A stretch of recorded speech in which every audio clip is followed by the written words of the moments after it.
Alrighty, good morning, ladies and gentlemen. Gotta put on my radio voice. All right, good morning, ladies and gentlemen. Okay, all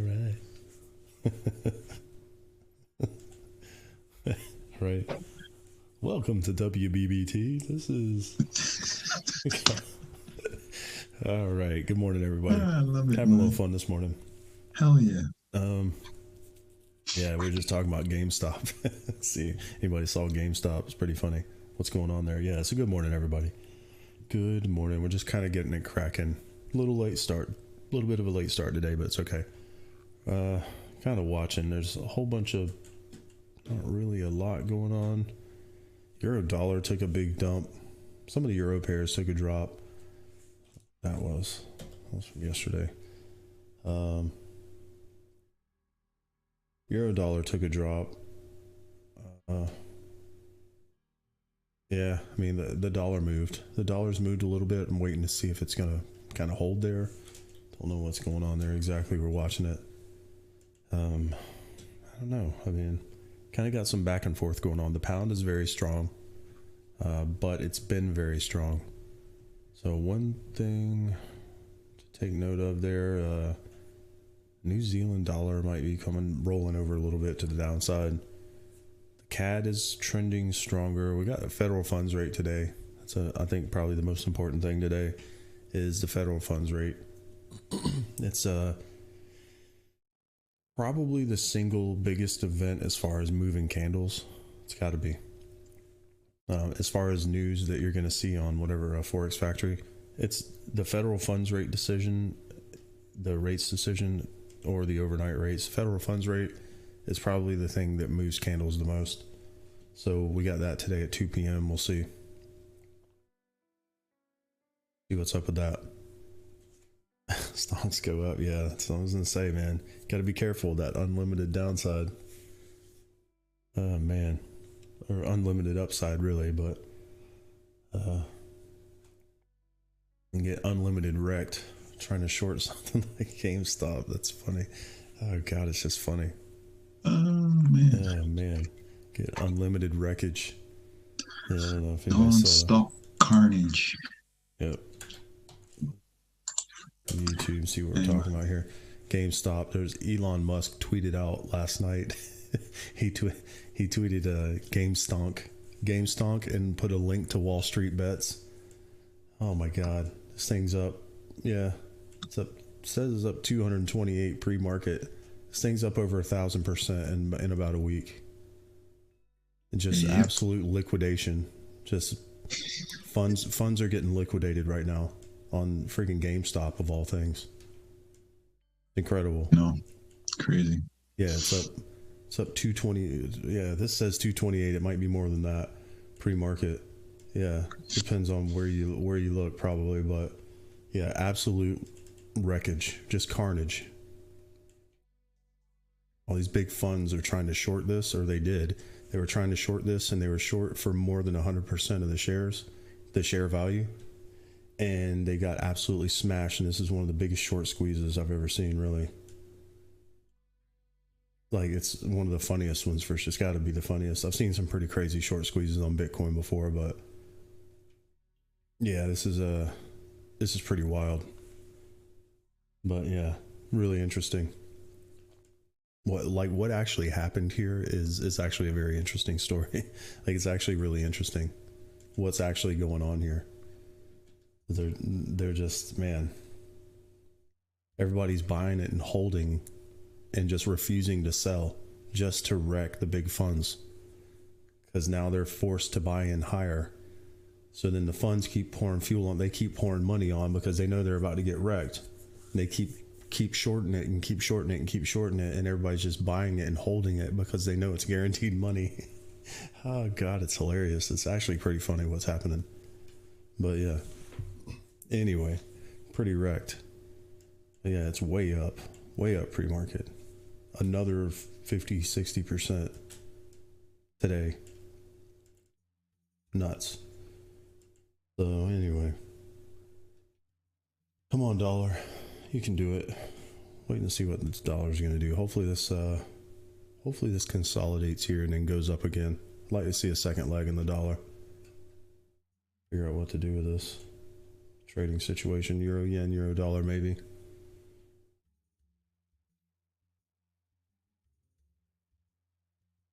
Maybe.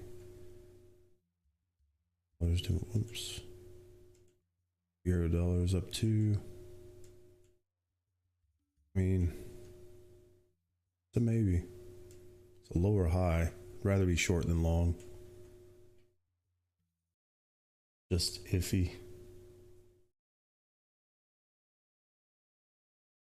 Hopefully.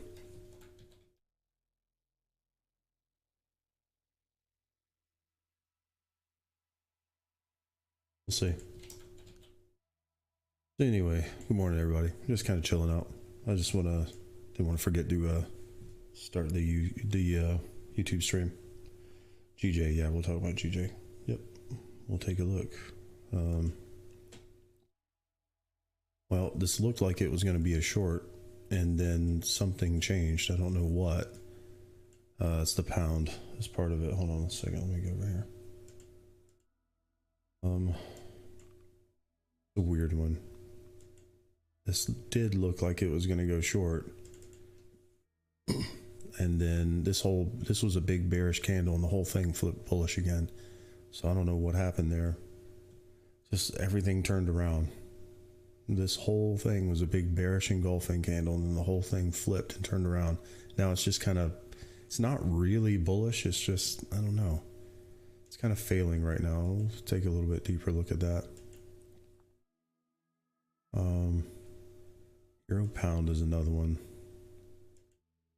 Might be something. Euro CAD, Euro pound, short. But yeah, I don't know what's going on with this. It was bearish and then slammed back up. So right now there's kind of nothing to do. I mean, it's still in a range. This is just still kind of chilling in here. This at the time looked like this was going to roll over, but it hasn't left the range yet. So I don't know. Maybe it's going to go bullish. Let's see what's going on with the pound, really. The pound is strong. It looked like it was trying to roll over to the downside, but then turned back around and went back up. So right now, the pound is by far the strongest currency by a long shot. And I don't know. You know, I mean, other than just assuming it's going to stay that way. I mean, the problem with going long here is it's already very high. But at the same time, I mean, I would watch it. I mean, we'll watch it and see. There's really not much to say at the moment. The important points on pound yen are that it's extremely high. This is way up in the clouds as far as local context goes. It's way up in the clouds at an equal high after a big grueling grind on the way up, and it's just kind of chilling at the top right now. So, and it's on the high right now. So, you know, as far as higher time frame, you know, 4 hour, we did put in a bearish candle and then it flipped. So I don't know what that was. Email.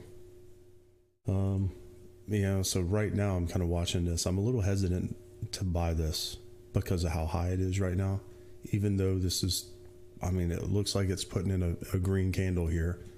I'm just, I don't know, a little apprehensive on this one. Pound dollar, same thing, just because it's so high. It's trying though. It's just kind of trapped in between. It's trapped in between a high and a low.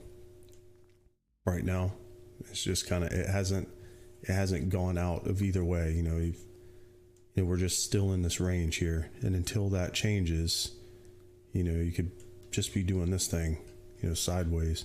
One thing that's weird here is this tight consolidation like this. When something like that happens, you got to wonder if this is going to go up and then slam hard down like that. You know, that kind of stuff happens. As of right now, honestly,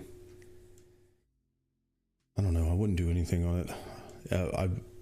It looked like it was going to go short, and then it flipped. I don't know what's going. It was the pound. The pound got strong again. I don't think there's really any reason or news. It's just kind of across the board. The pound just kind of got strong. So temporarily, thing is, it's not really like super strong, and these pound pairs are so high already that, you know, you're kind of playing with fire trying to buy it, but at the same time, you know, it hasn't gone bearish yet. It looked like it was trying to and then didn't, and now it's just kind of, we're just in a range, and until I'd like to see a directional move away from this current range that it's in. You know, for YouTube, basically just in a range. There's no directional move. We're just sideways. Talking about pound. Somebody in the group was asking about pound yen, pound dollar, basically doing the same thing. And you kind of got this grinding consolidation here, and there's not really much here, and it is extremely high. Like you gotta go out to like an hour. Hold on a second. Take a sip of this drink. You gotta go out to like an hourly time frame to even see this, how high this is. Maybe 4 hour. You know, just got this grinding move back up. This is dangerous stuff right here. This right here. What people like to draw trend lines. This kind of thing. That is dangerous right there. Basically what we got, you know, you got an equal high. We're coming back up to this high, but it was a grind.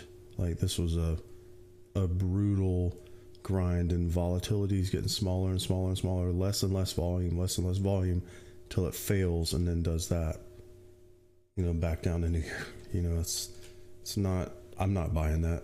No way. You know, you got to get through this consolidation right here. There's no way that I'm buying that. You know, I'd rather be short only. You know, I'm like pound yen, honestly. Like if you look at the 4 hour and zoom out, it kind of puts it in perspective.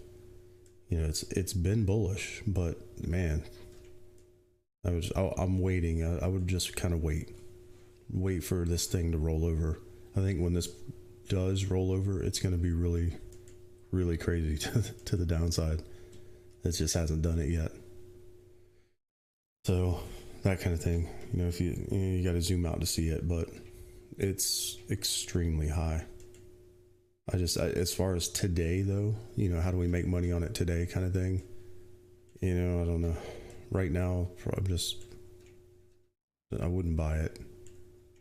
You know, buying the high after that kind of a grind up, it's just more likely to roll over. See that? Okay, there you go. I just pulled back down a little bit on pound dollar.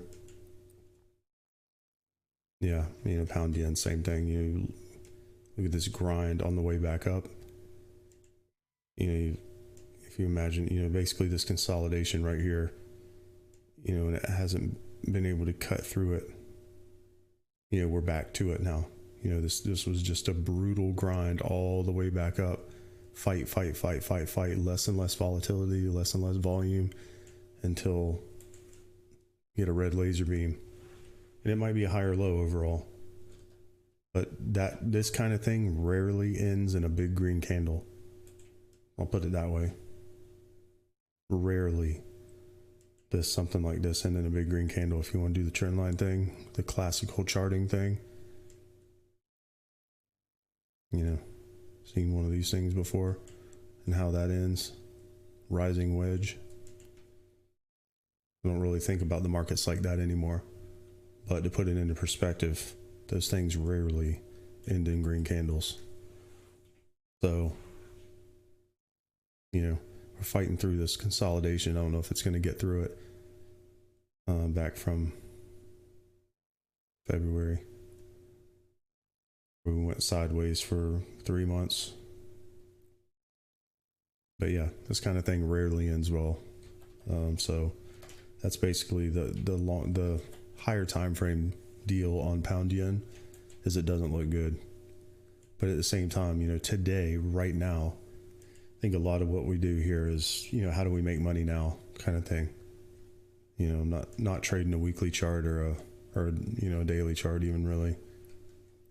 You know, Baby, yeah. sorry. Yeah, go ahead. 1 minute to new 4 hour candle on gold. Just a reminder. Oh, okay. I'll take a look at it. Yeah, I mean, if anybody's trading gold, it definitely didn't look good. Yeah, okay. Yeah, it's a pretty nasty candle there. Yeah, so gold is not looking good at all. That's a really bad 4-hour candle. Yeah. Yep, looking pretty rough. So yeah, anyway, that's, pound yen, basically what it's looking like is not very good. But right now, how do we make money now kind of thing. So who knows, over the next few hours, what might happen. It's both. It's in a range right now. I don't know. Watching it just might not be the best thing to trade right now, to be honest. I don't know. Watching it, I think some of the euro pairs short might be like, if you look at euro dollar and euro yen right now, probably much better kind of prospects than trying to buy pound yen on the high. Got a lower high, got a swing low target. Euro yen and euro dollar look like they're going to run a full day to the downside. What it looks like. Yeah, I don't know. I'm watching. So anyway, good morning, YouTube. We're here. Give me 1 second.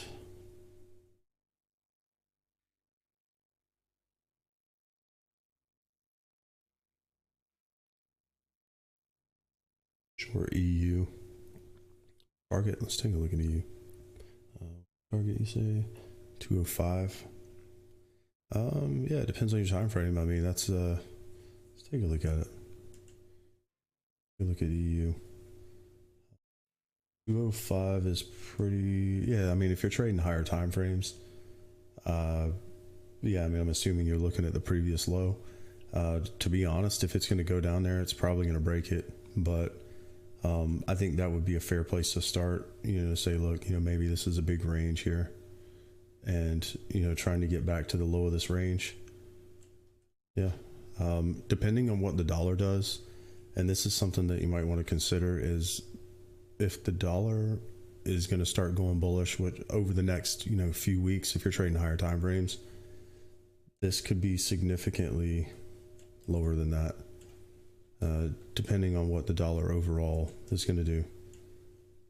Because a lot of times there's a yin and yang relationship between, obviously euro dollar and the strength of the dollar. So if the dollar is going to get bullish, the dollar index may be doing this kind of thing, like a rolling back up to the upside. It may take a little bit, but it depends on your time frame, really. If you're trading higher time frames, then yeah, I would definitely watch for euro dollar to potentially be in some kind of range like this, and then maybe back down into here. Like, a lot could happen here. And that's kind of what we're looking at higher time frames, and a lot of that's going to be a function of a bullish dollar, over the next few weeks kind of thing, maybe weeks or months. It seems to be a slow process.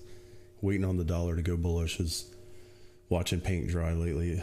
We got molasses speed here, got turtle speed on the dollar, but yeah, I mean, I think it's a fair target for higher time frames. As far as today, or anytime soon, I would be looking 2095 ish, somewhere in here, probably. Back into here, this kind of level. Just see if it'll break that swing low right there, with the potential to go a little lower. Price action wise, somewhere in here, but could be a little bit better than that. It looks like it's going to go. We'll see.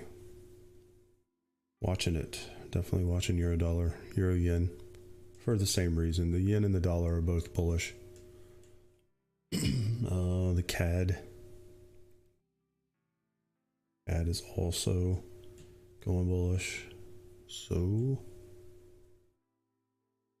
come on, Aussie. I need Aussie to come down a little bit. Playing with my emotions. Playing with my money is like playing with my emotions.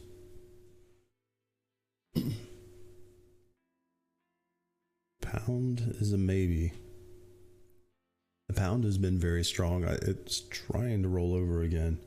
Looks like it's trying.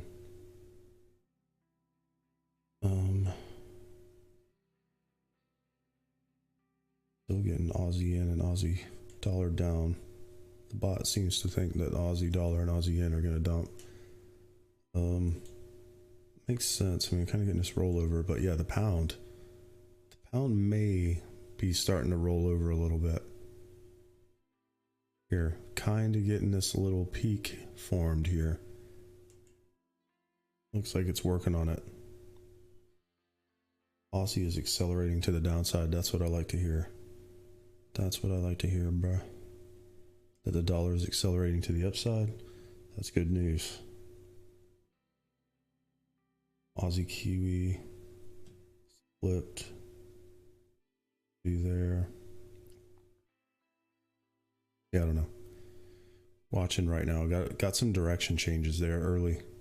Some weird stuff happened and Euro took off to the downside. Kind of makes sense.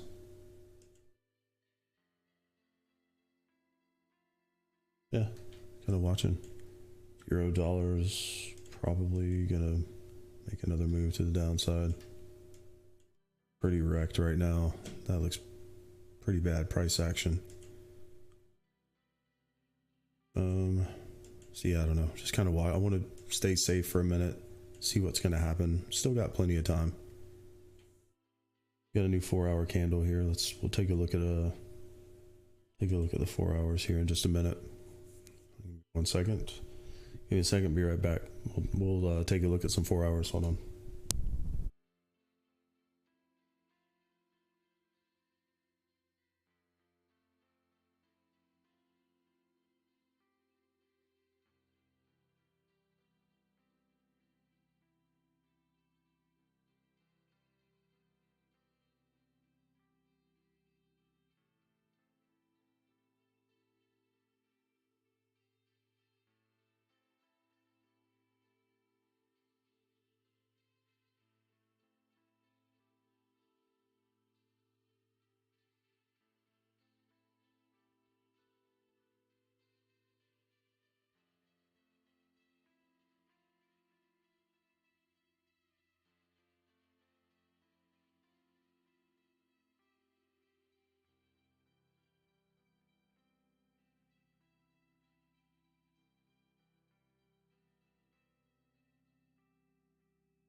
Okay. Let's try this again. See what we got on the 4 hours. Take a spin through on the group. You two will have to listen for a minute. Do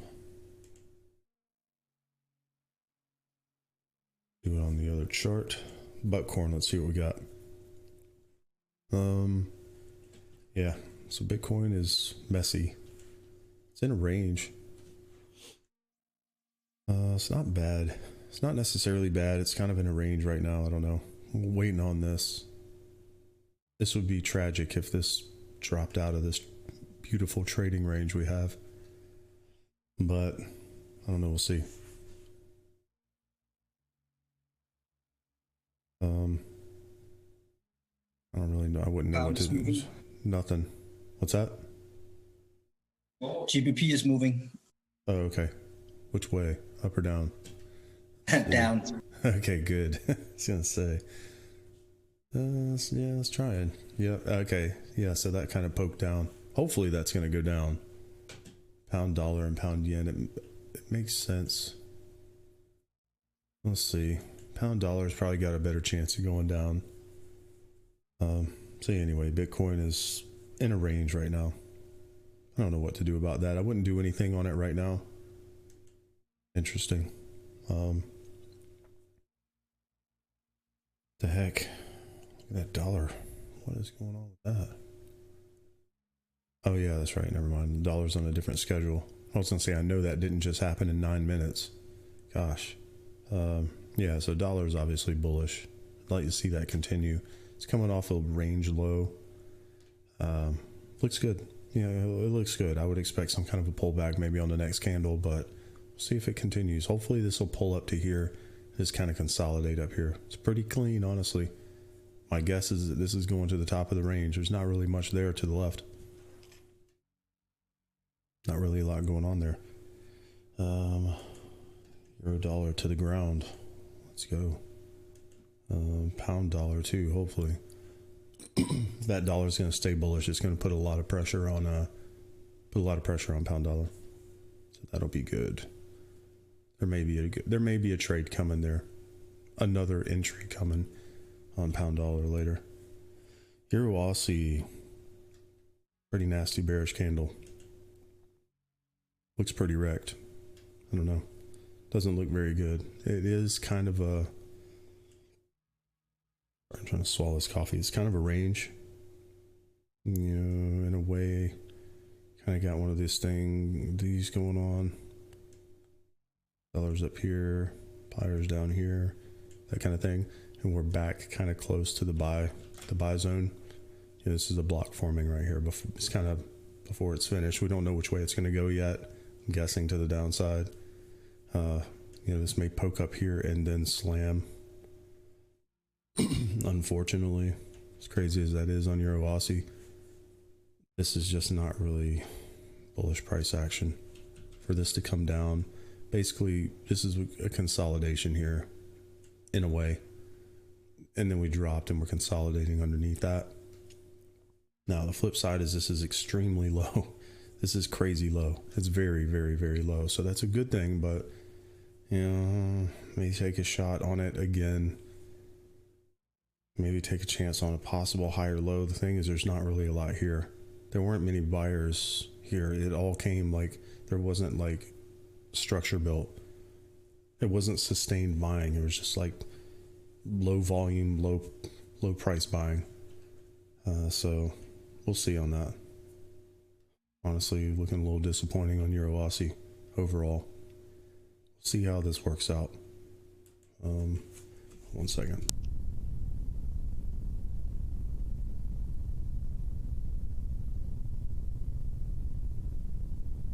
Man, losing my voice. Buckhorn features. Yeah. Yeah. Buckhorn's not necessarily a short right now.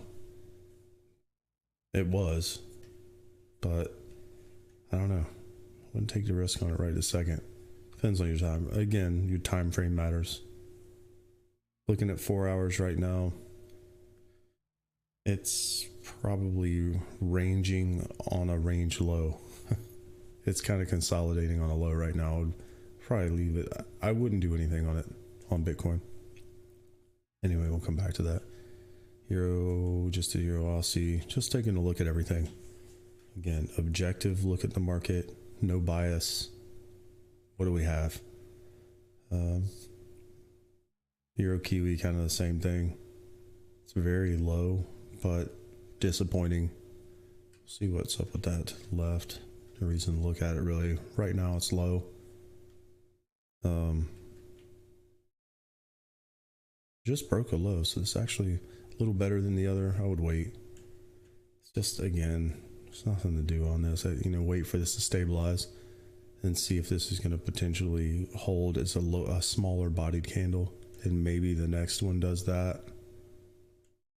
You know, now that it broke a low, you've recently broken a low, just it doesn't look great. You know, ideally you want to see the selling pressure slow down. You want to see seller exhaustion here. Maybe, you know, something like a smaller bodied candle, or, you know, a doji or something, and then that next candle potentially shooting up, you know, like a morning star kind of price action, what people call a morning star. It's just a rejection, seller exhaustion, and then a relief rally. Euro CAD. little different on that. Actually looks structure wise, it actually kind of looks like it's going to go bullish, but as far as today, I don't know about today. It's weird. I don't know. Not a huge fan of selling that really. I want to short that now because it's kind of coming off of a low and consolidating. Some people might even call this a flag. Hope this dollar stays bullish. Yep. Yep. Yeah, exactly. Say, depends on what's going on there. See what's up with the dollar. Come on. Come on, dollar. It's trying. Fine, it might be a range. We'll come back to that one. Might be a range short term and then continue. Looking for a continuation there. There's a good possibility of a continuation. You got that high to the left on the dollar, shorter term. That'd be a good target. It's right there, the projected high. We'll come back to that one. Euro dollar. See what's up with the dollar. See what's up with that. Kind of waiting. You know, you got buyers lower. Weird one. I think overall, I think this is going to get wrecked eventually. Probably in some kind of a range like this. We were just talking about this one a minute ago. Been watching this for like a couple weeks now. Not looking good right now. Kind of a lower high. Pulled back down. It's in a weird spot. It's kind of in the middle. Wouldn't do anything on it, but it looks like it's coming back for the low. And if it does do that, then something bad might happen. So I don't know. Definitely be watching this going out into the future. But right now, this is higher time frame stuff. Right now, I don't know. That was a pretty nasty drop. We'll see if it's going to continue. That buyers here in the past, I don't know. I think the real buyers are lower, but again, I have to wait and see what the dollar does. If the dollar's going to go bullish, euro dollar's probably going to go back down. It's just kind of whack right now. Like everything is just, things just kind of in the middle. Come on, pound dollar, roll over, please.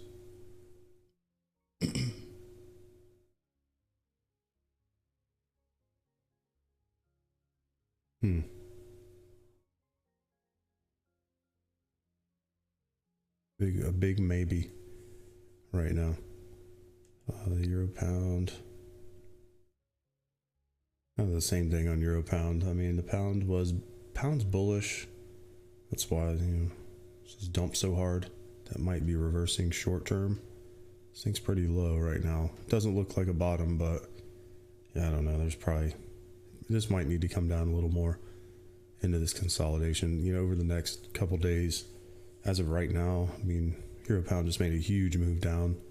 I don't know, man. Probably wait and see. You need to see how this candle closes. It's kind of the issue we're in right now over the next few hours. We need to see how this, these candles are going to close here.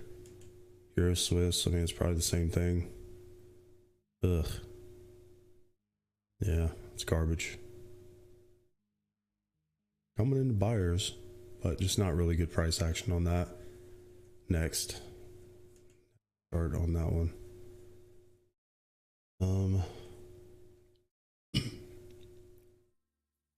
Pound dollar, I mean, it was a solid 4-hour close. For the bear case at least. It's very high. It's just dumb high, basically. Waiting for the red laser beam to come. It's coming at some point. Gotta stay solvent until it happens. I don't know, it's a pretty bearish candle. See what happens. It depends on it was indecision.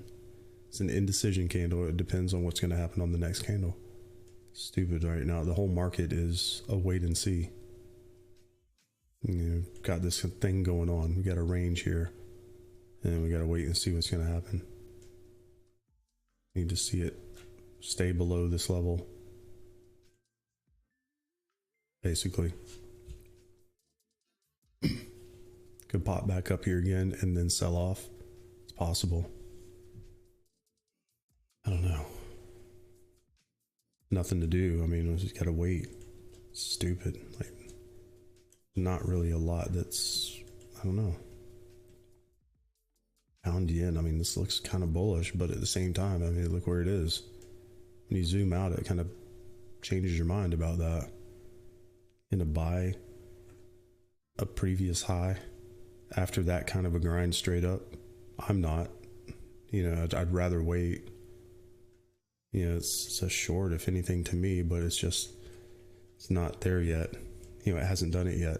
Wait and see if this candle closes bearish. And if this candle closes bearish, maybe the next one, 8 hours from now, goes down. Can I see the problem here? Not a lot of prospects here. Pound CAD got a bunch of equal highs. I mean, it's bullish. It's been bullish. But that's kind of the problem that I have, is it's been bullish. It's already been bullish. So, yeah, you run the risk of that coming back down and then trying again. Maybe. I mean, this thing's just basically gone parabolic straight up.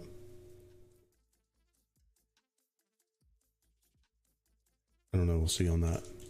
It's like no trade. It's more likely to range. Ooh. More likely to range than do anything, really. I wouldn't bet on it continuing higher. I mean, maybe. You know, shorter term, maybe. You know, we're looking at 4 hours right now. Just trying to get an idea on direction. Just looks like it's going to be in a range. Underwhelming market environment. We'll put it that way. This is interesting. Pound Swiss. These highs.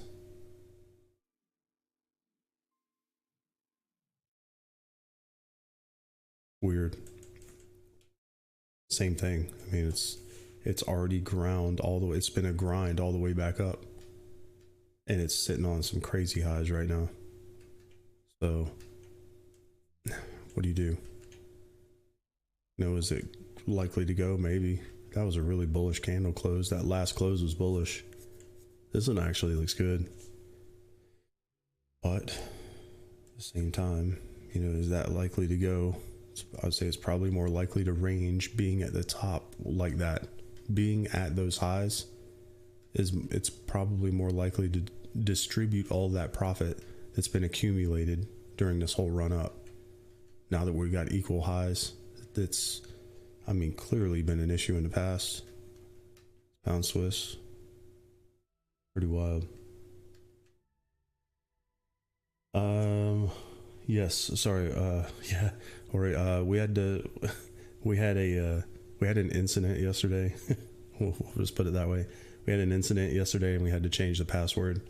Go into Discord. It's in the group updates channel in Discord. Yeah.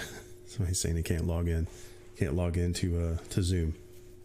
Yeah, it's I updated the details in the group updates channel. I tried to add everybody in the group members to let everybody know. Just go on the Discord. Yeah, we had had an incident yesterday. I had to change password. Unfortunately, had an incident. Had to make a tough decision yesterday. I wish I hadn't had to make that decision, but I had to make a decision. Had to make a decision for the good of the group as a whole and not one individual. So yeah, we had to change the password. It's in group updates. Just scroll up in group updates and you'll see it. We're there. We're still there. Anyway, Pound Swiss.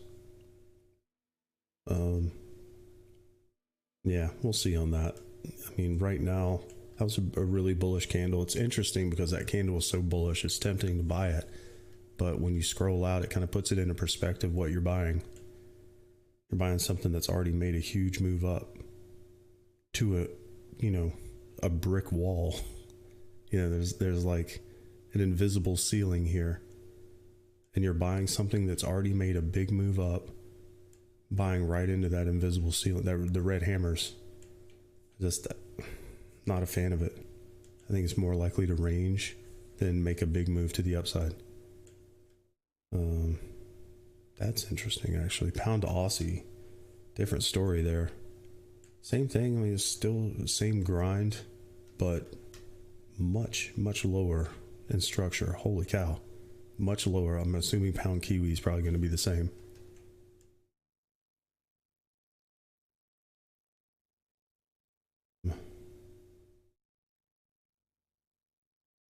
You know, same thing. I mean, it's just, we're back in the sellers. You got a lot of sellers here. Liquidity above this range right here. Makes sense. I mean, this area right here is going to be just sellers. Too close. Too close. So I don't know.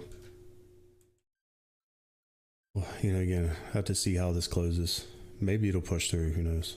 But after that big bullish candle like that on the pound, you would assume that the next one would probably be a pullback anyway. So I don't know. It's like one of those things, I'd rather watch it on the pound and see what happens. Pound Kiwi, different story there. That's just rolled over.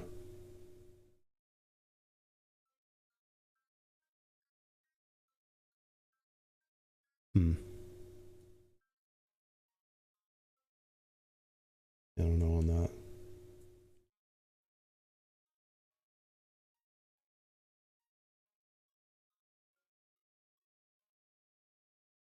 I mean, it's looks bearish to me. I mean, I would wait and see if it's going to pull back a little bit, but that's probably going to be a short. Looking at that 4 hour, be better if it will pull back a little bit. The dollar's pulling down. We need a sustained move here. The euro took off early, but stopped. I don't know. Got a whole bunch of maybes. Got a lot of ranging right now, especially in the pound. All the pound pairs are kind of ranging. Pound Kiwi's coming down because, yeah, New Zealand dollar got strong all of a sudden.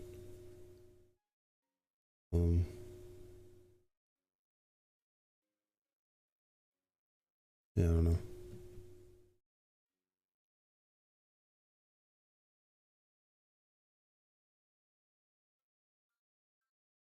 Yeah, I would wait. Let this do what it's going to do. Let it come back. Maybe make a lower high. That might roll over a little bit. It's just, again, it looks like it's going to range. Like it's just been in this choppy kind of range. Don't know what to do on that. S&P, who knows what's going on with this. I think everybody's waiting to see what's up with Biden's policies and all these spending stuff. What's up with the vaccine? There's a lot of uncertainty around the vaccine right now.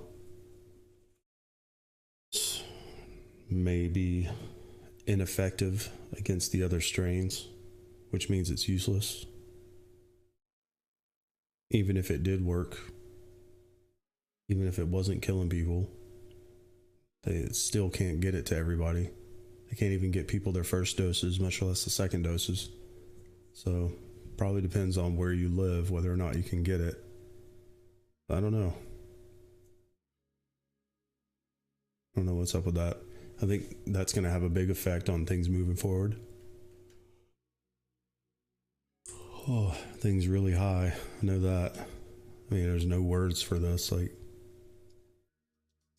remember back here before everybody lost their jobs, this whole section of price right here, all they'd talk about every single day on CNBC was how corporate valuations are too high. These companies are worth too much money.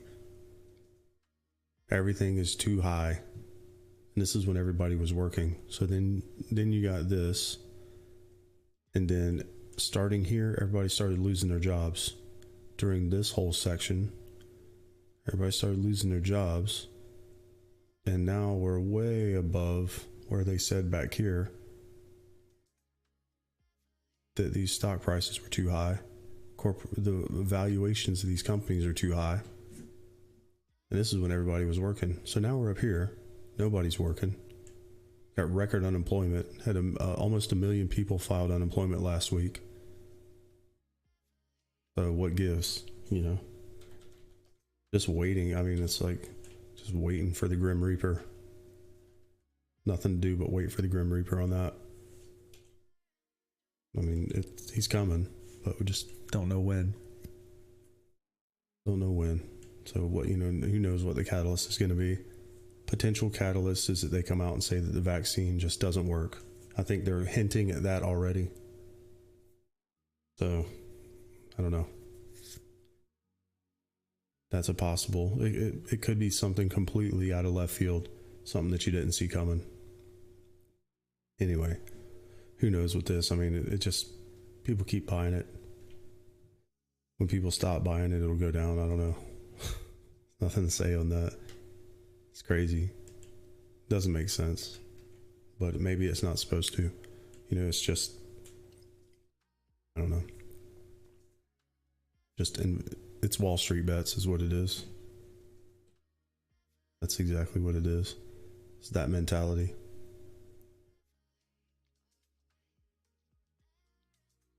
Dollar peso. Crap, this looked like this was going to go earlier. Then didn't. Now it's back up. What's up? Check the tweet from Melvin Capital. Uh-oh. On Twitter, where you get I have to check this out. Oh shit. I never seen a hedge fund say this. They said, "We are so fucked." Oh man. Oh shit. Oh my god. I can't stop laughing. Oh, the GameStop. Yeah, Melvin Capital is the one that is a hedge fund that is really, as Paul was telling me, right? Every $12 GameStop goes up, they lose $1 billion. Wow. And they only have $13 billion in. Oh my gosh. They've been shorting since every $12, right? So, I bet the memes are crazy right now. type in, Melvin Capital. Did it come out yet? Yeah. It's got to be there. That head is the guy from that header is the guy from WSB. That's his. Yeah. Oh, man, I bet the memes are out of control right now. I'll post it here in the chat. Yeah, I was gonna say. I'm sure I could probably find it. I spelled it wrong. Probably find it. Yeah, I was just looking through the ramp. Ramp Capital still in the game. GameStop should buy Melvin Capital. That's funny.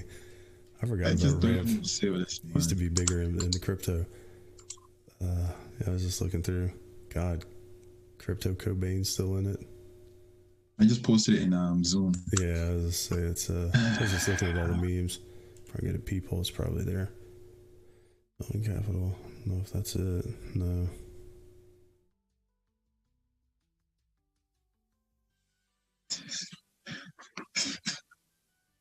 Yeah. Oh man, that's hilarious.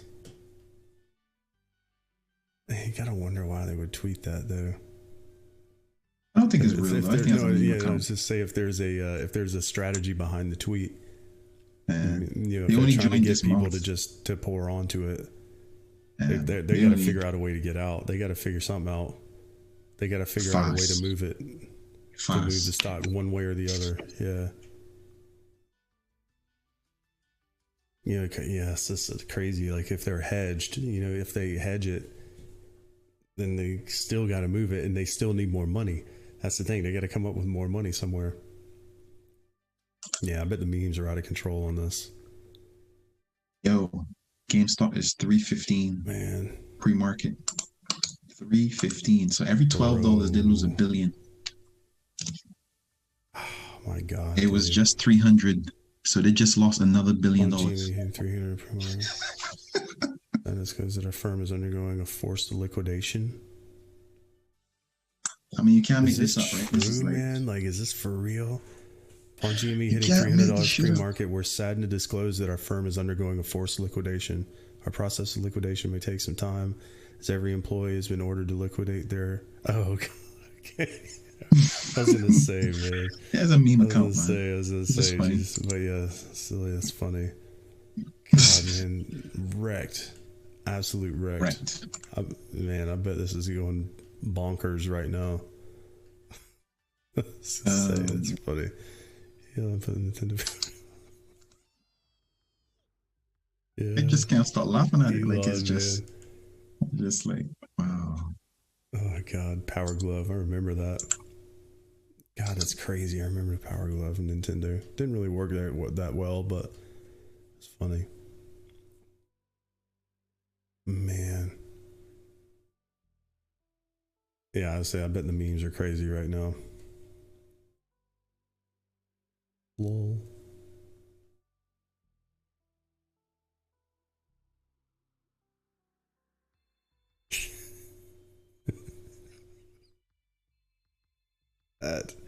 What is that?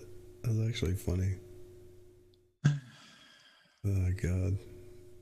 Oh, Lol. Yeah, but yeah, funny day on that.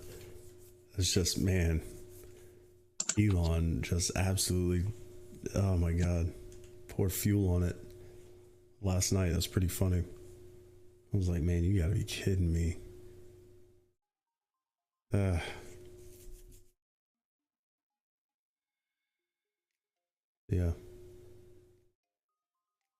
I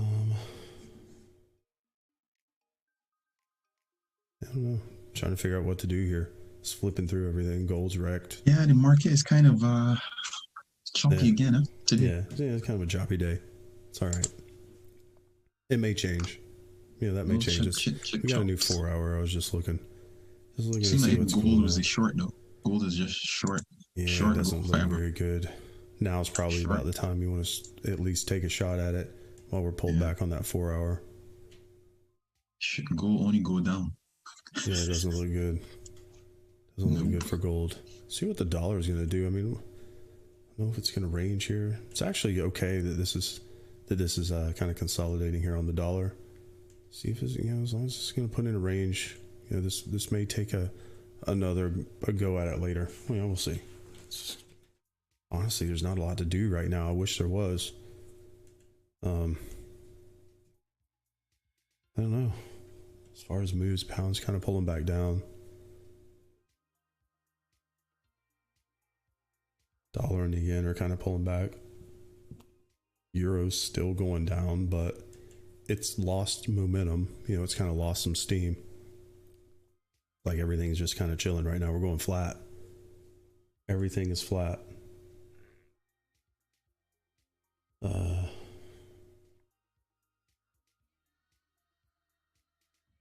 Kiwis. NZD has changed directions, but that's one thing that definitely changed. It's the Kiwi went the opposite direction all of a sudden. But I don't know if that's going to stay that way. I don't know.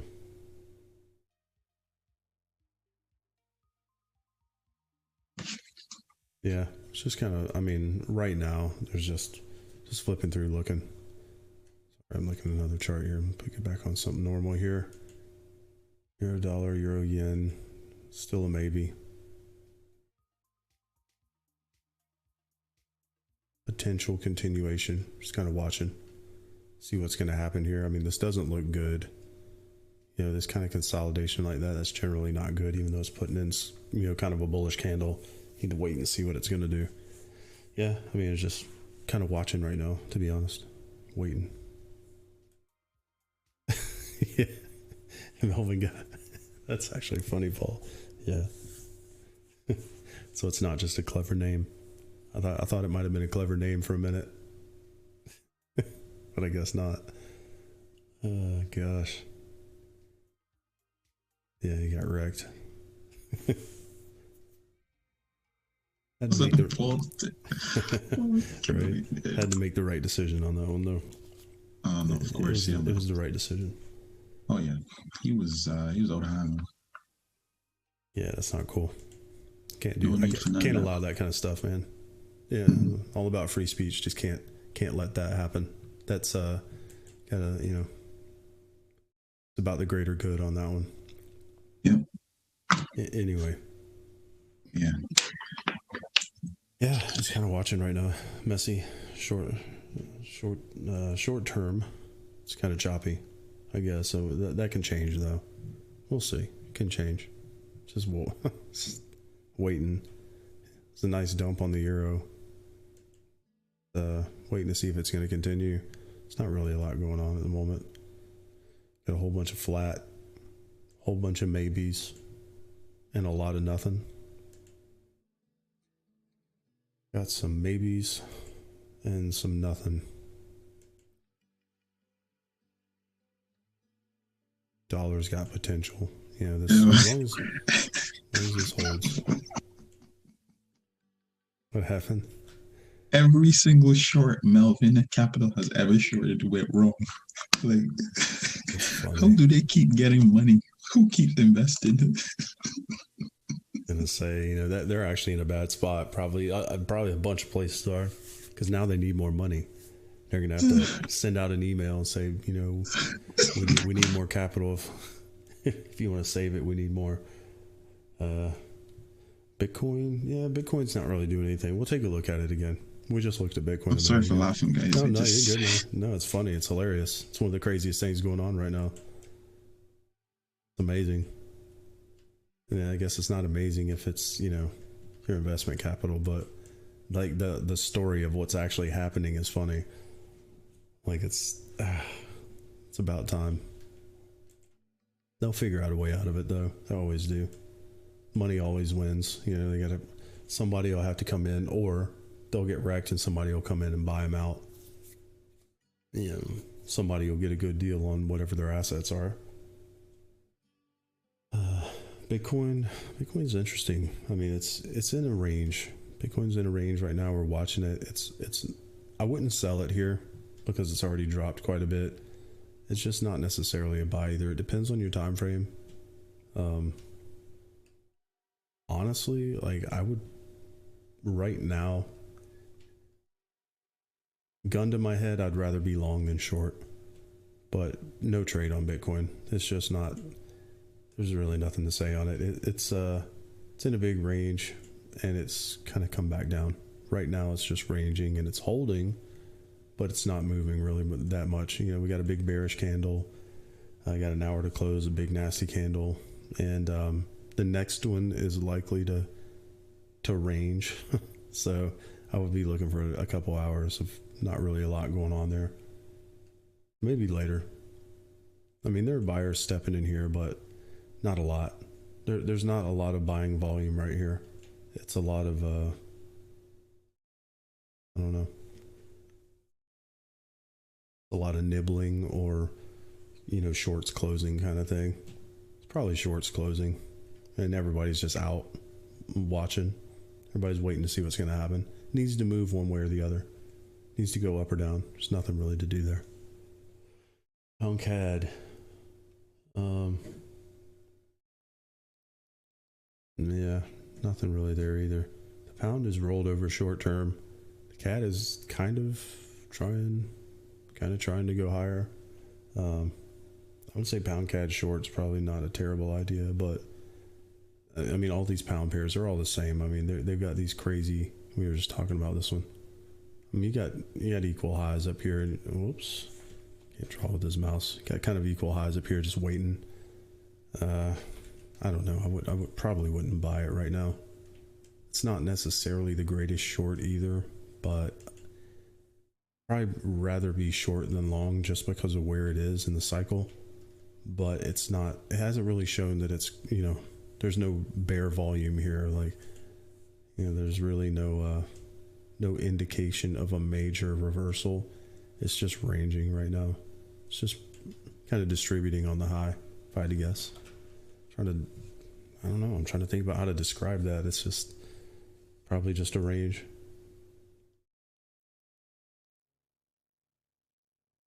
Nothing to do. Nothing to do on that. We'll see. See if the pound changes directions. There's a possibility that the pound kind of changes direction, so we'll see. Watching that one and waiting. if that pound rolls over,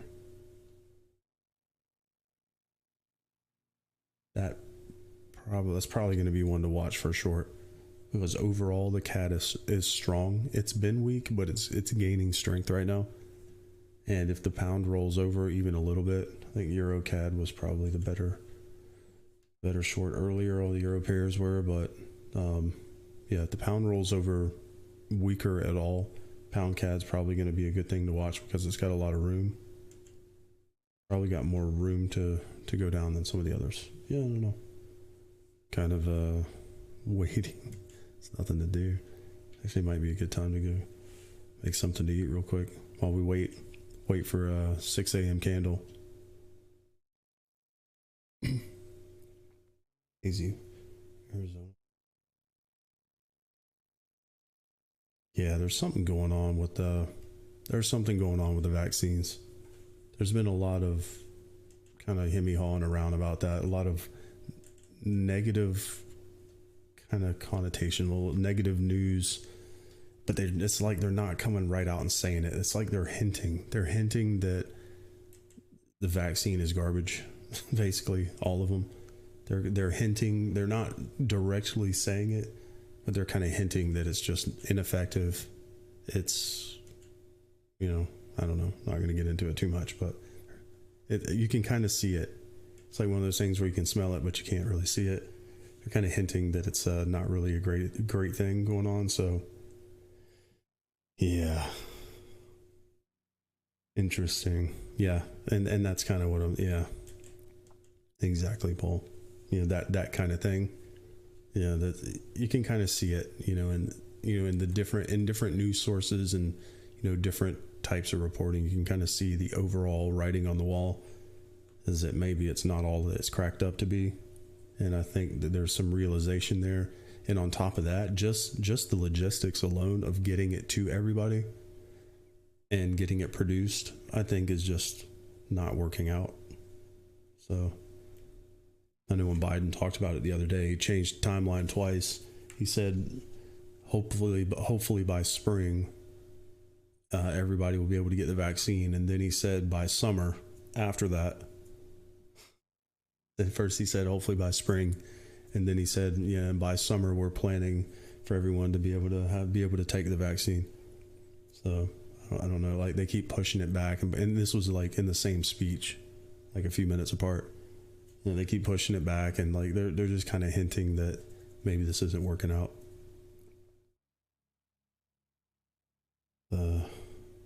Yeah, I think they're trying to get the hard data from the rollout. That's what I think's going on. I think we are the guinea pigs. We are the trial. I don't know. We'll see.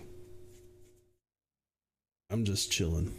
I'm chilling in here in my home office, trying not to go outside. But yeah, I think we are the data. That's what I think. I think it's been that way since the beginning. I think they're, let's do it live, like Bill O'Reilly. That's what I think. Do it live. See what happens. But yeah, interesting. There's been a lot of interesting context lately in the news with that, the vaccine for sure. There's a lot of negative news. Do it live! I'll write it and we'll do it live! A lot of negative news around the vaccine. Anyway. I don't know, we'll watch this stuff. Just chilling right now, trying to keep it safe here. Got a whole bunch of nothing going on. But maybes. Got some maybes.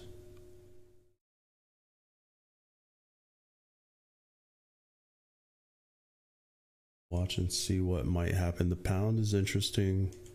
There's a possible... Be connected! Basically. Pretty much. Possible rollover in the pound happening.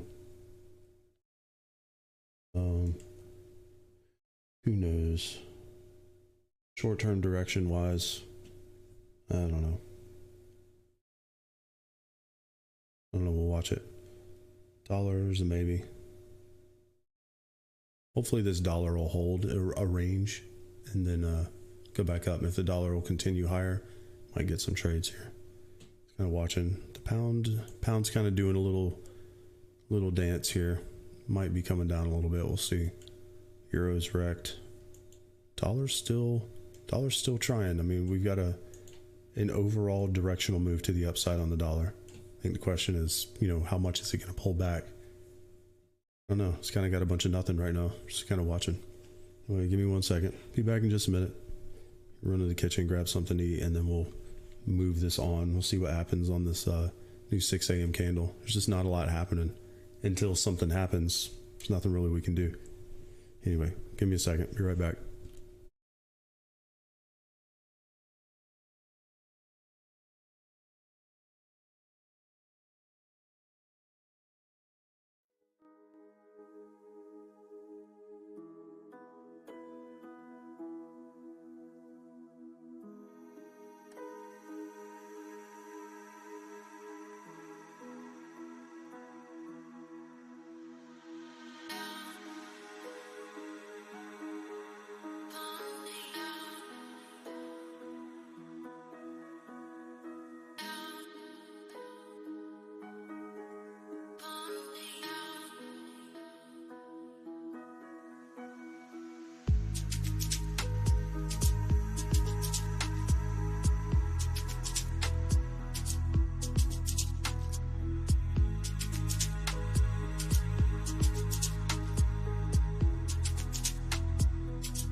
dokie. Alrighty. Alrighty then. What we got? Yeah, it's a good tune. Yeah, some good music. Got a couple good tracks on there. I'll get the playlist tuned eventually. It's a good one. It's probably the best one on here.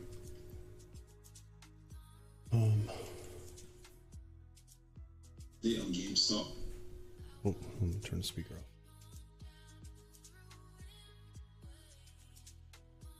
Bro. Man, like, there's like, so that's some serious pain in the market right there. That is some serious pain right there. Well, I don't know what they're gonna do. I mean, they're done, like, done. Yeah, they're done. It's risky, you know. It's cost of doing business, man. I guess I don't know. It's risky, you know, trying to short something into the ground like that, man. God, it could happen to you. Bad things can happen, man. Bad things can happen. Man, it's crazy actually if you think about it. What actually happened there is just bonkers. Man, got them good.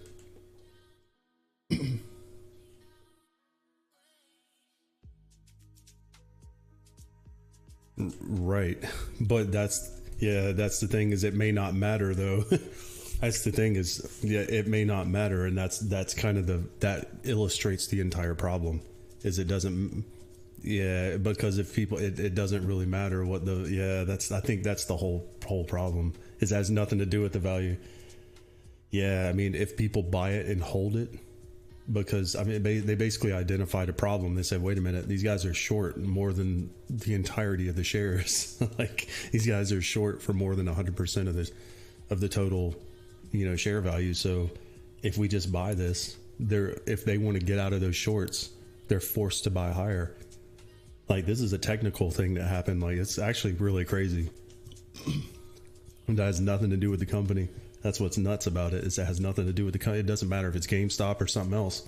Like, this is a combat. This is it's chart combat. It's what it is. Yeah.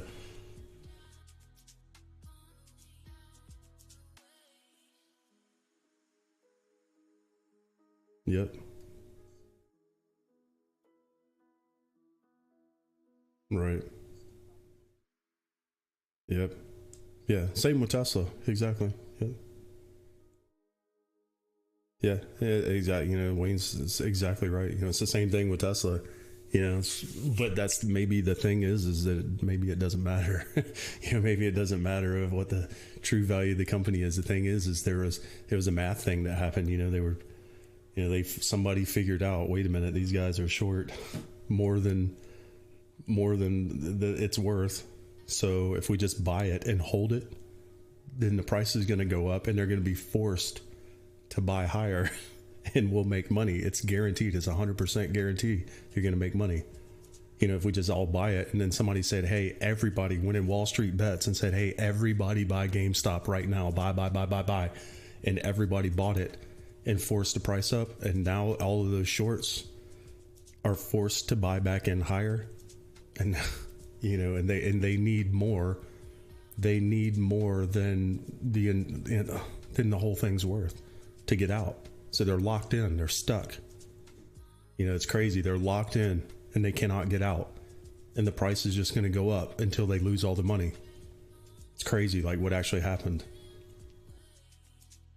The strategy thing that happened, it had nothing. Yes, that's a crazy thing. Is it doesn't have anything to do with the company. If they hold like that, and that's the thing is, you know, everybody just says buy and hold, don't sell.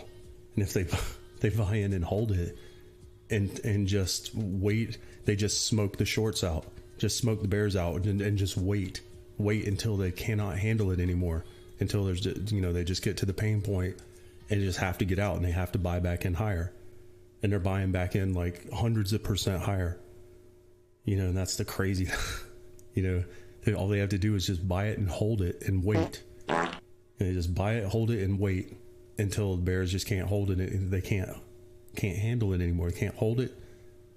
You know, they're paying too much, too much swap basically on it. And their investors are saying, we want our money back. Wrecked. It's wrecked. It's actually really crazy. All they have to do is just wait.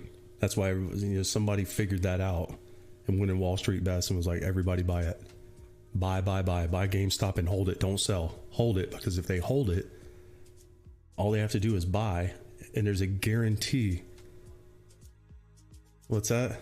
Yeah, it's like up like $300 or something stupid. It's crazy. Yeah, it's actually really funny, like what happened. Yeah, it's really nuts. Yeah, it's really crazy actually. Yeah, they're forced, like that.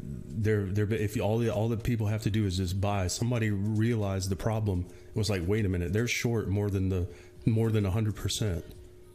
They're more than 100% short. So buy it. All you have to do is buy it, and there's a guarantee. If you buy it and hold it, there's a 100% guarantee that you're going to make money. So everybody who bought in and held, now all the shorts, the funds who are, short more than the value of the whole thing, they have to buy back in much, much higher just to get out. And if they don't, the price is going to keep going up. It's what's crazy. It's just nuts. Yeah, it's crazy if you think about what actually happened. Like, this is like an attack on the bears, man. Like, this is wreckage. Like, it's nuts. Like, somebody figured it out and went in Wall Street bets and was like, dude, everybody buy this now. Don't sell it. Hold it. And that's the thing, is if they just hold it, then they're going to force them out. All they have to do is wait. And the price is just going to keep going up until the shorts get out. It's the biggest short squeezes I've ever seen, but it's just the strategy of it. Like, what actually happened was pretty crazy. Pretty wild. Yeah, jump market's kind of dead right now. It may pick up a little bit. Watching the dollar for a potential continuation. Yeah, it's just weird what company it is. Like, it has nothing to do with the company. It's just, man, they identified a big problem. They identified a problem and, went full predator mode on it.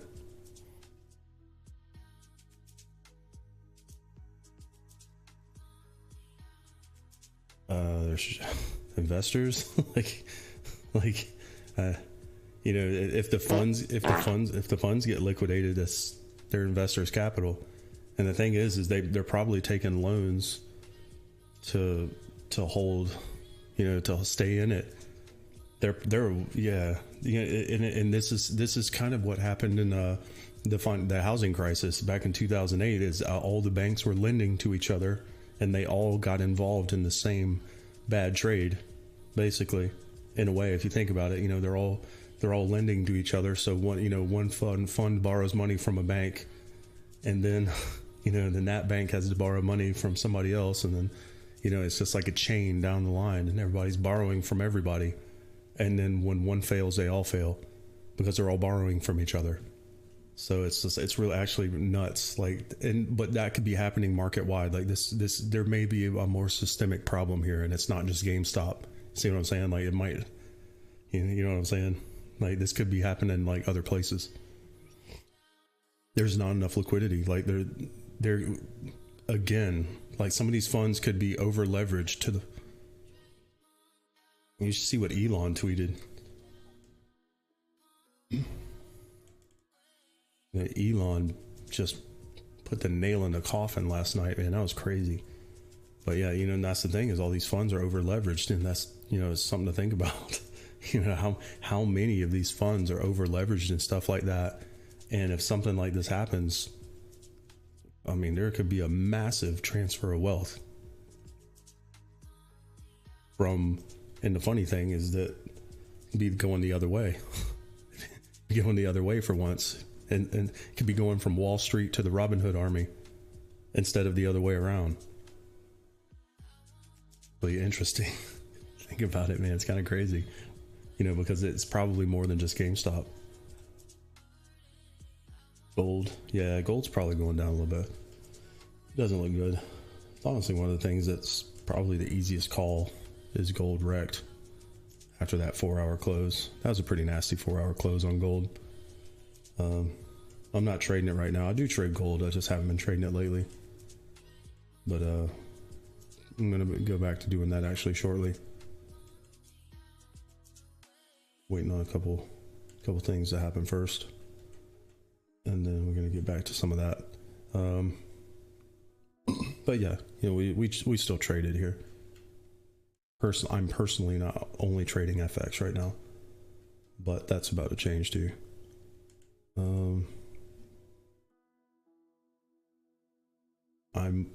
Anyway, not gonna get into it. I'm sitting in cash right now. I've got to make some purchases and then fund another account.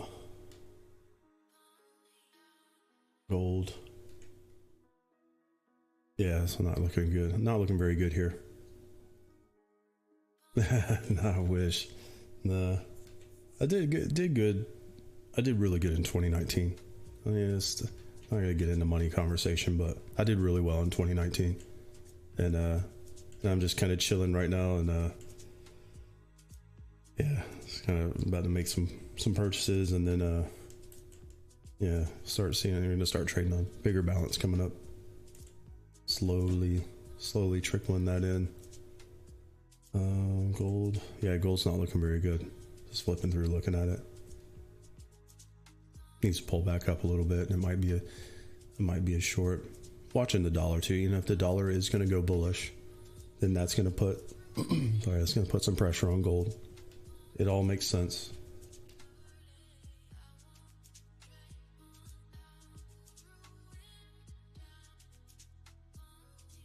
Short selling, which people are talking about taking long to do the same thing too, are AMC, BlackBerry, and Nokia. Yeah, I got an AMC Well under done. $3 a while ago. Oh, it's $12 now, isn't it? Yeah, that's another one. I got it under $3, but nothing to do with that. If you go on AMC's chart quick, baby, so I can just show you why I got in. Just quick, if you don't mind. Yeah. Daily. I know they had announced that they were closing like 500 theaters or something. Like it was like all of them basically, and then everybody shorted it. They had everyone was shorting it, so it had a double bottom. Yeah, on a monthly chart, a triple bottom. See, it's coming down. Yeah. On a monthly chart, it had a massive bullish divergence on a monthly chart. I don't know if you could do monthly in your. Can you do monthly? Yeah. And then if you don't have the volume up, right? But my chart has every month. I know what you're saying, the volume was coming in harder and harder and harder. Yeah, that's a solid monthly candle your right TDI, there. Yeah, you put your TDI, you will see. Yeah, I see. I know what you're talking about. Yeah. So I when I saw that, I bought in. Yeah, it's time. Myself and Mr. Pew, we bought in at under $3. Yeah, it makes sense. You know that this nothing to do with another one. This is before WSB and those guys. I didn't even know. Yeah. This is another one of those where everybody probably shorted it when they announced that they were closing everything up. Exactly. And if they come in and save it, this is going to go absolutely massive to the other side. You know, this is going to go bananas. Yeah. I would tend to agree there. Yeah, that it's a good wager. That's a good bet. You know, it's a good bet. Yeah, same for the same kind of thing. Mm-hmm. Yeah, nuts. Yeah, there's probably a couple of those things that it's like Hertz. It reminds me of Hertz Rent-A-Car. You know, from a couple months ago. It's the same type of thing. You know, where Hertz got wrecked, and then everybody was getting out of it, and then all of a sudden somebody steps in and saves it and goes up. You know, buku dollars. The HTZ. It's the same thing. It reminds me of Hertz. Actually, that came down quite a bit, but I remember this was way stupid low, and then it slammed all the way back up. But yeah, I mean, this is something, you know, this thing, it might come back. You know, once business comes back, everybody starts renting cars again. You know, this thing's gonna go back up. Yeah, that's the thing. Is right now. That's what you call a shit coin. That is a It's really that is. I is was a just shit looking at coin it right like, there. oh That's my god, garbage. here's your exchange listing, and it got listed I on the know, like- exchange and died. That's what it looks like. Oh What is god, that shit? yeah, this is when it got listed, and everybody sold, and now we're waiting waiting for the dust to settle, waiting for it to come back up. Oh god, it's time to pump it. It's hilarious. But yeah, this will come back too as soon as everybody goes back to normal business. I think they probably do a lot of business rentals. Yeah, come on, dollar. Come on, dollar. Gotta close that candle like that. We're gonna take a ride. Got that high right there. There's not much here. Not much here slowing it down. Just a little bit, but looks like the dollar might take a ride here later. Still possible. Kind of a slow going right now, but we'll see. This dollar will go bullish, man. Everything's going to change for the day. Might start positioning for, if this hourly candle closes like that, start positioning for it. Honestly, like now, if we're going to get this big bullish candle, take the risk on fading it. Any red on the next candle here on the dollar. Get in on game, but the bank that I use, Barclays, don't have it listed. Yeah, I was gonna say that. Okay. I'm probably gonna shut it down anyway. It's actually crazy. I think they're gonna halt trading on that. We can't let retail traders take billions of money from hedge funds that are illegally naked shorting. Yeah, I mean they can do that. They can take the risk on it, but it's risky. They're allowed to do it. There are some reasons why you want to be able to short a company. Sometimes it's, you want the ability to be able to short a company, but man, they're taking some pretty huge risks. They're doing more shorting than there are stocks in existence, and that's right. illegal. Well, I mean, you can take position size for it. They can position for it, and that's the thing is, depends on how it's written up. If it's, futures, CFDs, like that's the thing is there's more market than just the spot market, and that's sometimes you can get yourself in a situation where exactly what just happened there, somebody figured it out. The net short, the market is net short more than the entire value of the company. So there's a problem there. It's obviously not going to zero. You were talking about the catalyst that would make the market crash being COVID. What's that? Sorry, I missed Ages it. ago, you were talking about the catalyst that made the market crash being COVID. Well, yeah. Well, yeah, it was before, yeah. This that makes the market crash again. And that's kind of what I'm saying is it may be more than GameStop. Those types of things. It's the behavior. It's not necessarily that particular situation. It's the behavior overall. That type of reckless behavior is probably systemic, and it's probably way more than just GameStop. And once people start figuring this out, there could be a lot of funds that go under. So who knows what's going to happen? I don't know what that does to prices. Who knows what's going to happen? People might pull their money out. Everybody might pull their money out of the market. Say, wait a minute, this is way too dangerous. Everybody pulls their money out of the market. The whole thing goes down. And then that leaves funds in a bad spot, over leveraged with no capital, over leveraged and undercapitalized. Then what happens? Everybody closes at the same time, and you get the biggest red ding dong you've ever seen in your life. Yeah. Now is the time to short. That kind of thing. Who knows, man? What happens if the SEC steps in and says, actually, people who short don't have to honor their contract? Yeah, I don't know. I think they've gotten away with that. I don't think they have the wherewithal to enforce that. I mean, technically, it's legal. Like, it's legal to short it, and it's also legal for people to buy it and hold it.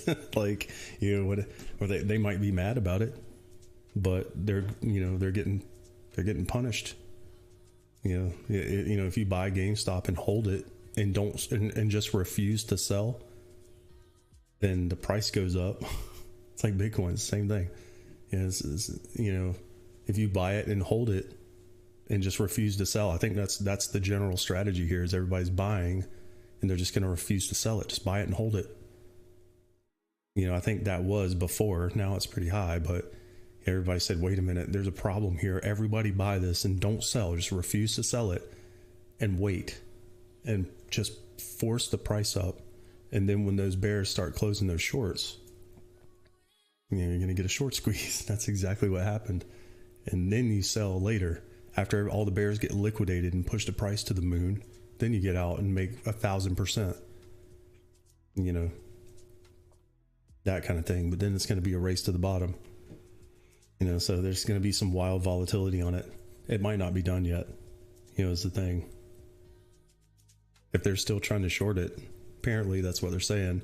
So they're still trying to short it. They're, getting more money. Well, they're desperate to now. Well, yeah, they have to. They have to, because they're trying to get their money back. They're just trying to break even right now. And that's the thing. They got to put on another position. What price do they have to take it down for them to break even? That's the thing, is where's the net? Where's the net neutral on it? If they're short from a position, whatever their main net position is, probably down in like the 20s or 30s. And now that it's up here, they got to pour money on again, and they've got to meet it in the middle just to break even. So they need at least... Wait, hang on. At least the same amount of capital. No. They short it now. They're taking it to break even, which let's say is the $40 mark, which means probably that be they higher than then that, close out their shorts from before and their shorts currently, which is double the number of buys. So the price will then skyrocket once more. Well, yeah. I mean, and that's the thing, is they gotta. That's the thing, is if people don't let them out. Yeah, exactly. If people don't let them out, then they're not going to be able to even do that, and that's the thing. They got to be Bears got to be very careful here, because if they pull on again and people just don't make them bleed. It's like they just found an open wound and they're shoving their fist inside. Yeah, just refuse to sell it. That'd be the craziest thing, is if somebody with a lot of money. So, and this may be what happened. Could you imagine, like, if some, shadow wing of Elon Musk or somebody with a lot of money came in and said, look, we're going to buy, which is billions. We're going to buy $1 billion worth of GameStop, and we're just going to hold it because we don't need to sell it. We're just going to take all of this money from all these bears and just put them out of the game. And then when they're gone, then we'll sell it. It's crazy. Think about how many people with a lot of money might have just bought in and just held it just to punish the funds, just to punish them. You got to wonder. It's a crazy piece of drama going on right now with that. It's funny that it's GameStop. But the drama around it is actually really interesting. Because if you just buy it and hold it and just refuse to let them out, Jesus, dude, they're gonna get punished. Then the price is gonna go. I mean, obviously, look what happened. Yeah. Anyway, pretty funny. But see what we got here. Kind of watching the market. Got a bunch of nothing going on. I shorted EU last night. What do you guys think? It was a good one. We caught it this morning. Caught a really good short on it this morning. This whole move down. Nice. It was like 25 pips or something.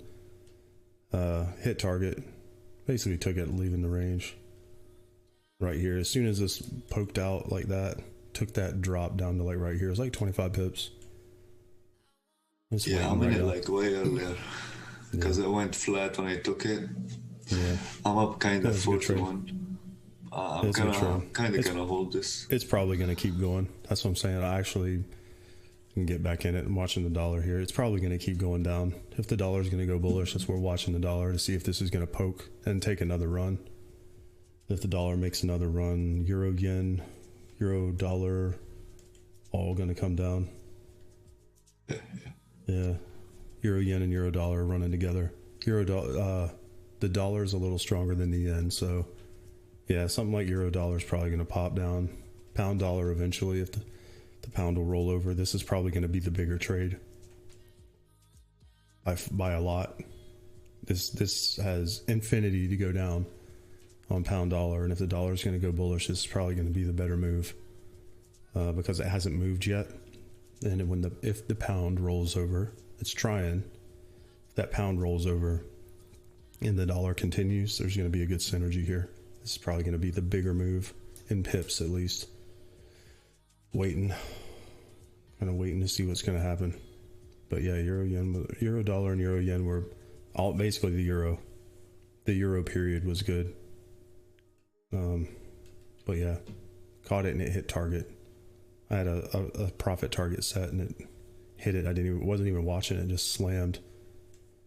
So I'm just kind of watching right now. Waiting to see if this is going to roll over again. It's a maybe. Watching Aussie dollar is another one. Aussie dollar. I would say that's pretty high likelihood that that's going to end up lower at some point, just on higher time frame structure. Not looking very good here. Just gotta wait that out. Really gonna have to sign up with eToro to get in on these stock increases. Yeah, eToro can be weird though. I was gonna say, listen, let Sniper talk to you about that one. Yeah, eToro can be a mess. There's plenty of other ways to do that. Yeah, I was just say where you are too. You probably have a lot more options than we have in the U.S. As far as CFDs, you can trade CFDs. You know, there's a lot of brokers have large cap CFDs and just popular stocks. I don't know. Man, I don't want to do CFDs. I want to hold the stock, and then I can say I'm not selling. You can do that with some brokers. I don't know. I don't know. English brokers have U.S. stocks. I'm sure some of them do. What stock you want to hold, this? Or just you're saying just you want to hold stocks? Wants to be a part of a BlackBerry and AMC. Don't tell. Oh, AMC no, but I was gonna say I thought you want to buy GME. It's at $226. What? No, $300? That ship has sailed. Like, come on, I've been in this channel long enough not to know to buy that. This is hitting 300. Like, come on, BlackBerry. Don't FOMO. Black Box has taught me well. Wow. No FOMO. This is a no FOMO zone. Nope. Yeah. However, though, there are ones that look like they are preparing to go higher, which I want to get in. Euro pounds actually. Not bad. Watching euro pound. The euro is definitely weak, and the pound is kind of holding strong. I'm waiting to see if the pound's going to roll over. This might not be the best thing right now. Short term. Somebody's asking about euro pound on YouTube. I might wait on this one.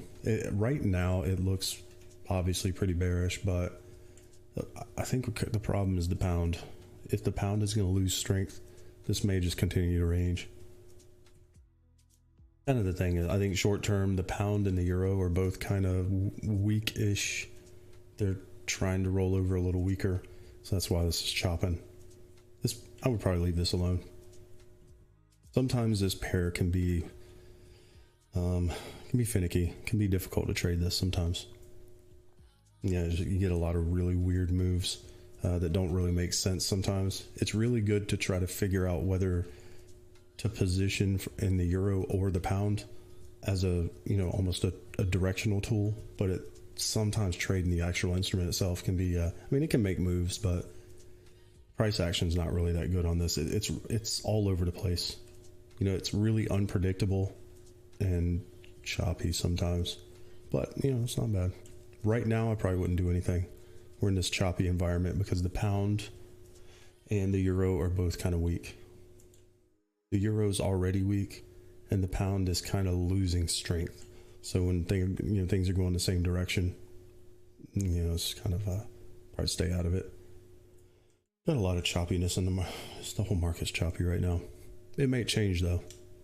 It definitely might change. We're watching.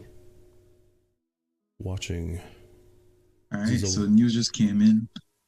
that Melvin Capital just sold out all of their GameStop on CNBC.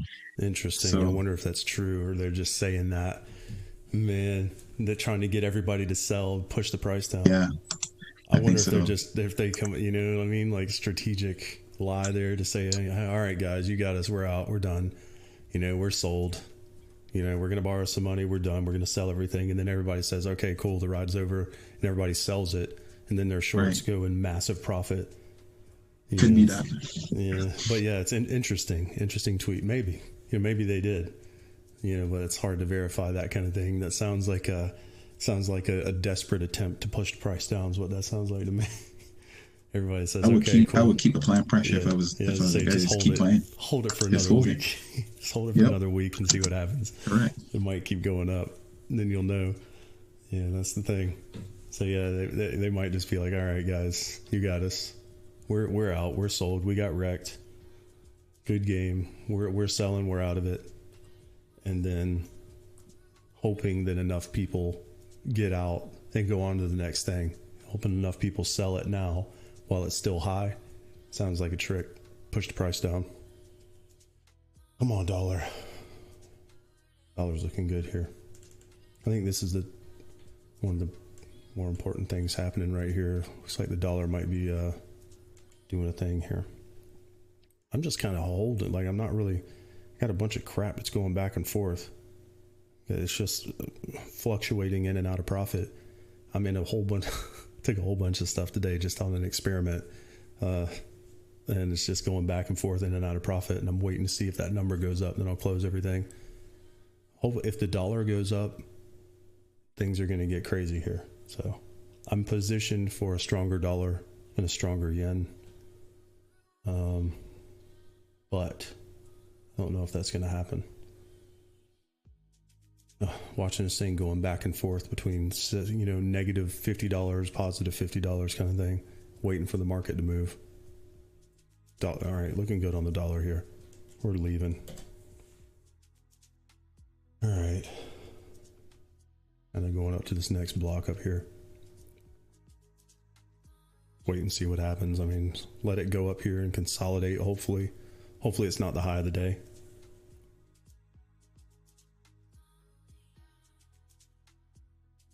What is Robinhood? Yeah. Robinhood's like a retail investor, like for like newer investors. I mean, it's not. I mean, anybody can use it really. It's an app. You know, it's like an app-based investment platform. I don't know if you're asking what Robinhood is, but yeah, it's actually a very popular like stock investing portfolio. I think the thing with Robinhood is it was free. Like there were no commissions on trades. And that was really a really smart thing they did. I think Charles Schwab did the same thing. Not many people know about it. Charles Schwab is a pretty good broker. They're very reputable. They've been around for a very long time. And they do the same thing. Once Robinhood announced that, Charles Schwab came out and said that they were doing I think there are no commissions on their trades too. Same thing. Anyway, come on, dollar. Might get some moves here. Come on, dollar. Looking for a clean trade here. I don't want everybody to get into stuff that's too risky. Freaking euro is going to do. I just took a whole bunch of stuff and I'm going to wait and see what happens. But it's probably not the best idea. CAD's trying to drop.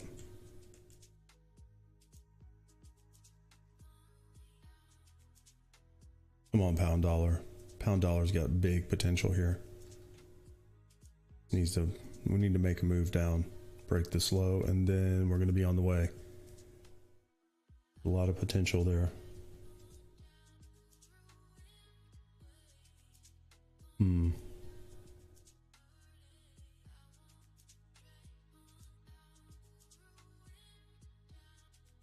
Yeah. $. Another one. Dollar has a lot of potential if it'll just push down. It just hasn't done it.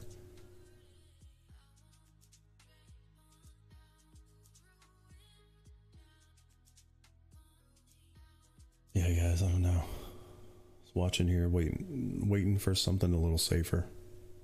This pullback on the dollar is probably the right time to try to position on something. If you wanted to take a risk on something as the dollar pulls back here, you know, that's like euro dollar short, pound dollar short.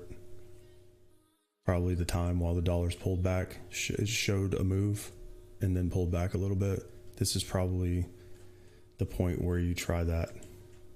You know, you get a better risk reward here. You get a little bit better deal on it, and still the possibility of this going and breaking the low. You know, kind of held a consolidation here, and the idea is that this is going to break back through it. While this is pulled back, it looks like the dollar might be going bullish here. Still in pullback time, but the guess here is that this is going to push up and just kind of consolidate up here at this level. A little bit more at least. And then possibly go higher in New York. But this pullback is where you try to position for that. At least take a smaller position, you know, if you're looking to do that kind of thing. You know, like taking euro dollar short. It's one of those things where take euro dollar and pound dollar, see which one goes. Hope they both go.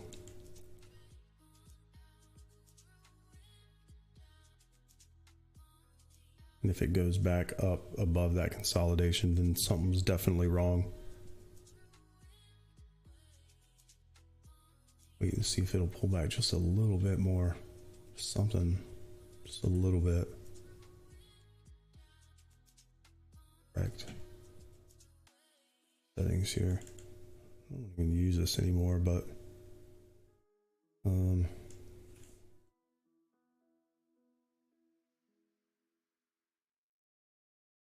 yeah.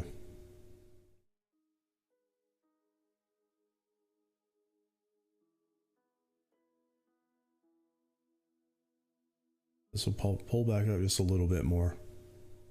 Be interested in taking that. It'll be a good risk reward short. Yeah, you're looking for the consolidation, then a break of the low, and then, you know, whatever past that, you know, just looking for that little push down. Whatever this, you know, this kind of move. Trying to catch that short and the push up in the dollar. Just looking for the dollar to make a little poke up. See what we can get there. Looks like it's going to do it. I mean, now, you know, honestly, now's the time. I'm already positioned on it, but kind of going back and forth, waiting to see what's going to happen. Hopefully that number is going to get really big here if the dollar goes up.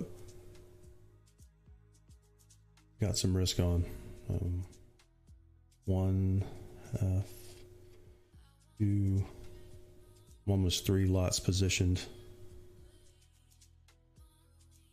I got probably a little more than 3 lots in exposure. And if the dollar goes up, it'll be looking good here, distributed across multiple pairs here. Just trying something different today. But I just trying to, you know, put positioning for direction and not necessarily, you know, the chart itself. Here goes your short on euro dollar. Pound dollar, euro dollar short. Pound dollar is probably the outperformer. As long as that pound will roll over. Euro's already weak, so it's probably a good idea. Probably take both.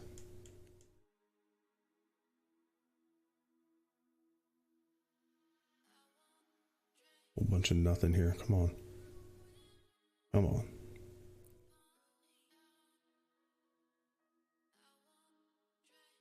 Taking a gamble today. Kind of overexposed to the market, but gambling on direction. Oh, see green. Let's go.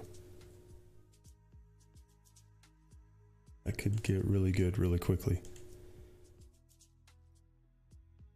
No solid trades other than this, other than euro dollar short here. Makes sense, you know, to try to take this and pound dollar also.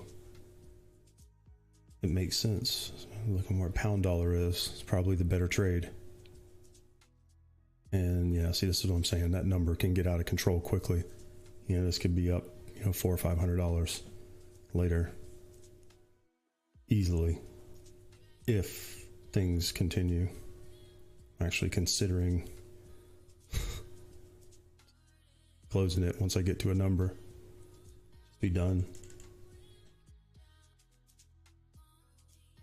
Aussie dollar.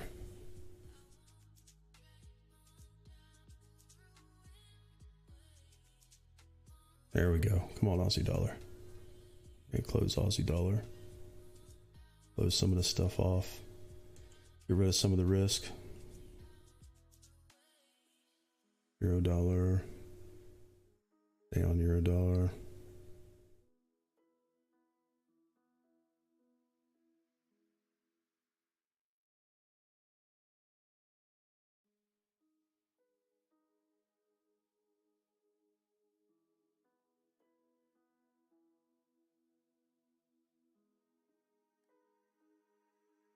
Come on, euro dollar. Pump it, baby. Let's go.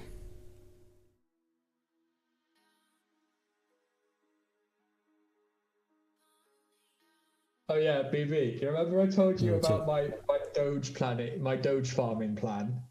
No. I never heard you said something about it. I found you a said coin something. which turns itself into Dogecoin by a farming technique while the coin stays the same. I think I But, remember like, you said you something about it, yeah. Yeah, I extracted That's not a my first terrible 20 idea. quid from a £400 investment, and the amount of coins are still the same. I'm going to do it again and again, and in about 20 days, I'll have made back my money, so long as Doge doesn't drop in price. Well, yeah, I was going to say that's your the thing is Doge going to keep going up. I just need it to not drop. Yeah. But it is the most stupid, insane thing in the world. Kind of funny. It might work, you know, just as long as you manage your risk on that stuff, it'll be fine. Kiwi dollar. Well, it's like you always say, scared money doesn't make money. That's true, man. It's true. Scared money don't make money. That is true. That is 100%. Sometimes you got to take the risk. Sometimes you got to take that risk.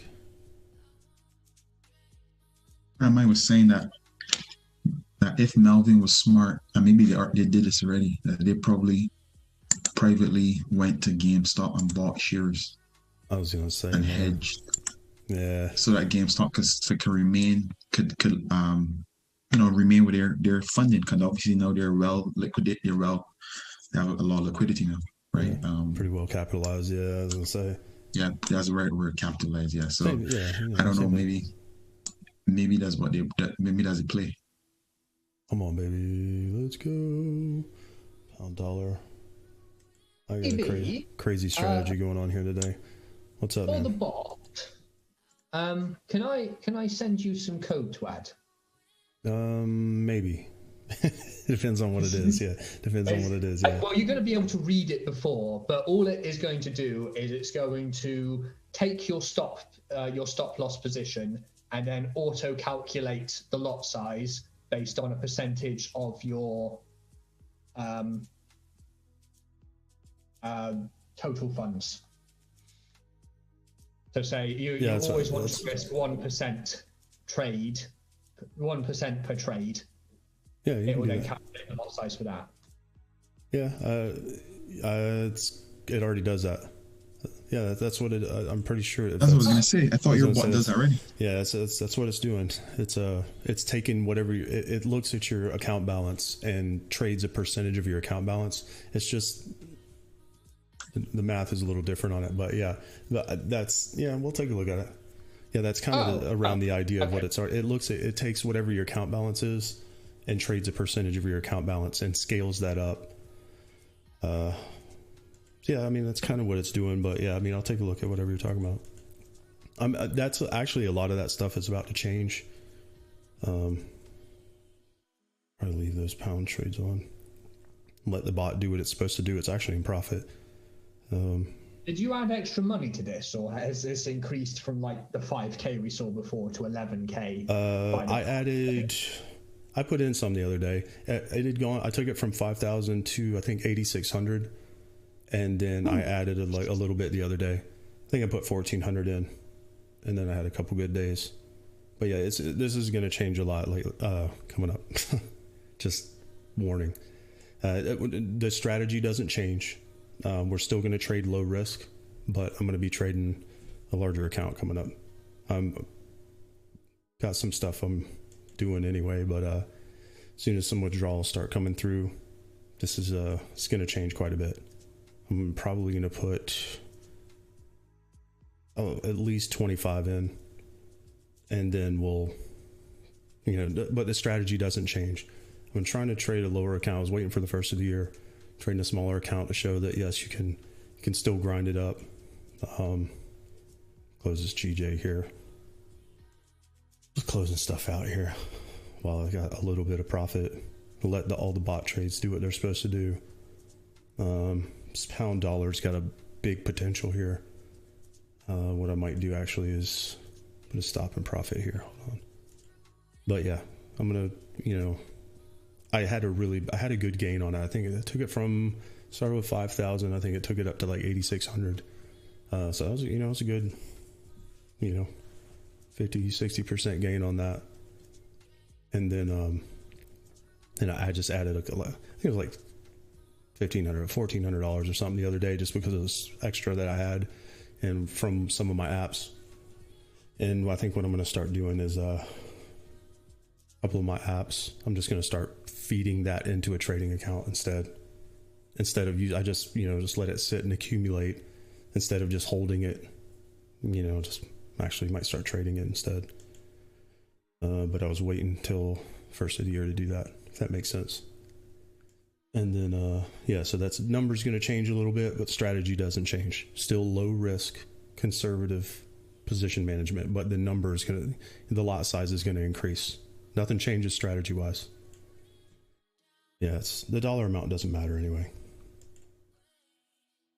Yeah, it's all right today. 0.7%. I'm trying to get to 1%, and then it could just be done, honestly. Yeah, let me do that. I'll reset on the day. I was just trying something weird. I traded direction. All I did was position for this, and I positioned for basically everything: Kiwi short, Aussie short, yen strong, dollar strong, and ended up working out. So I just had to wait a minute. I'm just going to get out of this. I don't care about it running pound dollar. The rest of the trades are bot trades. The 0.01s just test trades on the bot. Kiwi yen, could probably let that go to break even. Whatever this is, euro yen, I'll just get out of it. Oh, come on, go back positive. Come on, give me 1 penny on that. It was just positive. It was like up $1. That was a negative 12 cents. I just don't want to close it negative. Come on.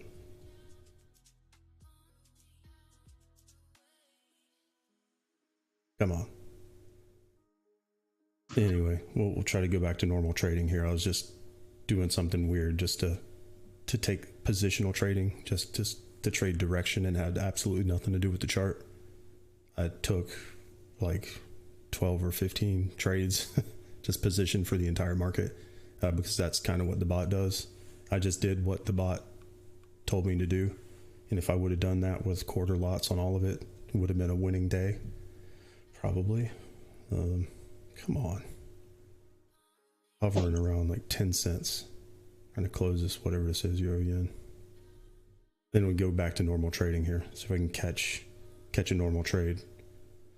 And I'm going to let the bot trades that are... Wait a minute, pound Aussie. No, I want to leave that. No, never mind. That's God. Good morning. Thought that was a... I have a question. Good morning. Yes. Good morning. Never mind, I'll wait on that. How much percentage do you average make in a week? Like your average percentage in a month in a week? Depends. It depends. Percentage, I tend to like to think about that as far as P&L, like how much did I risk? I think the big question there is how much do you risk to get that percentage? And an example would be like if you made 1%, you say, okay, I made 1% today, but you risked, you took a 10 lot trade to get 1%. versus someone who took a half a lot trade to get 1%. It's a very different performance level. You know what I'm saying? And it depends on very different performance based on how much risk. I think the important thing is the ratio of risk to profit. You know, that's a very important thing. But as far as it depends. It depends on the market. I tend to be pretty conservative because I've been trading low, like kind of smaller positions. And for this account, I mean, yeah, between, you know, I had some good weeks, like 5 or 10%. You know, is you know, you can expect. Yeah, I mean, you can expect, you know, taking pretty low risk, but and sometimes it's less, sometimes it's more. You know, like had a couple days lately, just an easy, you know, 2% day. You know, like today I'm up probably close to 1%. You know, just, you know, not taking too much risk. Actually, it's really good. So 1%. Yeah, and that's the thing. You know, just trying to hit a number, just trying to hit. You know, I'm up a little more than 1% today, and nice. And that kind of thing. But I tend to try to be more conservative and take smaller positions, but take them farther, a little smarter on the trades. Try to use less risk to get the same outcome. That's what I tend to try to focus on doing. Yes, that's better. You know, because the idea, again, you know, we had this conversation the other day. The idea is to survive the long term. You know, you want to survive. You don't want to take too much risk and risk losing everything. Yes, mentally it's difficult to risk a lot if you lose 2 times in a row. Right, then, exactly. It takes the stress out of it. If you take a smaller position size but run it a little farther, it takes the stress out of it because you're not worried about, you know, oh my gosh, you know, this is going to go against me 10 pips and I'm going to lose hundreds of dollars. You know, your win rate is also pretty good, I think, because the last few trades you took, they were all right. Yeah, sure. So, yeah, nice. You know, and sometimes, you know, you're going to take losses. Sometimes, you know, taking losses is part of trading. You know, some days are just not good days. Some days the market's very difficult. You know, with all this Brexit stuff going on, you know, sometimes the pound will just turn around on a dime. You know, you get some weird news, you know, some Trump tweet or something, and you know, then the market turns around and does something weird, you know, that doesn't make sense. You know, sometimes the market's tough, and you know, you're going to take losing days. You try to manage that risk and reduce the losses by taking smaller position sizes, but taking them farther and smarter is kind of the idea. That's at least the goal. You know, shooting for, you know, you're shooting for 50 pips on a trade, not 5 pips, you know, that kind of thing, you know, within a daily context, you know, it's just, you know, that's used to also. But if your which are like a risk to reward is good, it don't matter so much, or does it? Right. It's better to get a little more room in your trade, so it's a bit it's a bit relaxed. But if you manage to risk of take 5 pips and risk 5 pips, it's 1-to-1. So right. I don't like the strategy, but it depends, you know. And it kind of depends on the market too. You know, some types of trades are different also. You know, some types of trades you can expect, you know, a much larger gain on. And then some types of trades you're just looking to get, you know, to a certain distance. But knowing where you're heading, you know, knowing what your target is before you take it is very important.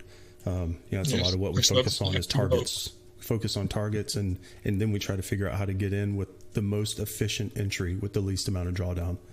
You know, it's kind of working it backwards. You know, a lot of people, they'll take a trade and then say, okay, I'm in it now. Where do I get out? We already know where we're going to get out before we even touch it. We already know where we're going to get out, and we're trying to wait for the right entry to maximize the distance between the set target and the entry. So kind of doing it backwards. But your trades are really good then. Yeah, we tend to do pretty good. I'll work hard. You know, sometimes the market can be tough, but that's just trading. That's part of it. Yeah. It's not free money. Yeah. Otherwise, I mean, you know, sometimes you got to deal with the bad stuff to get the good stuff. You know, we're doing something that's basically free money. So, you know, and this was the idea on the dollar here is we're waiting to see this consolidation. So this makes sense. We were waiting to see if this was going to continue. So now if this holds here, and doesn't die and it consolidates again, then it actually might take another run, because we already know our projected high is up here. You see what I'm saying? Like, we already know that before it happens. We already know where our projected range high is going to be. Yes. So, and you've also got a previous high here. So that's actually interesting. If I'm assuming this was a high or low. So if this comes and breaks this high on the dollar, and again, just directional positioning. We're not actually trading the dollar, but we're trying to see where is the dollar likely to go. And then we can position on other things like pound dollar, euro dollar, pound dollar. This was probably good. I probably should have held that, but there may be another opportunity here. If the dollar is going to continue strong and this kind of consolidates like this is probably going to break the low and do that kind of thing. That very well might happen. Very well might happen. So mostly it doesn't drop so clean, I think, or does it? You're right. Yeah. Yeah. Not much here to the left. Yep, looks good. So like pound dollar, euro dollar, same kind of thing. If you're expecting a bullish dollar, euro dollars already dropped a lot, so this may not be as strong to the downside. I would absolutely love pound dollar. Euro GBP, it's the index for how strong the pound is against the euro. Sure. If I looked at the euro pound. Yep, so exactly. Yep, can kind of give an idea on direction. Say, which way is this maybe going here? You can see that pound weakness showing in euro pound here. And when the pound got weak, this slammed up.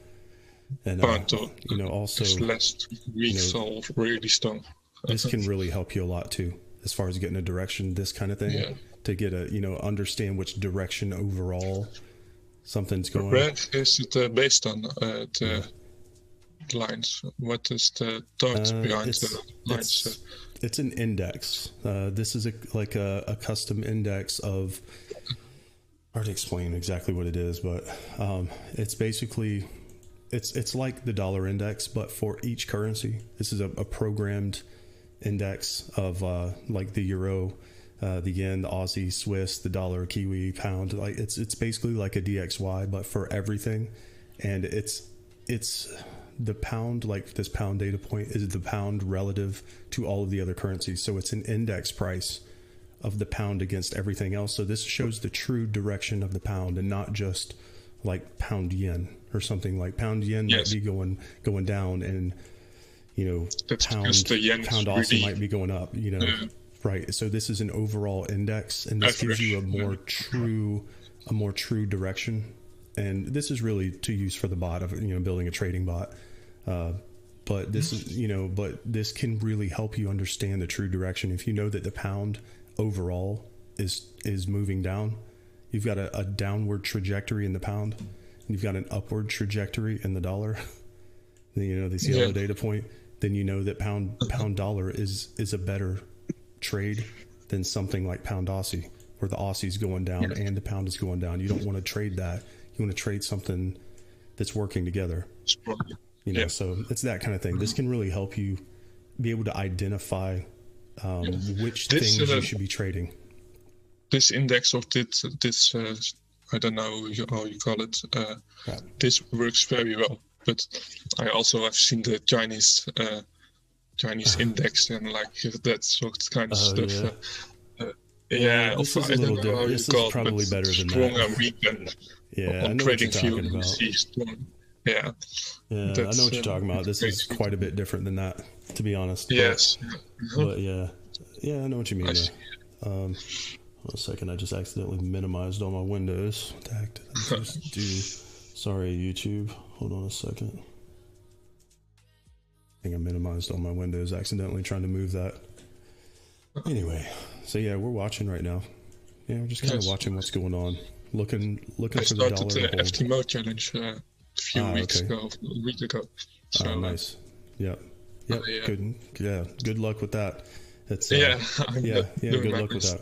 Yeah, I mean, if it's hard not to over risk on that, because you're kind of put in a position where they kind of force you to take a lot of risk.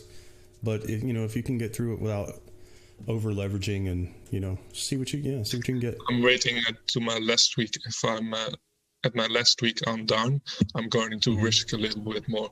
So take it slow. This few weeks.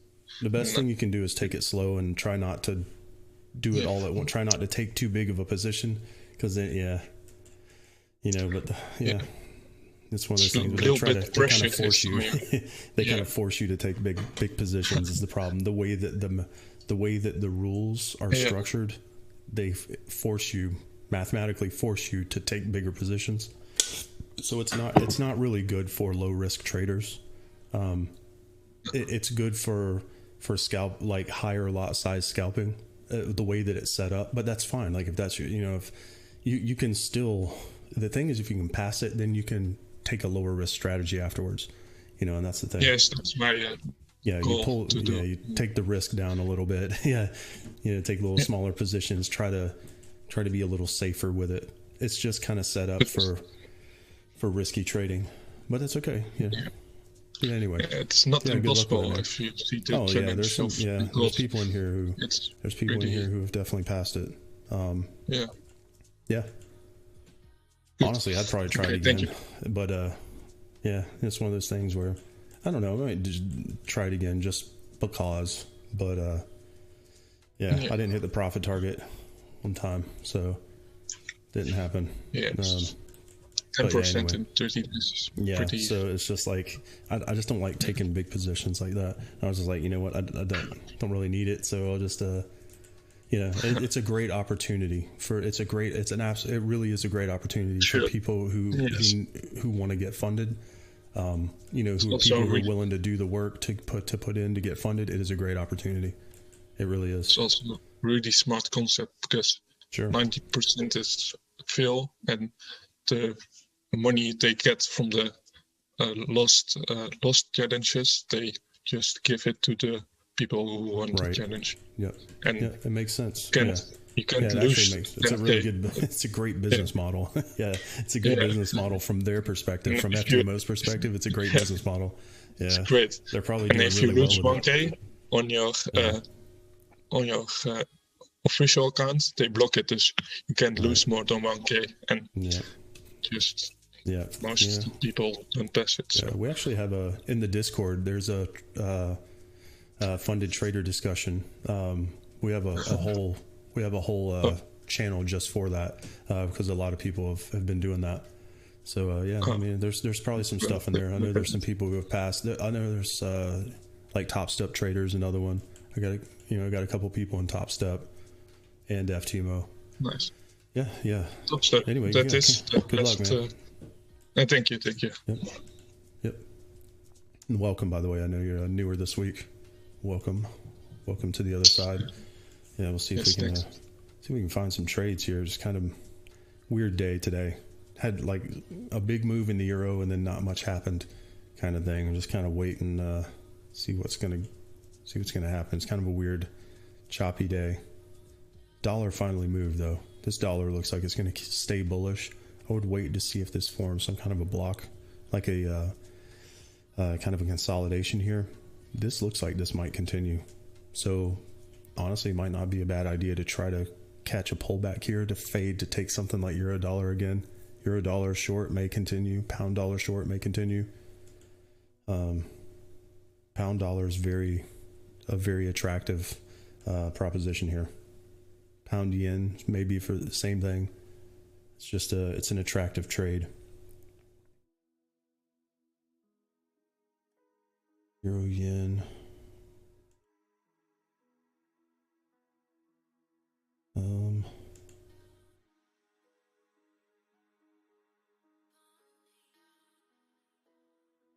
So yeah, we're looking here. We're in a weird spot here, time wise, and over the next probably 30 minutes to an hour, things will start to happen again, and then we'll see what we got going into New York. Definitely watch the dollar. It's pulling back right now. This makes sense. Looking for this to pull back, some kind of consolidation here, but not die. Hopefully this isn't the high, and I think this is actually going to continue because we put in a consolidation here and then pushed beyond it. A lot of times that'll hold. You'll be in some kind of range here above the previous consolidation. You'll get this kind of thing, and then this may be in another range above that and come back and do this and make another push in New York. We're looking for the range boundary here. wherever the low is going to be, it's probably going to be somewhere in here. We're looking for the bottom of whatever this range is going to be, and then try to take the risk on the dollar going back up. But you want to try to catch it as low as possible. And when this gets down here, might take something like euro dollar, pound dollar short. You know, this pulls back a little bit. What might happen on pound dollar is this may pull back here, fail, and then do this kind of thing later. You know, that's definitely possible. And we'll watch that. Euro yen looks like it's about to get smoked. That doesn't look very good on euro yen at all. This looks like a short. Not a big fan of selling the bottom of a range like that, but structure wise, this thing looks dead, man. You know, this thing is wrecked. Does not look good. This looks like this is going to take a second leg to come back and break this low, and as soon as it breaks this low, I'll be out. With a possibility, it actually has possibility to go much lower. Crazy thing about this is, and we already know this as we've got the x-ray vision, but your projected low of the day on euro yen is down here inside of this box right here. This is your projected low. That's far away. We've got some bearish price action, bullish yen, so yeah, that might be a thing later. The yen is definitely, you know, the index of the yen index is trending to the upside, strong. So, you know, this kind of makes sense, you know, for that to take a second leg down. Yeah, so I would watch this. We'll see if this will pick up just a little bit. May take a short on it. Might jump back in here because again, you've got a target low right here. This would make sense to target this low. Got a lower high overall. Euro yen's just one of those that it's all there. You know, everything makes sense. You got a lower high overall, and we've confirmed coming off of that lower high, we're in an intermediary range here, probably going to take a second leg down to break that swing low. And your projected low of the day is down here, algorithmically. Also, just so happens to be previous balance point right here. I mean, right dead smack in the range low. It's just, it all makes sense. You know, back into this consolidation, it all makes sense. And that's 30 pip move from here to the downside on euro yen. So euro yen is definitely one of the best prospects right now as far as a trade. It would be nice to be able to take it from a little higher, but you know, it's hard to argue with, you know, you got multiple reasons why this is very likely going to take a second leg down. I would watch this. I would definitely watch euro yen here to the downside. Don't like selling a range low like that, you know, but it might just take off, honestly. The pound is kind of rolled over too, so pound yen, you may get the same kind of thing on pound yen. This is probably going to be a bigger move on pound yen. It just hasn't started yet. Euro yen is probably more reliable, I would say, but it needs, you know, it would be nice if it would pull back up a little bit and give you a better entry. But what's probably going to happen later is that's probably going to, I mean, it's almost certainly going to drop. So we'll see on that. The dollar is actually pretty strong. This has already come down quite a bit.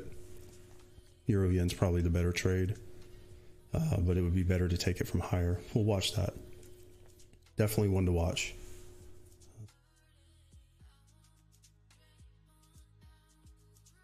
Yeah, I don't know. We're going to find something here.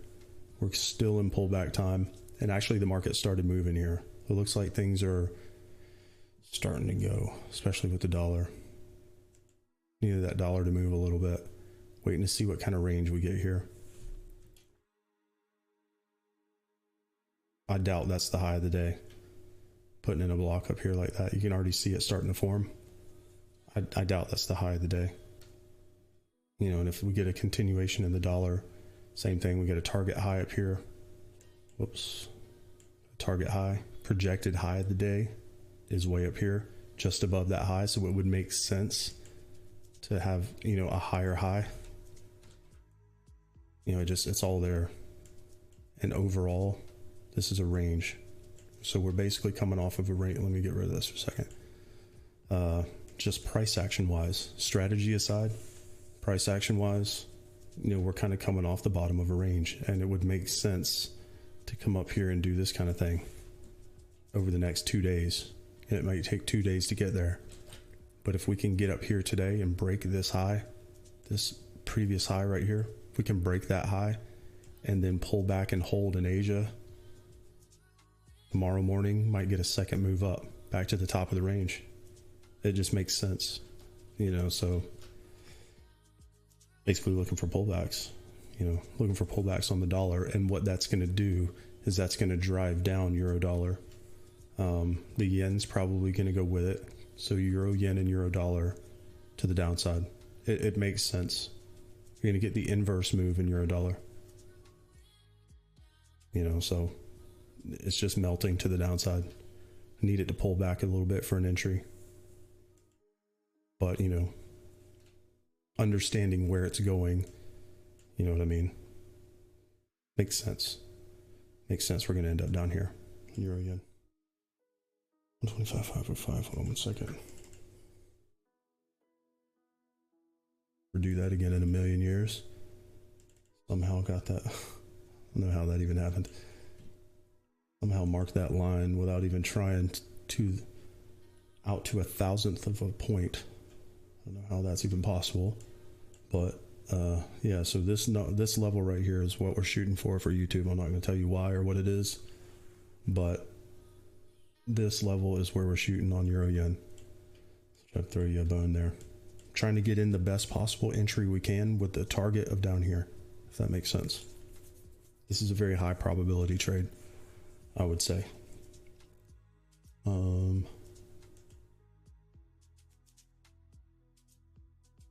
Gotta get in. Yeah, if you look at let me zoom in a little bit.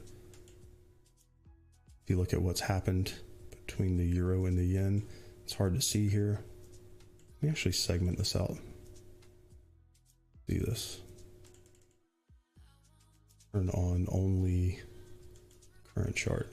Where's your again? EuroCAD's kind of going the same direction, going in that way too. Looking like it's going to be a short. Euro yen. What's just happened here? This is just flipped. Got the yen. It's easier to see it when you segment it out. Got the yen slamming to the upside. Got the euro steadily moving to the downside. So now this is flipped. Now the yen is stronger than the euro. So that even supports that even more.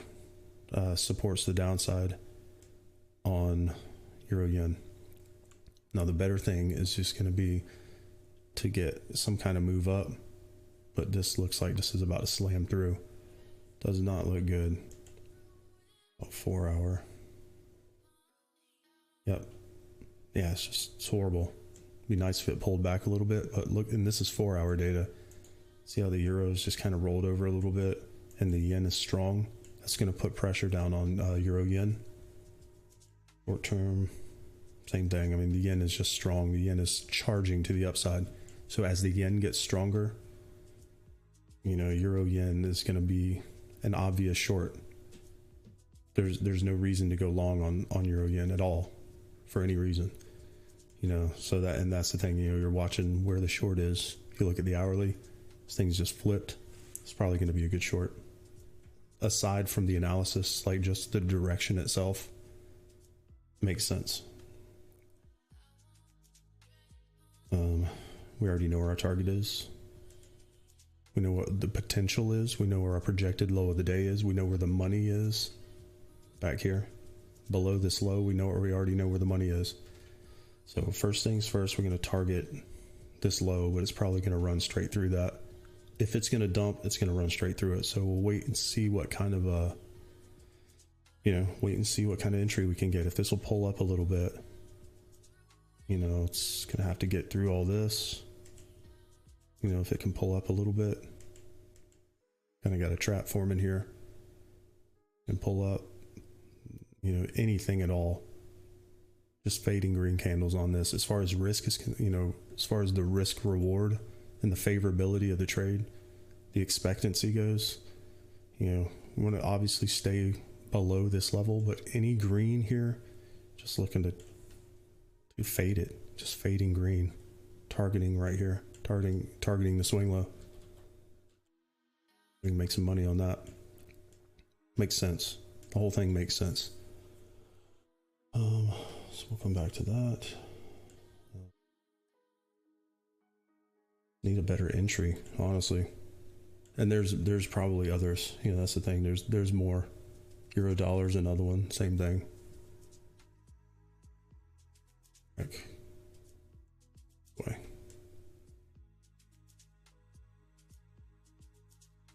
can see direction.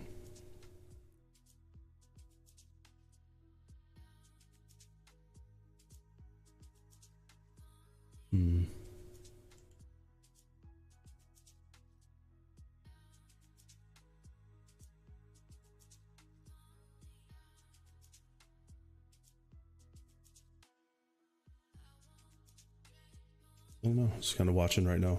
Wait and see if this will give a green candle.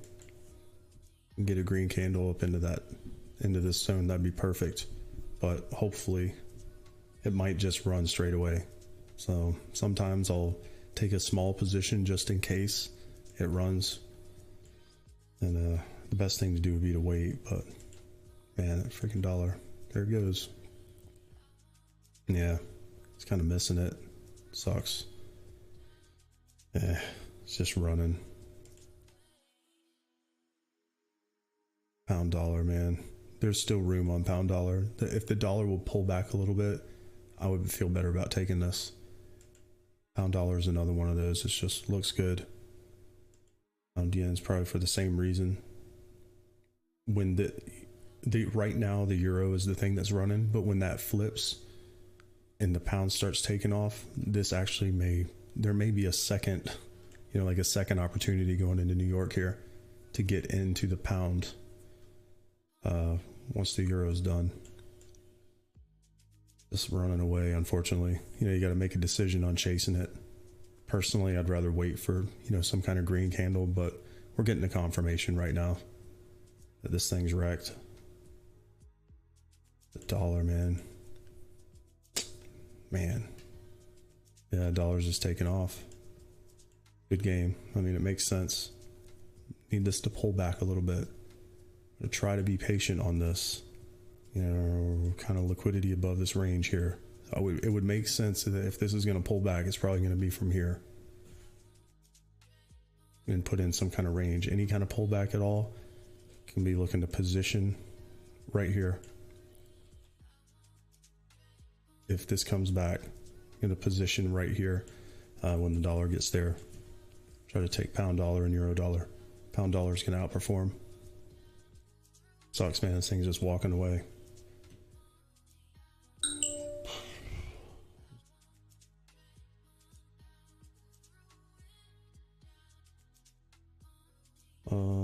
Aussie CAD just hit profit on the bot.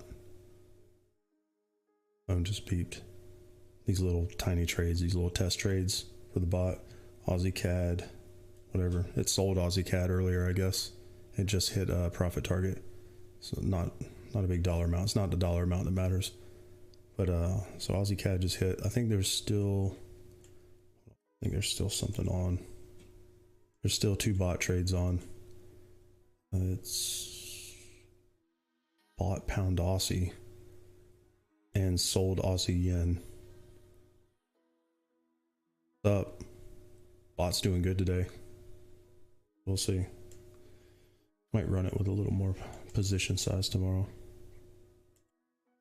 I need to do a separate account for that, but all right. But not on 15 minutes settings, yeah. Yeah, I was going to say that 15-minute settings is a little sketchy. But yeah, I was going to say I accidentally put it on 15-minute, but it actually it's done okay. Out, yeah. It got lucky. But you know, the right thing to do would be to run the higher time frame direction. Come on, dollar, pull back a little bit. I'd like to take another trade here. I want to get something. Got some possibilities, but we need pullbacks. I think we'll just pull back and put in a range here. It's unlikely that that's the high of the day after pushing through this level, this red dashed line right here. When it pushes through that and holds that, it's very unlikely that that's the high of the day. Right now we're shooting for above the previous high at our projected high of the day. So we're trying to get above this high on the dollar, and then, you know, trading that whatever other form, you know, there's plenty of other ways to trade the dollar, but we're just looking at direction right now. Probably going to continue. Looks like the dollar is going to continue bullish. That's going to be a short euro dollar, short pound dollar, possibly long dollar CAD, depending on what the CAD's doing.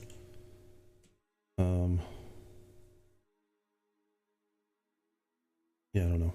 Short pound dollar is probably going to be the better trade. Honestly, I'm considering just chasing this, because when this thing drops, there's really not much there. There's not much holding it up, you know, price action wise. And you got sell side of this, or the buy side of this block right here, and that's going to put you down probably pretty low. You know, like if you're just looking for, you know, try to scalp this out,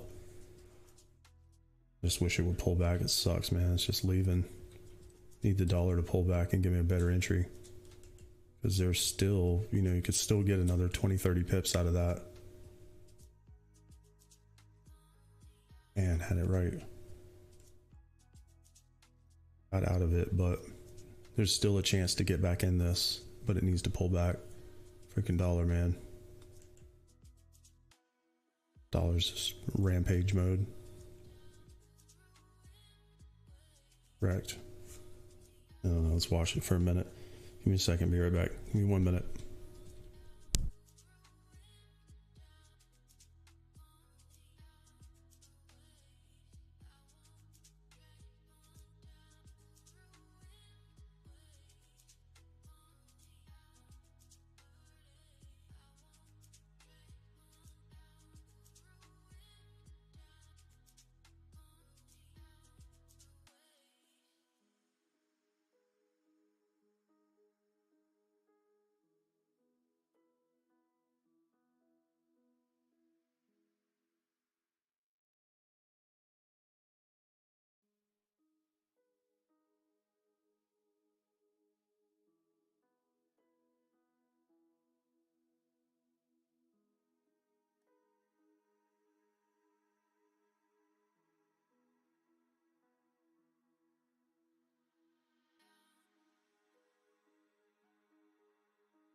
Come on, dollar.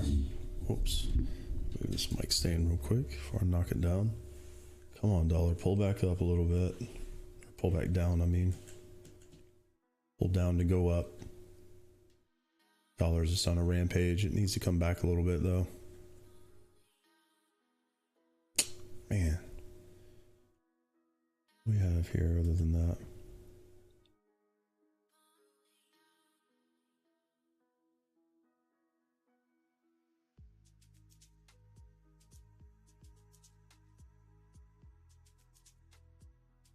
Get everything back here. Hold on.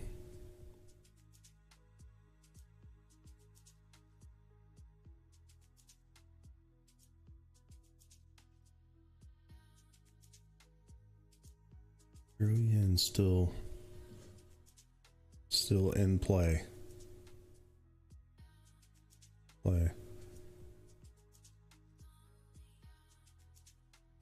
That's going to take a second leg. I'd rather take it from higher instead of selling the bottom of the range, just in case something weird happens. You're not in short from the bottom. You know, at least want to take it a little higher. I wish it would go just a little poke. Need to watch it. Come on. Yeah, dollar and the yen are bullish. Pound's definitely pointing to the downside. Kiwi's pointing to the downside. Like Kiwi dollar. Move. That actually made a nice move already, but that may continue later. What else? CAD. CAD is kind of moving to the upside. Pound CAD might be a good short later.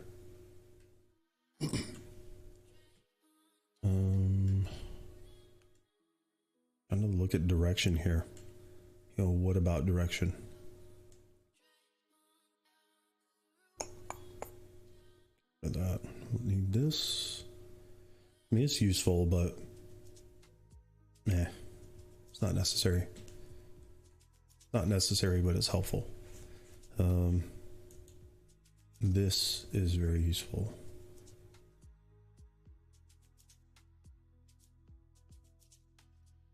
Right here.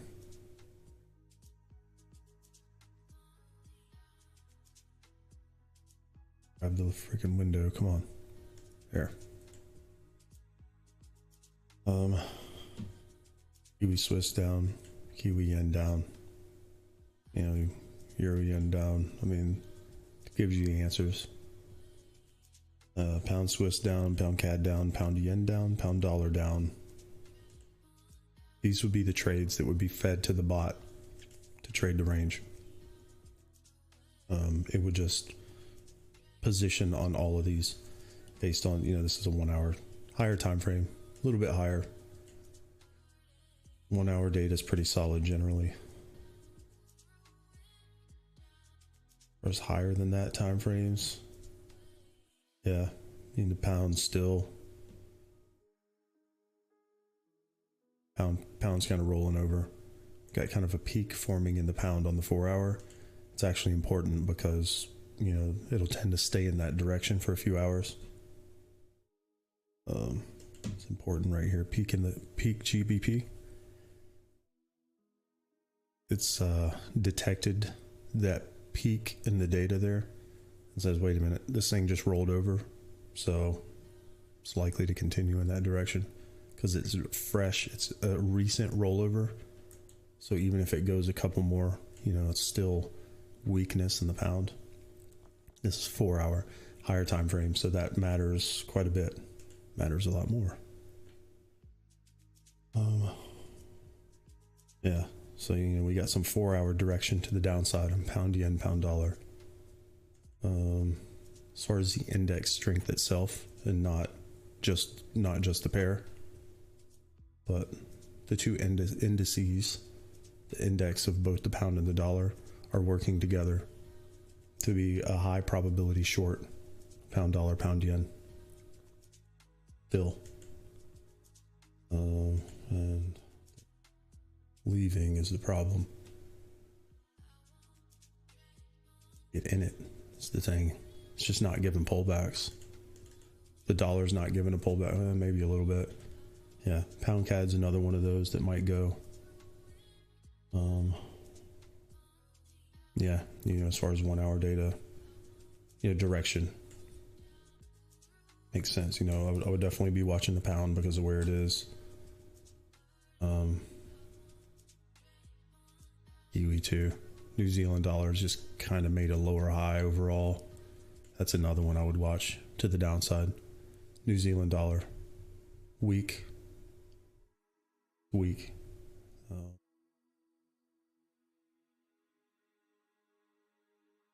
Against what is the thing? Maybe if the Aussie picks up, maybe that later, but CAD maybe. Dollar and yen, obviously. Swiss is a maybe. Tells you the answers. I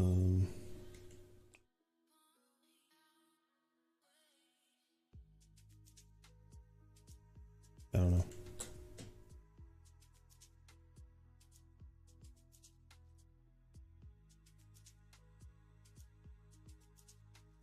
Don't know what to enter here. Waiting for the dollar to pull back.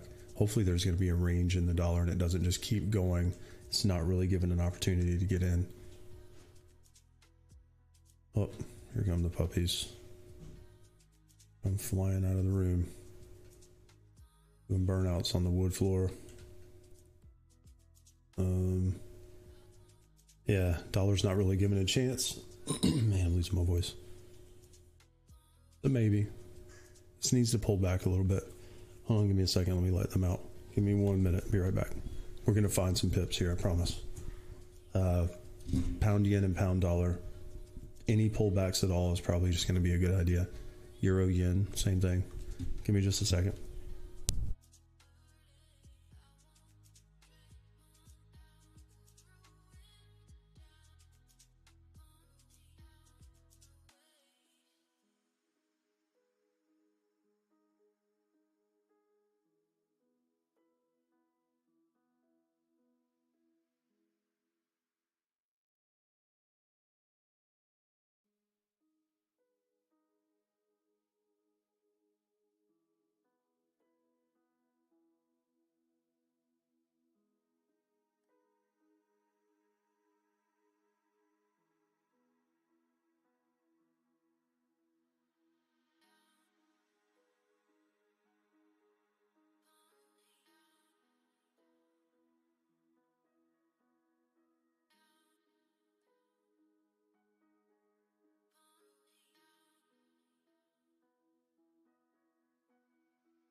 All right, guys, back.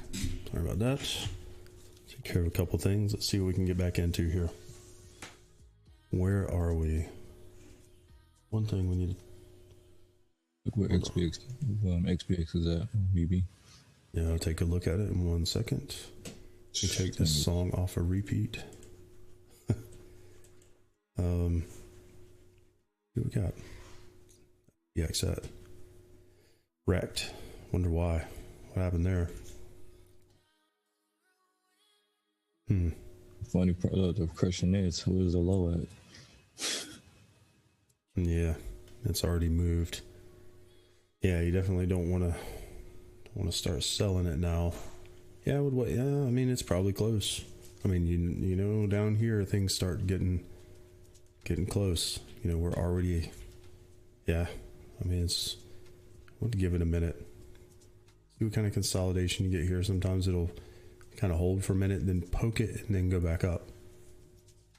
The question is why. You know what happened there. Pretty wrecked. Buckhorn. Oh yeah, Bitcoin. Okay, well, yeah, it's in a weird spot here. Bitcoin took a dive. I can look at the S&P in a minute. It's already moved is the problem. You know, I don't know what that was, but wasn't watching it. But yeah, pre-market that got smoked, man. Surprised pound yen didn't go down more. And speaking of pound yen might be a trade here in a minute. That was pretty harsh rejection there. Pound yen. Euro yen might be another one. Yeah, this doesn't look good on euro yen. Pound yen. Pound dollar. The dollar and the yen are both, they're kind of moving at the same time. Yeah, old buckhorn got smoked there. Yeah, doesn't look good, honestly. If this pushes through there, it's in trouble. It's very likely going to break that low. See what happens when it gets there, but man, doesn't look good for Bitcoin. Just saying. 26.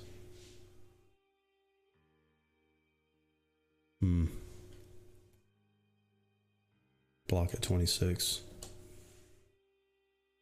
Doesn't look good.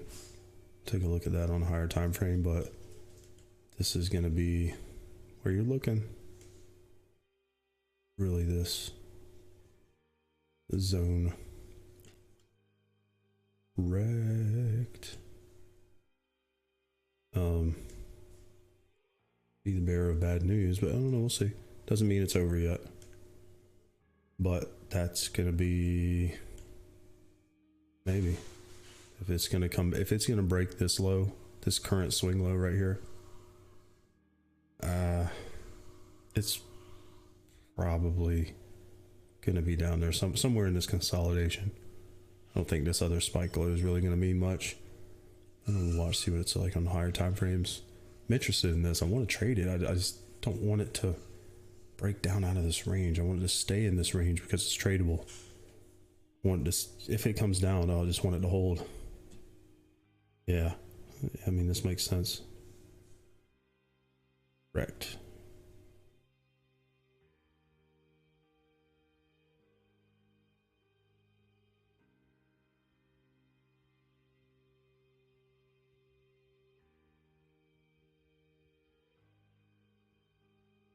Yeah, maybe. This spike could have been an anomaly. You know, just something out of the ordinary that may not have lasted very long, but yeah, I mean, if it's going to come down and break in lows, we already know where it's going. Yeah, I don't know. I would watch it right now. Not saying it's a short, but not from here. We want it to pull back up a little bit at least. Hopefully this will hold. Maybe there's enough buyers in here to hold it. It's just a big zone. I don't know. Wrecked. Mega wrecked. It's just widening out the potential range. And it just widens it out from between up here in these equal highs to way down here. The range is now expanded, trading range to, $10,000 range, basically. Gosh. Be gangster if it did drop, though. Because if it did, it's probably eventually going to come back up. It just means the up move is going to be bigger. You got like a 40% range right now. It's crazy. If it's knocking everything out, just assume that it's going to break the low. Maybe not. Still technically a higher low, but I don't know. We'll watch it. But honestly, I wouldn't do anything on it. Like, it doesn't mean it's going to die yet either, though. Have to wait and see what happens here. This could go all the way up and break that high. You got these highs right here. If this just turned around, which it could do, goes up here and does something like that and kind of meets these equal highs up here. That's possible. Yeah, it's definitely possible to meet up here at 37.5. I wouldn't count it out yet. I wouldn't short it from here. Wouldn't sell it from there. Not from this second. If I was short from higher, I'd probably stay in it. But I wouldn't take a position on that. Weird. Spent that 1/10 of a Bitcoin when it was at 40,000. Lol. Yeah, I don't know what that is on the S&P. Wonder why. It's kind of, it's kind of news dump. I don't think that's technical. Maybe just coming off the lower high. But why? It's market wide. No big move, and it kind of explains the move in the dollar and the yen.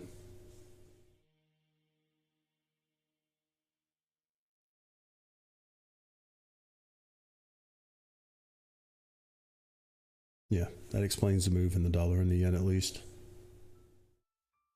Here goes euro yen. Come on. Missing it.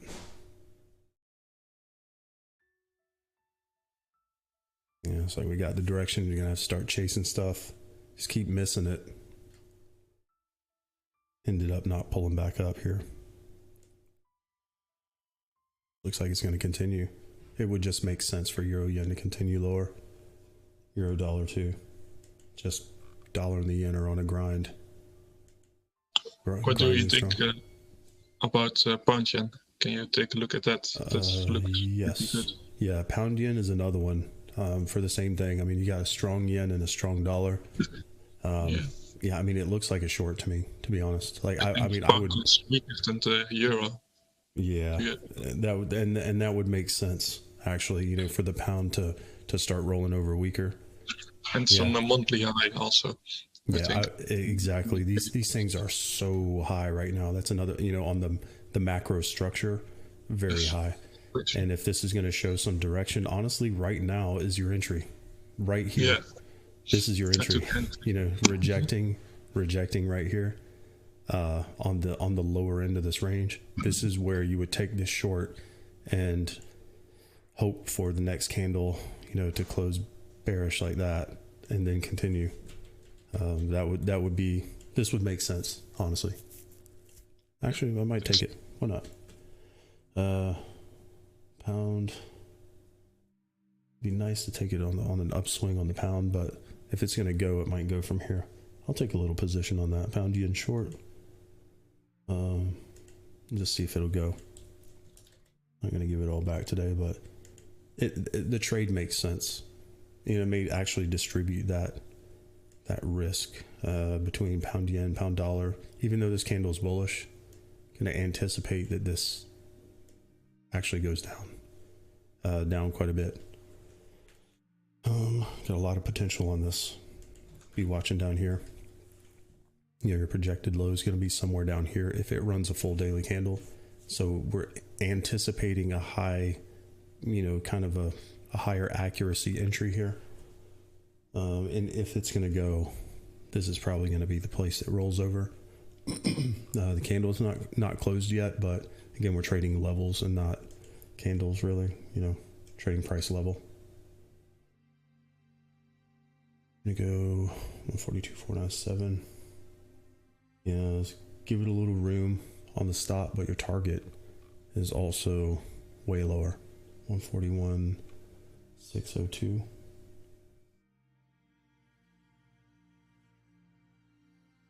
Call it down here.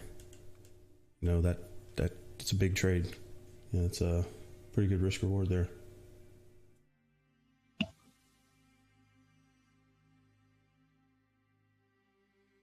Yeah, so you go 1 to 3.5 or so. And then on top of that, you know, you may get the others. Pound dollar, man, this one's already kind of moved, but pound dollar is probably going to go down a little more too. Probably take both, you know, euro yen and that too. The problem is euro yen already dropped a little bit, but it's still probably going to go more. Euro yen is very likely going to continue. I wish it would pull back a little bit. If euro yen would actually give a little bit of green, I would probably fade into it because it's probably going to go too.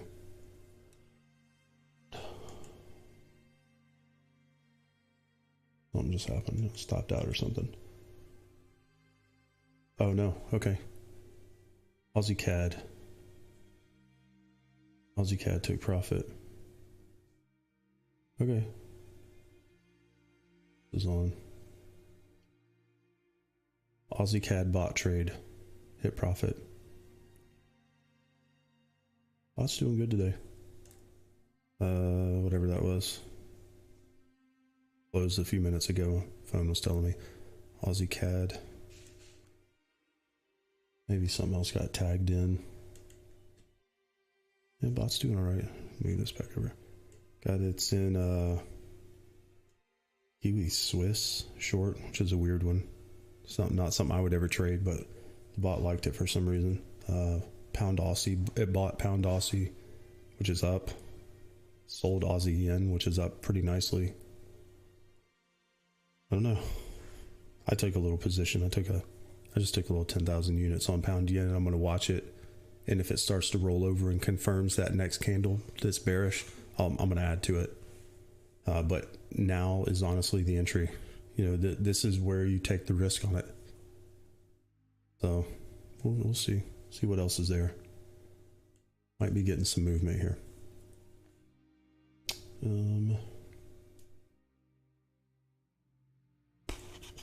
What else?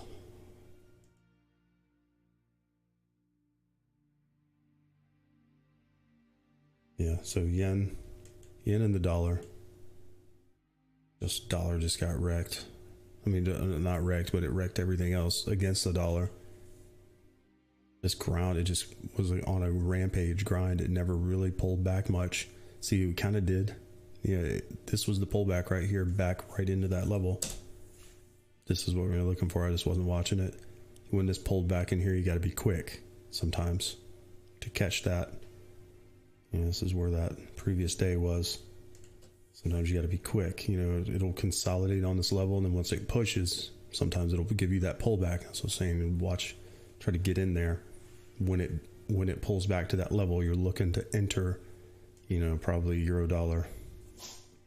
That was probably this pullback spike right here. When this spiked up, that was your entry. But it's all good. Kind of a weird day today. It's like nothing really happened, and then the dollar took off. You know, the dollar and the yen took off all of a sudden. And then, I don't know, hopefully this will drop here. See what happens with that.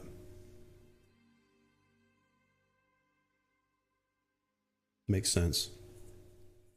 Right place to try it from.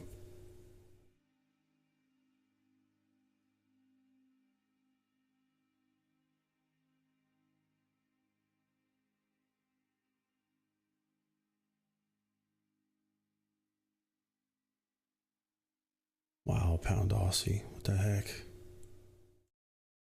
Lion. What is that about? Aussie must have died. Say the bot took this as it left. Needs a few more pips. Needs to go up like 15, 16 more pips. Man, what the heck?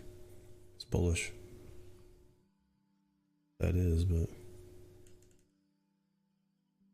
I know the pound pulled back a little bit, but the Aussie must have died. Yeah. Australian dollar's getting weak. What else we can find here? Dollar is bullish. Yen's still bullish. Dollar's just melting up. Going after that high. Come on, pound.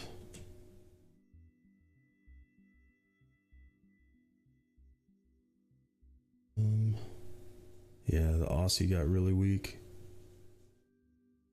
Yen, where's that? Aussie yen's almost at profit.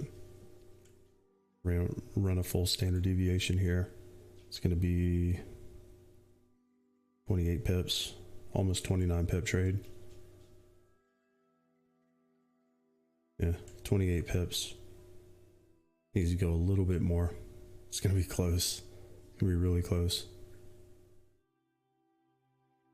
Need to turn on the trailing and moving stops to break even. It can also trail. It already has the ability to trail this down. I just don't have it on right now, just so I can see, what it's going to do. Get a kind of a standardized baseline. It's either going to hit the stop loss or hit the profit target at a 1-to-2 ratio. So I don't know. Watch it. But the right thing to do would be to turn on at least move the stops to break even on this kind of, so when it drops like that and pushes away, it moves the stop to break even, so it can't take a loss at least.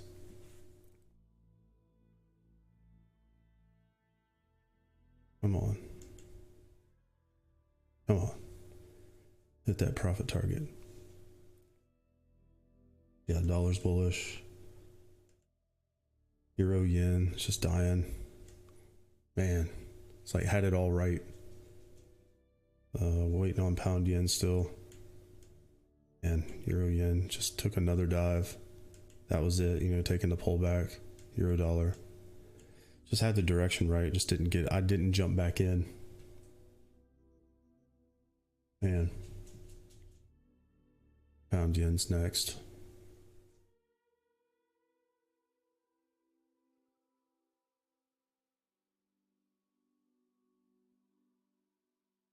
Yeah, Usman, it's a big difference in decision making. Being able to make a one-way decision and not just spread the whole range. It's just going to make a huge difference as far as the overall profit and loss. Just overall, it's in trading the entire market. It just takes whatever's good and not just focusing on one pair. It looks at everything, all possible combinations, and says, okay, what's likely to happen? Of all these possible combinations, what's the most likely thing to have a sustained move? By looking at that higher time frame index direction and then passing that data on to actually trade the strategy. And then, it's looking for, trading the range strategy. So he's got a little bit more. Come on. See on pound yen. Makes sense that it would go down. Pulling back.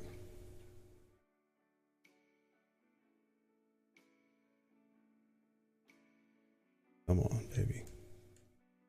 Yeah, Euro yen was good. Pound yen's next. Hopefully that next candle will roll over bearish.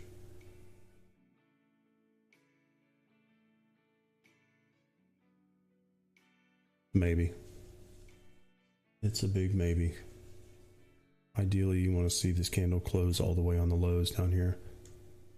And if not, it's iffy. Doesn't mean it's over, but it's iffy. You want to see this candle close down here, ideally. If it tries to come back into the range, then may abort the mission.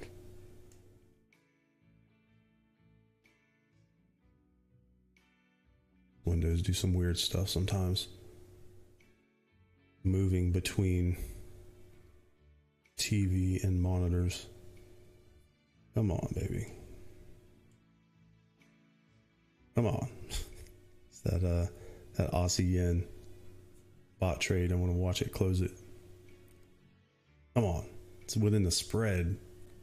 Problem is it's back into here in the buyers. Come on. It's like right there. I hate it when this happens. It'll be like within the spread and then it'll pop back up. It's like, oh man. Don't want to, here it goes. I just don't want to close it manually. I'm going to let it do it. Oh yeah. Yeah, there's a lot. It's going to be a lot different being able to trade, being able to make the decisions. You can actually actively make decisions. It's actually going to get better later. I'm going to try to work on it today. I had to do some stuff yesterday. I had to go to a car dealership yesterday and take care of some stuff. I didn't get to mess with it yesterday. I wanted to get some programming done. I just had some life stuff to do.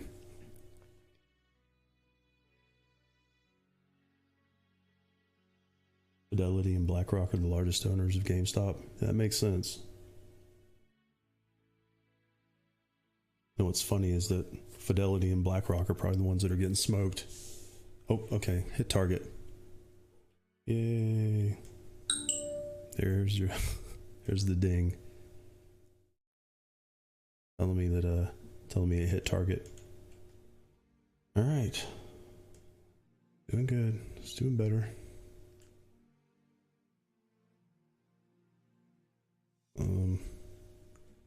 All right, so that one hit target. Aussie CAD and Aussie Yen, it got it right. Aussie Yen just hit target, 28 pips. Dude, the bot's probably done 100 pips by itself today. Just small lot size. That was a 28 pip trade that just closed. Yeah, I'm working on it. Hopefully today will be good. Today's a good day. Today's a really good day. The last couple of days have been good. Need the market to move is what it is. Like, just need the market to move and not be messy. But yeah, things are getting quite a bit better. Things are coming along. I did good today too. Still got 2 positions on, both in profit.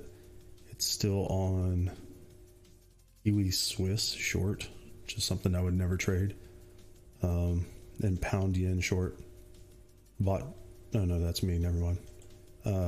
Pound Aussie. It's in pound Aussie and Kiwi Swiss. Weird. Pound Aussie is really close. Needs to go a little more. We'll see. See if it goes much different. Much better. Much better here. Pound yen. This is going to be a good trade on pound yen if we can get the right close here. If we can get that confirmation of weakness, this monkey's going to run. Let's go. Let's go. If this will close weak and pull away from this little consolidation, we can, tighten up stops a little bit too. I try to let stuff breathe a little bit until I can see which way it's actually going to go.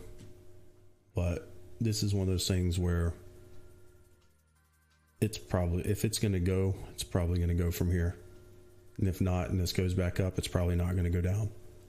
And it'll be in a range for the rest of the day. Hopefully this will drop because the yen is still, got a big push here on pound Aussie. Waiting for that pound to roll back over. And when that happens, this is probably going to drop pretty hard. We'll see. The trade makes sense, especially as high as this thing is. Trade just makes sense. After making a new high, it's already dropped a little bit, but it's probably going to continue. Makes sense. Just see if it's going to get stopped out or not. If it gets stopped out, might take another swing at it up here. It's probably going to end up going down over time.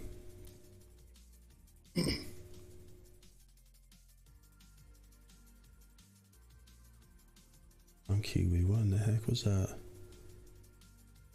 Kiwi death. Kiwi Swiss dying. Come on, pound Aussie. Just go. Needs a few more pips. 15 pips. You good today? Weird strategy this morning. I'm trying to catch some normal trades. I just took the direction on everything. Ended up killing it. Not killing it, but ended up in profit. Hold on one second.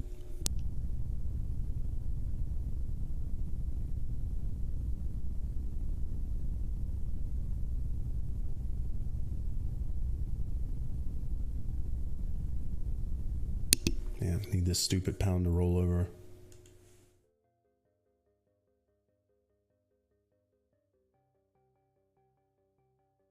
Maybe.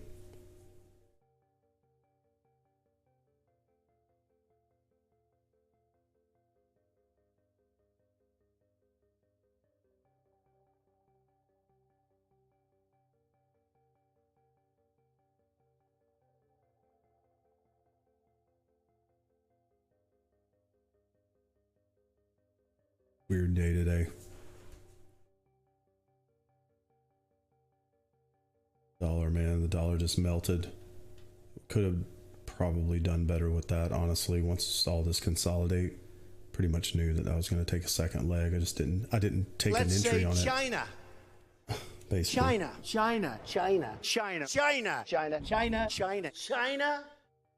Don't beat China in trade.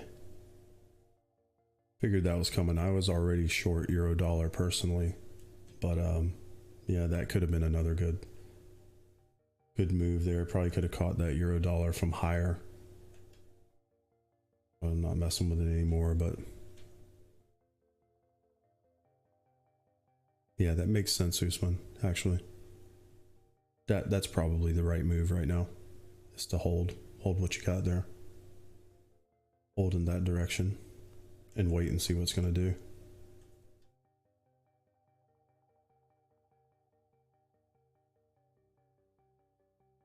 Kiwi, man.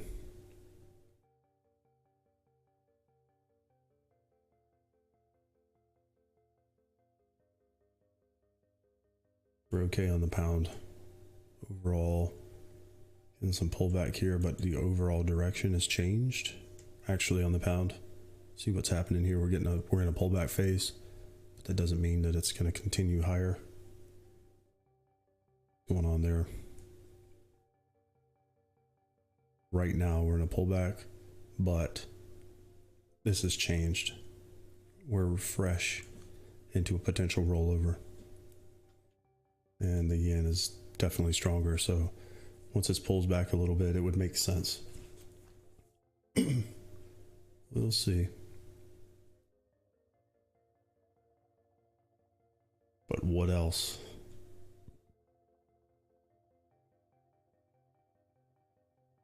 Bad Swiss. Euro's coming back a little bit. Aussie's just dead. Swiss is dead.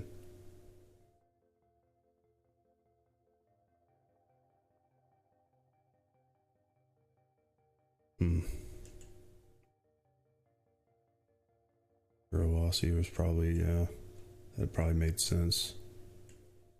Okay, so that's coming back out.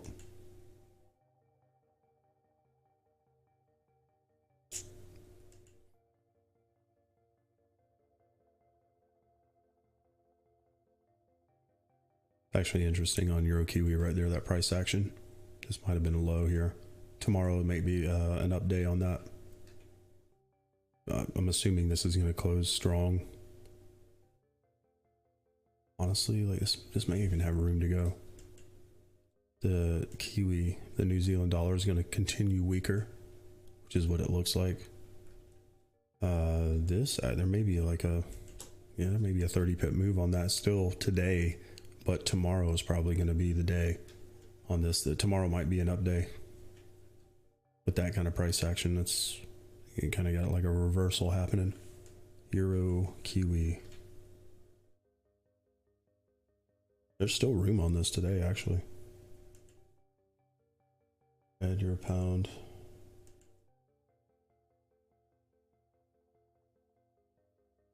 Pound Aussie, come on. Pound Aussie to go a little bit more. Bot can get the W. Pound yen and pound dollar just chilling, trying. Pound yen's probably still okay. Gonna watch it. I don't know. We'll see what happens. It's worth a shot. I know that. Still a possibility that this kind of consolidates and rolls over.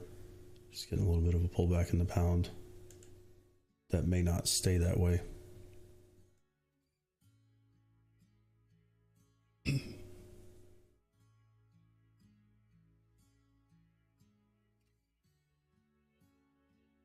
Yeah, let's watch it. I mean, nothing to do.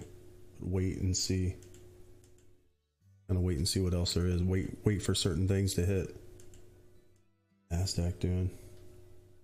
Yeah, this is pretty wild on the in the equities market, pre-market. Big dump pre-market. I wonder why. Wonder what that was.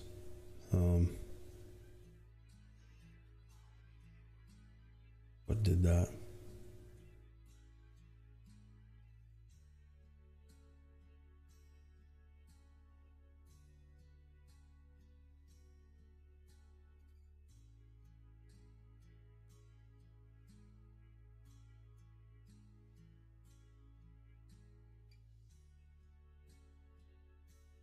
Caused that big drop. Investors got spooked pre-market, took an accelerating dive down, and it went deep. So I wonder what that was. It's just been technical. Looks like it may have been a technical move down, but it's pretty deep. It's kind of the problem with the markets being as high as they are, is the moves are going to get over-exaggerated when they do start coming. People start getting out. You can have a lot of people getting out at the same time. You know, so you get that over-exaggerated push. Some really volatile days coming. It's going to be great. It's going to be good for trading. Waiting for it to start. Waiting for everybody to get scared. Start jumping out.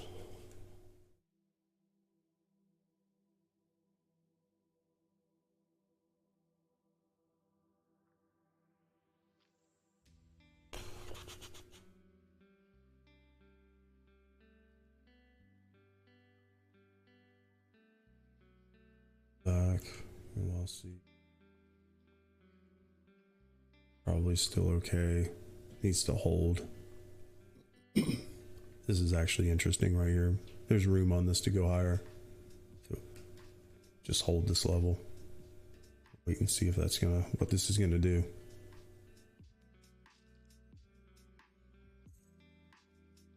And some pullback in the euro back to the upside. A little relief rally. Euro dollar. A possible low of the day. I don't know. Be looking for a bigger shift than that. Bigger shift off the low back to the trap. This hasn't happened yet. Possible. Okay, see euro yen. Here you go. Shift bar on euro yen. There it is. Oh, there's your shift. Shifted back to the trap. Thing we talk about all the time. This is understanding when that move is over. Interesting. All right, so now we're waiting for the pullback. A lot of times this will poke just higher than the trap and then pull back. And when it pulls back, we're looking for the higher low. Probably the low of the day on euro yen. It's almost certainly the low of the day. So now we're looking for a pullback. Maybe take it back the other way, to be honest. I think this is going to end up going down. But that was probably the low. Hold on a second.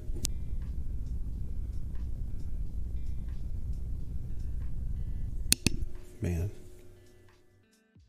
So, get a little pullback. It's the euro. I think the euro is done going down is what it is. Doomsburg. Yeah, no more Doomsburg.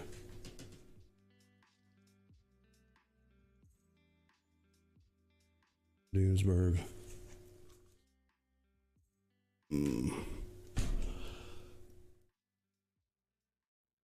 Actually, I haven't been listening to it lately. I'm actually curious to what's going on right now. I like to listen to it, keep up with what's going on. Not, necessarily Bloomberg specifically, but just financial news in general.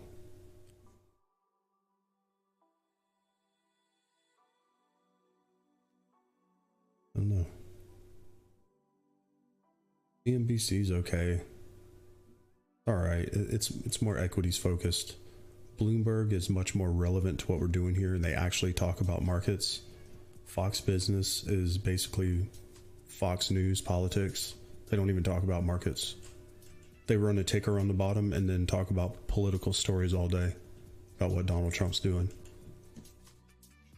That's, you know, I've tried to watch Fox Business. It has nothing to do with markets. So I had to, you know, just got to watch something, you know, political views aside. A lot of people don't like Mike Bloomberg, but political views aside, they actually talk about the market. So if you actually watch Fox Business and then watch Bloomberg, guarantee you're going to see more about the markets by a multiple of 1 million on Bloomberg than Fox Business is only politics. They run a ticker, market ticker on the bottom of the screen and talk about politics all day. You know, so I, you know, stopped watching that. As far as like market news and stuff, I don't mess with it. You know, so it's, you know, I know people get upset about the politics of Bloomberg, but it's free and they actually talk about markets. Cheddar is actually another one. Cheddar, if anybody's heard of Cheddar, that can be good sometimes. I don't know if they have a stream on, but yeah, Cheddar is actually pretty interesting. They actually talk about markets quite a bit. Can be more equities focused, like CNBC. CNBC is almost exclusively equities, which is fine.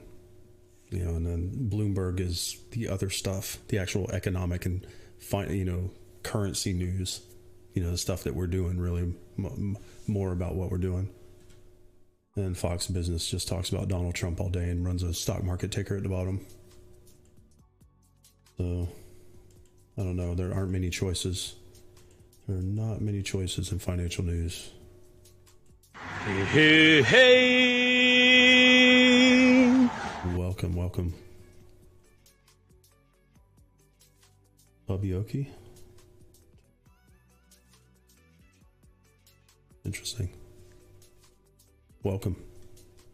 Trying to see what's going on here. We're just watching everything.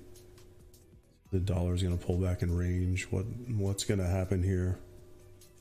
What happened with the S&P?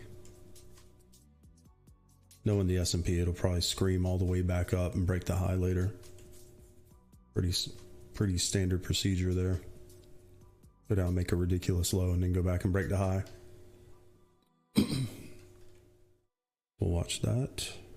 Need that to pull back a little bit. If this will pull back and make a higher low, might honestly take, given what time it is right now, pre-market, with the S&P down like that far, you know, it's not a bad risk to try to take that back up. See, your risk is to the upside on this, unless there's some weird news. It looks like a technical move though. Doesn't look like a news. You know, it was a grindy move and then it accelerated. It looks like technicals.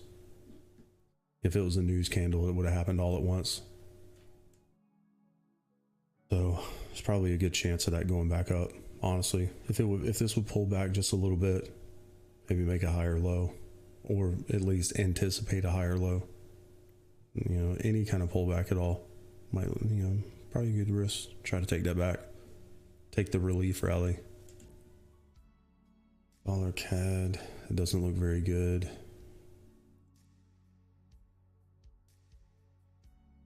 The pound's doing here. The pound pulled back up. I think we're going to get a range on the pound, unfortunately.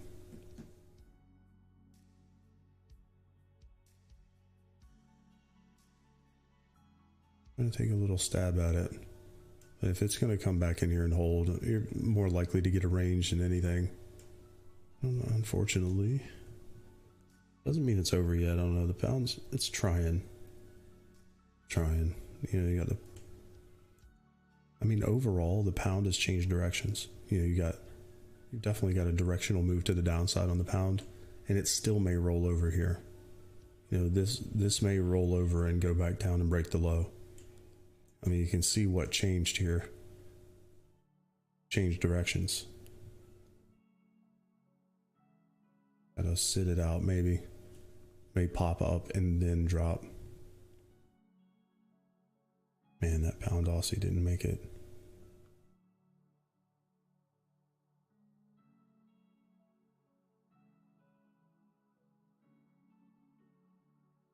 Yeah, I don't know, maybe it might make it up there.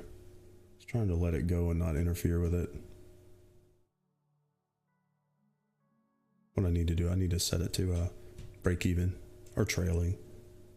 Normally have it trail.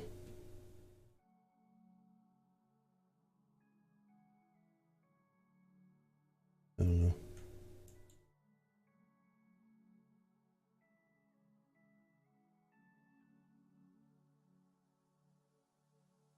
Waiting.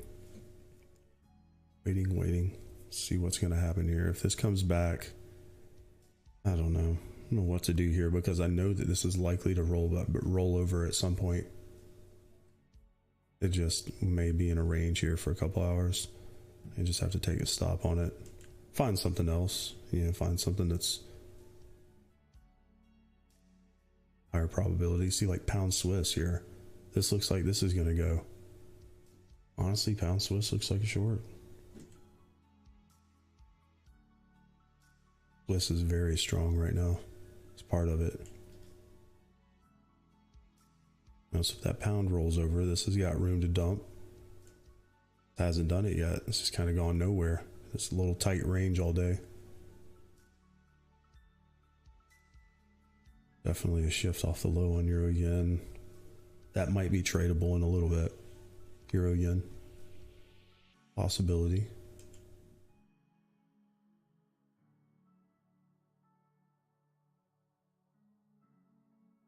I don't know, guys. Just kind of watching right now. It's nothing yet. Waiting for the dollar to pull back to see if it's going to continue. And that might not be over yet either. This is the thing we're looking for here on the dollar, for this to pull back, put in some kind of range, which is likely going to be down here somewhere, and then continue. Come back, define the boundaries, the lower boundaries of that range, and then make another move. Break the high.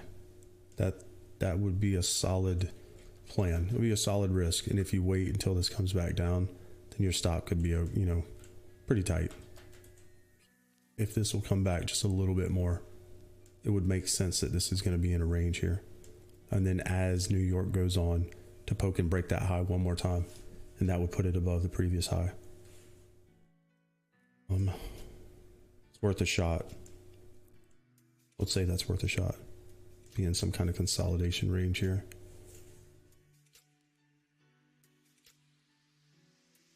We'll see. Definitely not over yet. That'd be a drop on pound dollar.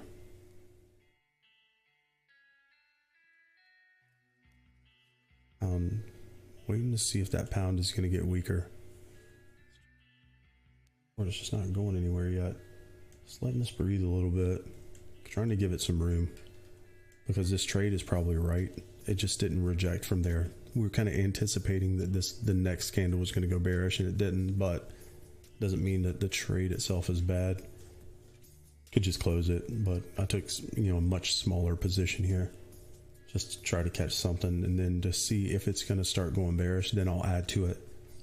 Take a smaller position before the confirmation. Now we're just in some shenanigans here. $1 is actually quite a bit better. Another one. This dollar will pull back just a little bit more. Might take the risk on pound dollar. It's more likely that pound rolls over bearish than the euro continuing bearish.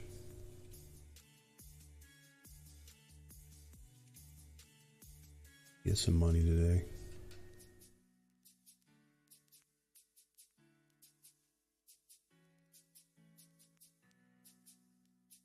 Yeah, agreed. Yeah, Bitcoin's not looking too good. Definitely not looking very good here.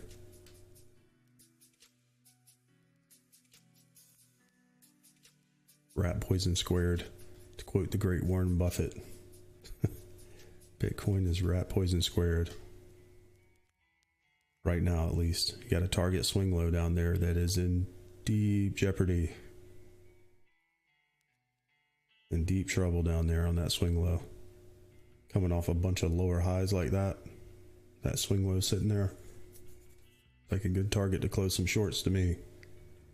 I don't know. It's not looking very good. Wouldn't want to sell it here, but it doesn't look good. I'll tell you that. Basically. Beat Connect. Euro Kiwi's going for the high. That makes sense. Good game on that. Low of the day is in. Looking for the high up here somewhere. Probably a scalp there. Not really a lot of traffic to slow it down, to be honest. Euro Kiwi. Looks like a weak Kiwi. Probably Aussie at the same time. This needs to pull back, but there's a lot of room for this to go up, man. Holy cow. There's a lot of room. Hundreds and hundreds of pips potentially to go up.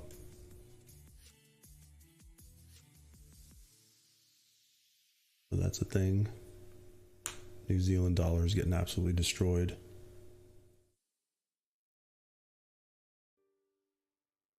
It's kind of flat. Euro's retracing. Swiss franc is strong, but it's already been strong. Dollar, same thing. It's very strong, but it's already been strong. May continue a little bit. The pound is the question right now. I think the pound is where an opportunity is going to be. It's kind of rolling over. And if that stays rolling over, there may be another opportunity to get some of these pound pairs short. Pound dollar, like this just doesn't look like it's recovering. This looks like it's going to continue and break that low on the pound dollar. And if the dollar comes back, this is the thing. I'm waiting to see if this dollar is going to pull back a little bit. If we can get some kind of range before it tries to break the high. And if it'll pull back a little bit into here, might take a stab at a pound dollar short. I think it's probably got the highest probability of going short.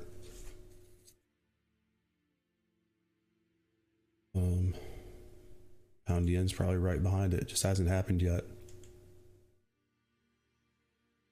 I don't know, we'll watch this. Give me a minute. See, we'll watch it and see what happens. What time is it? 8:30. Still got 30 minutes. We got a new 4-hour candle. Maybe things will start happening. Hold on a second. Don't we have some news today? I know we've got the interest or the rates today. Federal funds rate. Big news. Huge deal happening later. 2 o'clock though.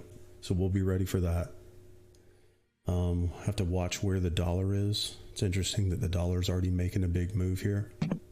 Got the federal funds rate for the dollar. Big candles. Big candles inbound. What's up, man? What's going on? I want to just, if you don't mind bearing me, if you go on a daily chart on Bitcoin, right? Yeah. There's something that I'm looking at as very interesting. I want your opinion on this. Let's go back to that pattern quickly. So we see that pattern, so we keeping that in our minds. Let's go back to 2017. We keep that pattern in our minds. Go back to 2017. Yeah, I know. I know. I want to see something. I just not. Is it there? Is it there? Okay, I know what you're talking about right here. So I'm wondering right here. Yeah. There's going to be a shoot up. You see how that second high right there? Right here. Yep. I am wondering because you see how it hasn't cleared the bottom wick yet. We haven't cleared our bottom wick yet here.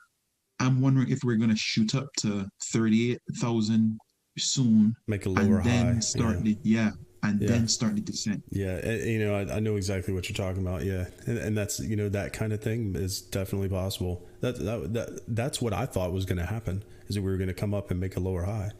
But it's right now we're kind of grumbling down on the lows. It doesn't. Yeah, I was gonna say it doesn't necessarily. It's not a short, man. That's what I'm saying. It's not necessarily the right time to short it, because if this does come up, I mean, it's definitely. We already know where our targets are going to be. Probably up in here. And if this would, do something like this and come up and make that lower high, and then, that kind of thing. Sell off hard. That's what I'm saying. So I would definitely be watching this block right here. This is a very important piece of price action. This piece right here, because, I'll be watching this level right here on the daily, at least, whatever that is, 37, 36, 750. But you know, you can see where your sellers are right here.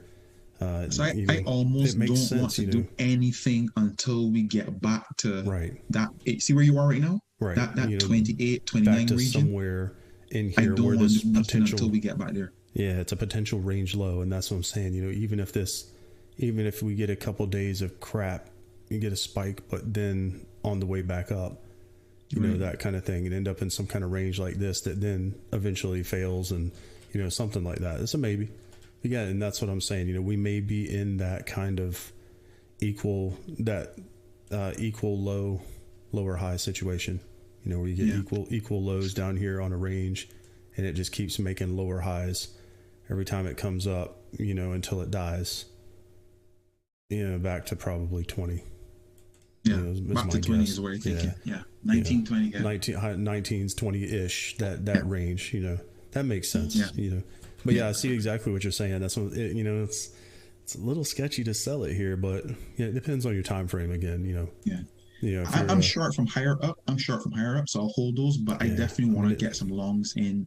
Just trying to find it looks like a probable area, you know, to get long. You know what I mean? Yeah. I mean, it looks like it's going to go bearish. You know, it does look like a sell. You know, looking at the 1 hour chart, it looks like a short.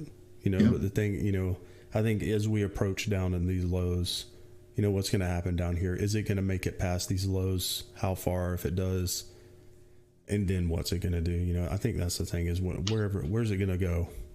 Yeah. Before it goes back up, it's very likely, you know, going to do something and then go retest that up there, make it lower high somewhere, you know, that kind of thing. Whoops, you know, but anyway, that makes sense. Yeah. It makes sense. I know exactly what you're saying there. You can kind of see that on the daily. Yep. Yeah. Doesn't look good right now. No. But, well, I would say Asman. He was saying he don't know what to do. I say Asman. I would say hold your shorts. Just hold your shorts as a hedge. He's long from a good price. He got the long from 29. Like I got a long originally from 29 to 25. I took full profit. He's still holding his, right? Okay, yeah. So but he got long from 29 100. So I'm saying that is a good price. Yeah. And he's hedge short. So I would say hold your hedge shorts. Right for now. I was gonna say, I would just probably wait on it. Let it get to let it get somewhere, you know, somewhere that's easy to understand, and then make a decision. Right? Exactly. Yep. That's what I would say to do. Right now, it's choppy. It's very choppy, and you trying to trade in this chop. It's like you gotta be in a 1 minute chart. Yeah, leave it till you get somewhere that's makes more sense. You know, where you actually get a little bit of a little more clarity, and a little more edge. Then you can make a decision. Exactly. Correct. There goes the dollar. There's pound dollar. God, it's like, yo, this dollar is gonna rip. Look at this chart. I'll post this dollar chart that I did. This is I've traded this. I always tell this is like my favorite trade to have in break that high. In crypto. This is like the guaranteed 99.9% always works out. Let me post it for you. Man, I know what you know. And this is a falling wedge. This thing's gonna go, man. Falling wedge breakout. Yeah. Just didn't pull back far enough. I was just trying to get in it. As say your pound dollar is going to be a really good short. Was in it earlier. Pound yen's another one. So yen's probably going to follow. It's actually pound yen's back in profit barely. It's up 73 cents. From this morning, baby. Yeah, right. I just got stopped out at one of them, and now everything is in profit. The rest of them. Yeah, it's pound yen's. GU is going, man. Yeah, GU's starting to go. It makes sense. You know, the dollar kept going. It's just playing games is what it's doing. But yeah, the pound dollar kind of made sense because you can track that a little easier. Need the pound to roll over. It's kind of doing it right now. See this little roll. This is what we're looking for right here, and this is what I was saying. Hopefully that was going to continue to roll over. The pound might be going really bearish here, actually. If this fails here, this pound's going to take a snap down, and the dollar is like unholy levels of bullish right now. So the yen is another one that's actually hasn't been as intense, and there may be more room for the yen. So I wouldn't count pound yen out yet. There's a lot of potential on that. Pound dollar's just running. Yeah, let me take a look at it. No, when you get a chance, don't rush. Yeah. No, you're good. Yeah, you're good. Yeah, right now, as far as opportunity for, if everybody's looking for opportunity, I would definitely be looking at pound short, because it's the thing that probably has the most to gain that hasn't happened yet. I think the question is against what, against what? Not the Aussie, not the Kiwi, potentially euro pound long, but it needs to pull back a little bit probably on the euro. Pound dollar, pound yen, pound CAD, maybe if the CAD will get a little stronger. I think there's going to be some opportunity in the pound because you've got a fresh rollover here, and we're kind of confirming this. And when this rolls over and makes a lower high, this thing's probably going to take off to the downside. Pounds on the way down. I think pound yen's going to be eventually going to take off. Pound dollar's just already left, unfortunately. I was going to say I should have taken that one, but I've already gotten to where I want to be on this account. But man, but you took it this morning, right? Maybe I took it with you. Yeah, I took it. Yeah, I was in it this morning. Yep. I closed it out because I should. That's what I'm saying. I should have stayed in it because I had a great position on it. I closed it because I hit a profit target. I hit a goal. So that's perfect. Like, I just hit more than 1%. You can complain about that, baby. That's the point. Yeah, that's our daily goal. It was one of the biggest trades today, actually, right here. It was one of the better trades was pound dollar, and I closed out of it because I hit a goal. I hit my 1%, more than 1%. So now I'm just taking smaller positions, still looking for trades. I'm always looking for an opportunity. If there's an opportunity in the market, I'm going to take it. And I don't care what time it is, how many trades I've taken, as long as haven't hit a loss limit. There's no, my definition of over trading is a little different. If I haven't hit a loss limit, then it's not over trading. If you're up, I back the risk down a little bit though. I'm backing the risk down. I'll take another position. See if I can catch something, a little lotto ticket trade. But yeah, I think we're good. I think we're going to be good here on pound yen. It's just, it's slow. Check that out. Let me check this dollars. It's just one thing I want to be aware of. You see how how I drew that little spike down, right? On the right hand side. There's a chance, right, that this breaks out of the wedge and spikes down to say like 88, 89, right? So when it breaks out the wedge, it back tests, spikes down, and then shoots up. I've seen this happen. I trade this all the time in crypto. So normally crypto, I would have put ladder orders all the way down. Yep, it's lower. It's just decreased volatility and lower volume until it gets to it's seller exhaustion until it gets to the point where there's nobody willing to sell anymore, and then there's nowhere to go but up. That's makes sense. Yeah, it makes sense. Exactly same thing. Yeah, it makes sense. We'll see how this is going to hold. The weekly chart. That's actually interesting on the weekly there. We were watching this level like weeks ago. Yeah. It kind of it bounced. It finally bounced. It actually went a little lower. So it's just still holding that. I was just saying I took it off the chart. I kind of forgot about it. Actually, we got to look at it again. But it's just holding that level. It makes sense. I can see how that it's kind of wedged down. Got to a weekly. It makes you wonder about the dollar, man. If this thing's about to, just full reversal. Yeah, look at the weekly. It's squaring up on the weekly, man. Yeah, that's crazy, bro. Yeah, there's some serious potential here. Yeah, there's a lot of potential here. This was the original. If this was going to make a higher low, it's going to be here. You know what I mean? Like this is the last chance for the dollar to make a higher low. And if it's going to do that, then this is the bottom, dude. This could be the bottom for a couple of years. Yeah, that's what I'm saying. Honestly, and people don't understand that. Yeah, and that's the thing is there could be a major shift in the market, not just in the dollar, in the equities market, and everything. There could be this big rotation that's happening right now, and this is the opportunity. Like over the next couple of weeks, You know, we're in this like window of time here, this sliding window of time where there is a huge opportunity, you know, for just to catch a major swing point.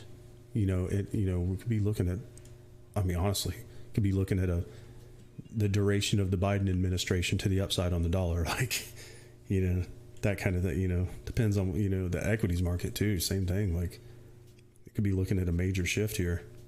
Oops. You know, so it's definitely interesting. That weekly candle is popcorn, man. Holy cow. I didn't look at it until now, but yeah, I mean, it makes sense. You know, if this goes up and if we close strong this week, man, that's going to be popcorn on the weekly. Yeah. And what I only drew that little spike at the bottom just to say that don't be afraid if 1 week it sells back off to 89, because it can do that. It can retest and shake you out, and then shake your position and then spike back up, right? Yep, it could come down and do a double. Yeah. It could get back into that zone, but then close strong still. Yeah. Exactly. Yeah. You gotta be real careful not to get shaken out. Yeah, it's worth watching, and it's worth taking the opportunity if it does come down to, you know, getting back in. I want that wick. I want catch that wick. Get back in it. Yeah. Oh yeah. Get back at the bottom. Lower your net position. Yep. Correct. Yep. Yeah. Yeah. Agreed. It looks good, man. It's crazy. It's like we've been waiting and waiting and waiting for this for like, it feels like months, man. We've been waiting for this, you know, for this dollar to reverse. Like, maybe this is it. If it's going to be a higher low, this is going to be it. And when this does happen, there's going to be like huge opportunity here in everything. And it's going to affect the entire market, not just the dollar. You know, there's going to be major long-term shifts in the way things happen here. You know, if that dollar is going to start getting stronger, it's going to affect other things. Yeah, interesting daily candle there too. It's a big bullish candle on the daily. Close that tomorrow. Pullback day tomorrow. Yeah, what's up? What's up, man? Can you look at the Euro JPY, please? Sure, of course. Of course. Let's take a look and see what we got. It's shifted. Yeah, I think I'm gonna get out of my shorts. Yeah, I don't know. Maybe I get played out here, but maybe to break even. It's a tough one, man. That's a tough one, but yeah, I mean, it's kind of shifted off the low all of a sudden. I mean, it's the euro. Yeah. The euro's gotten strong. It seems it's holding. But if the euro gets weaker, it may pull back down and make a higher low. But honestly, this is probably going to end up heading back up. Yeah, if you can get out of it, I would probably. Oh yeah, I'm in profit. Yeah. Yeah, I was just say I would probably get out of it if you have the ability to do that. It may roll back over, but I would say it's probably less likely to break that low. So even if it did pull back, you know, a lot of times what happens, it'll poke through this kind of thing, then come back and do something like that. You know, that just happens all the time. You know, we'll have to see how this closes, whether or not it can get through this. But sometimes it'll come back and make like a higher low and then go, you know, it looks like it's, yeah, honestly, like I would probably just keep the profit on that. I mean, it might go later. You know, there could be a higher time frame move happening. I'm already out. Euro USD is running, GU is running. Yeah, it depends on where you're in from, and I would just probably reevaluate it later. Yeah. You did JPY almost hitting my trade. Yeah, hop out, reevaluate it later. Know what pound yen's doing here? Nothing. This is worth a shot. Freaking pound dollar left. Pound yen stayed where it was. The dollar is just stupid right now, man. It's ridiculous. Ridiculous strong. Look at the dollar, man. Hulk smash. Freaking Hulk smash on the dollar. Gosh. Leroy. No doubt. Full Leroy Jenkins. 100% Leroy.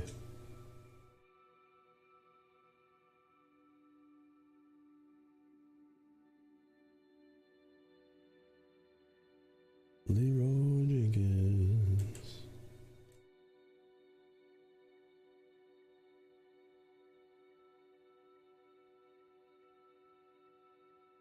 Hold on, give me 1 second, guys. Be right back.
Wrecked.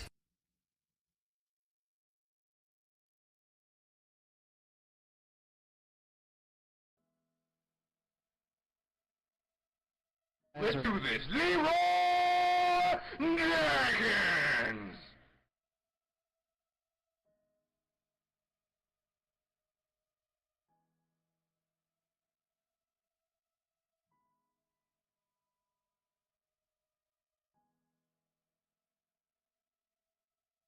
Billions and billions and billions and billions and billions and billions and billions and billions.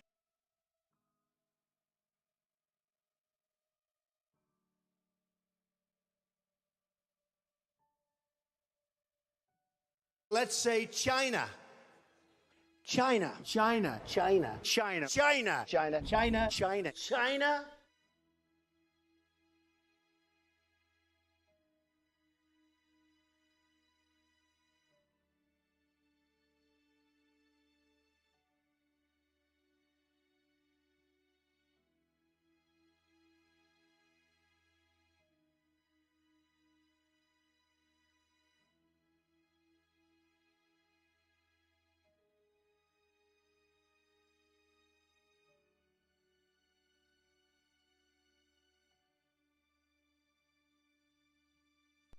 I've fallen, and I can't get up!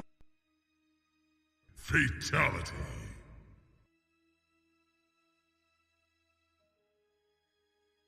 Rejected. Don't be suspicious, don't be suspicious, don't be suspicious, don't be suspicious.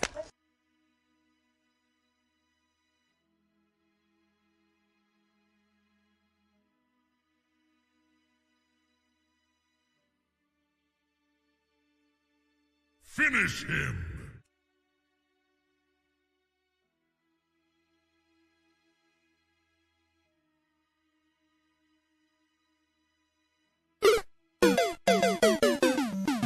Wrecked.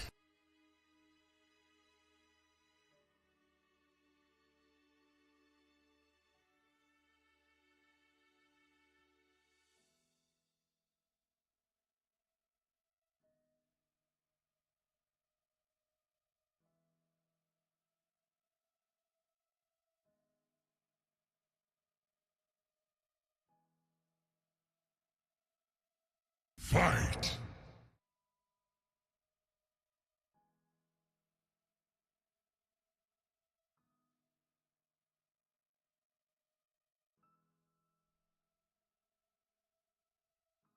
Brutal, savage, wrecked. Absolutely taken down.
Wrecked.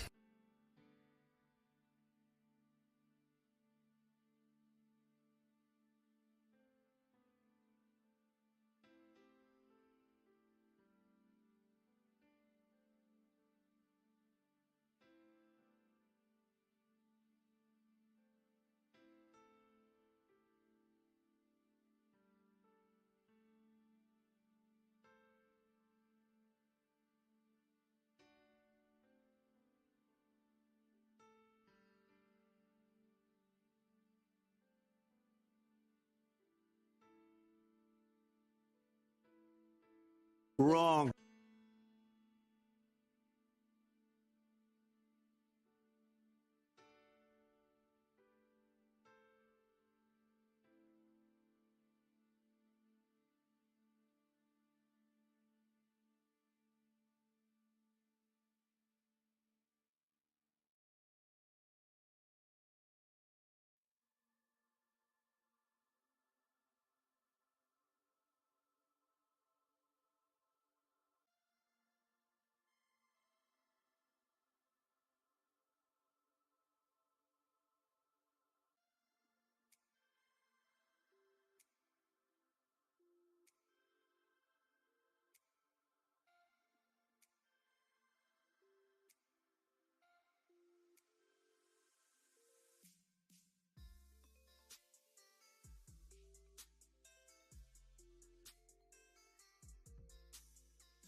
Still here, guys. I'm taking a second to eat some breakfast real quick.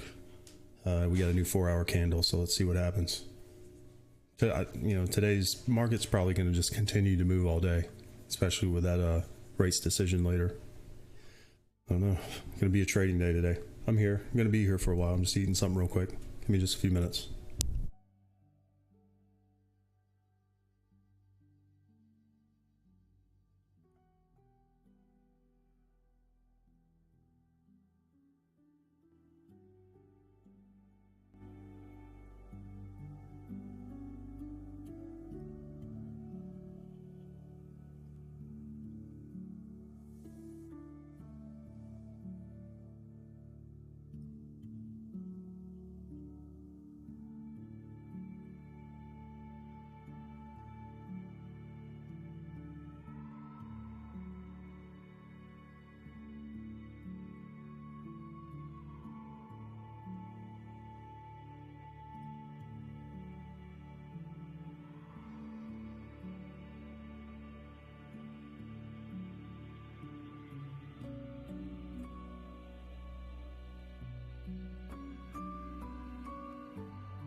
market open in a few minutes. Just watching.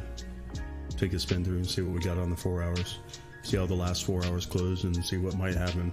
It's gonna be a long day today, probably, because we got a volume coming in 2 o'clock. It's gonna be a couple hours. Anyway, here, I'm almost done.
Stonks. Stonks, not stonks. Let's go. Time for stonks to open. See what we get. I'm gonna hurry up here. Crazy day. Girl's off work, trying to help her do some stuff. Set up printers and crap like that. She's working from home now. Oof, S&P dump on the open. Look at that. Watch pound yen to the downside, pound dollar to the downside. Euro yen and euro dollar maybe. For strengthen the yen, strengthen the dollar. Like it needs more. Holy crap. S&P's dumping pretty hard.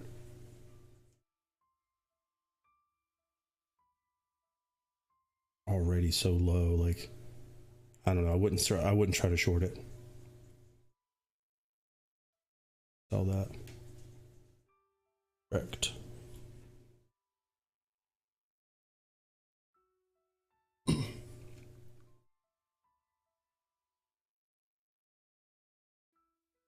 Yeah, I would leave that alone.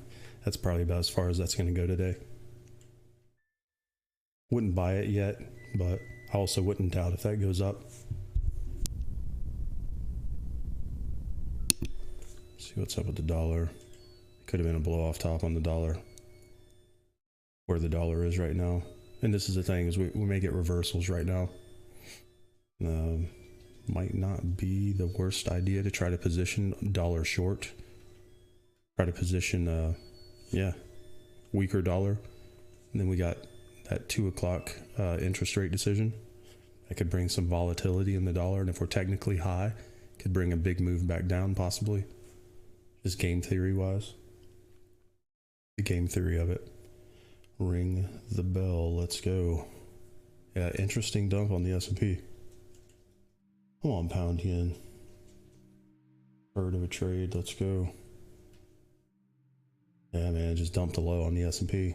So now that that's happened, yeah, I would look for a potential reversal there. Yikes. I wouldn't buy it though. It's not a buy. But holy cow. Dollar's broken the high.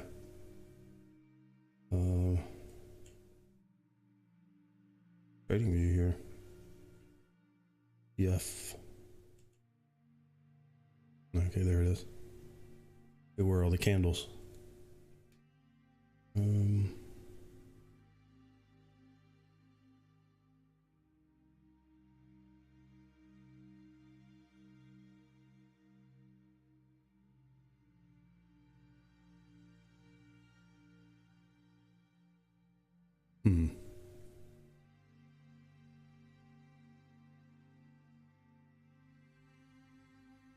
Man, look at that candle on the S&P. Holy cow. Wow. Watching a dollar here. Dollar's got a previous high. There's a gap coming. Yeah, there's a lot of stuff going on right now. Yeah, Bitcoin's under at 29. Bitcoin's under 30. Makes sense. We were just talking about this a little bit ago. It's probably not far from a reversal, but it made sense. Yeah, look at the S&P dumping and then look at Bitcoin dumping. Same time. Risk is selling off. What's gold doing? Man, what is going on with this chart all of a sudden? The heck, man. Why is this so slow? Gold doing. Gold's dumping the low. So risk is selling off. It's bearish on risk, bullish on the dollar, bullish on the yen, bullish on the Swiss franc. Risk is gone. Gold's dying. Bitcoin's dying. Stonks mega dying. Look at that candle on the S&P. Way far down. Deep. Yikes. There's nothing. I mean, it does, 3 days worth of movement in one day. I would not sell that. But it's not not necessarily a buy. I mean, I'd rather take a risk on buying it, but at the same time, who knows what's going on here. Dumped again on open after a huge drop pre-market. Bitcoin's definitely selling off, but that makes sense. We're just talking about this and where this is heading. And I mean, this is the thing. I mean, we know this by now, that when the equities market drops, Bitcoin drops harder. Yes, we've learned this lesson multiple times in the past. And if you look at where the equities market is, it's kind of risky to be long Bitcoin from here, at least. Or higher. I wouldn't. I don't know. I'm not going to get into that. I mean, it's not like we didn't see this coming.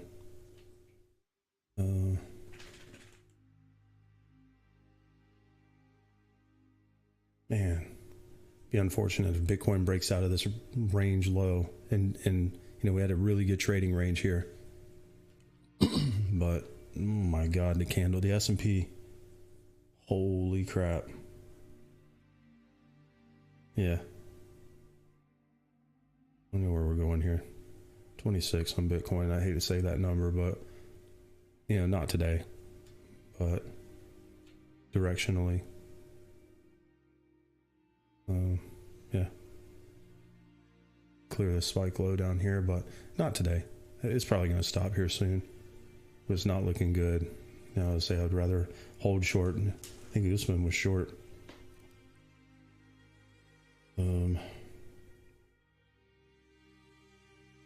Yikes. But I mean, we know how this goes. Start to get the drop in equities, and that, it's just the first thing that gets sold off is Bitcoin. Those types of things, the highly speculative investments, the speculative sectors get sold off first. Got to cover those margin calls.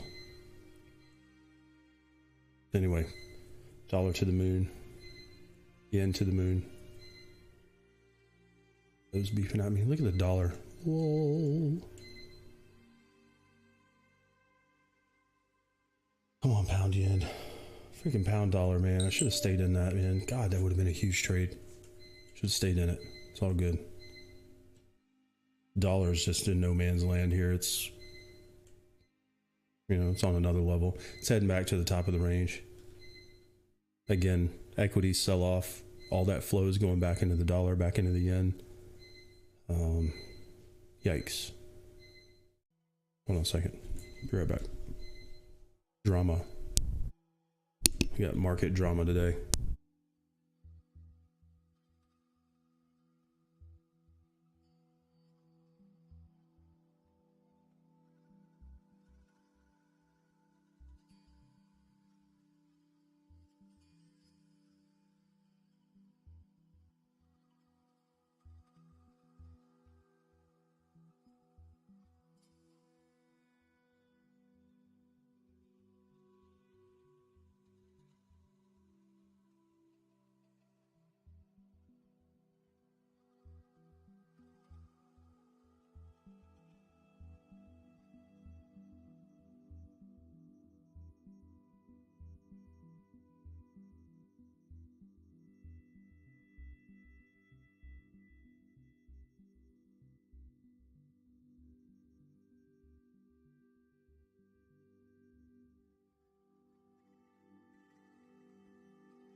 Whoa.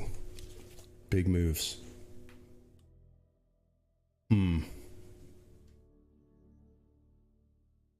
The big one. Is it the big one? Well, crap. Wish I would have stayed in pound dollar. God. Jesus, dude. Pound Aussie actually. Bot's absolute murder on the bot today. It just closed. Pound Aussie just closed in profit. Killing it. Lol. Bot's doing good. Bot did pretty good today. It's funny. Some of them are manual trades, but yeah, it's killing it. It did pretty good today. With a weird configuration, it just ended up a lot of stuff stayed in direction. We'll see. It's still short Kiwi Swiss, which is a weird one, but I'll let it trade what it wants to trade. Kiwi Swiss, it's still short. I'm probably about to take profit. Actually, see where that is. It's got to be close. One I would never trade, but oh yeah, okay, we're within the spread. Come on, baby. Man, spread. Wow. Yeah, it's within the spread again. It's actually already hit profit, but the spread needs to go down another pip or two. Another 2 pips. See if it closes.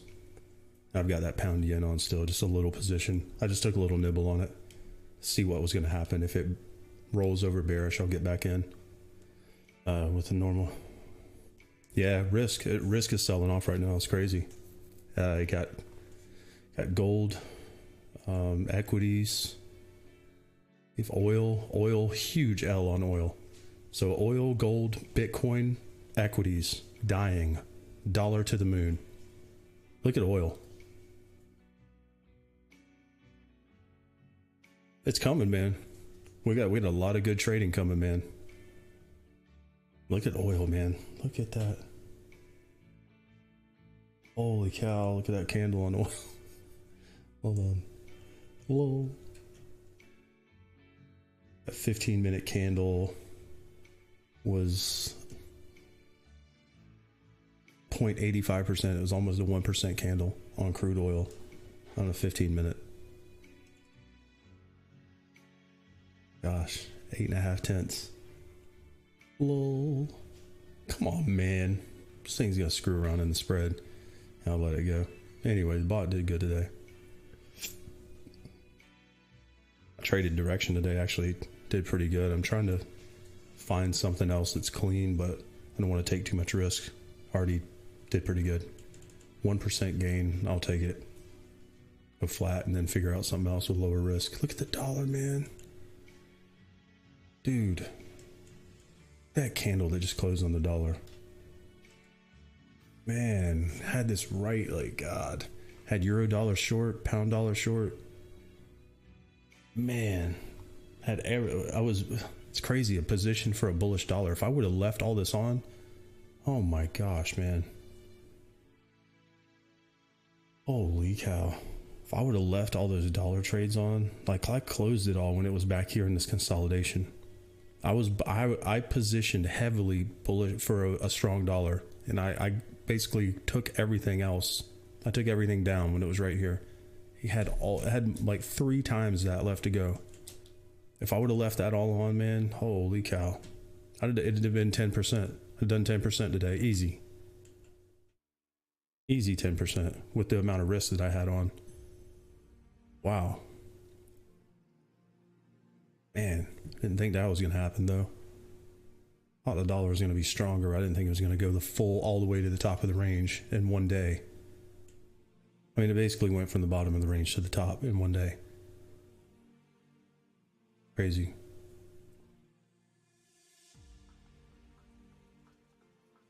The heck, man. Yeah, this big move. It's just all the flow. It's risk. Risk is selling off. Everybody's going to cash. all at the same time. Lol. The heck is going on there? Yeah, that oil candle is no joke too. Yeah, so everything's selling off. Bitcoin, gold, anything speculative.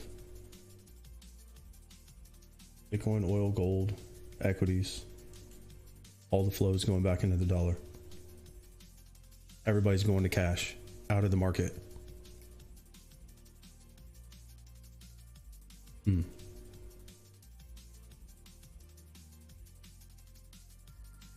Wild. Come on, pound, man. Pound's a party pooper, man. Old party pooping pound. It needs to roll over. I think there's a big trade coming on pound yen. It just hasn't happened. Pound dollar was. God. Picked the wrong one. Pound yen had more room. Pound dollar ended up inverse moon to the downside. Euro dollar was another one. We're short euro dollar and euro yen all the way from the top today. Actually had a good trade on that. Took it all the way down here. Then ended up going more, but euro dollar was another one. Jesus, dude. We're short all the way up here. It's just 80 pips on euro dollar. Crap. Just closed early. That's all right though. It's not going to cry about opportunity loss. Equity loss and opportunity loss are two different things. Very important to understand that. Not going to worry about it. But yeah. So good game. You know, everything sold off. Look at the dollar still going.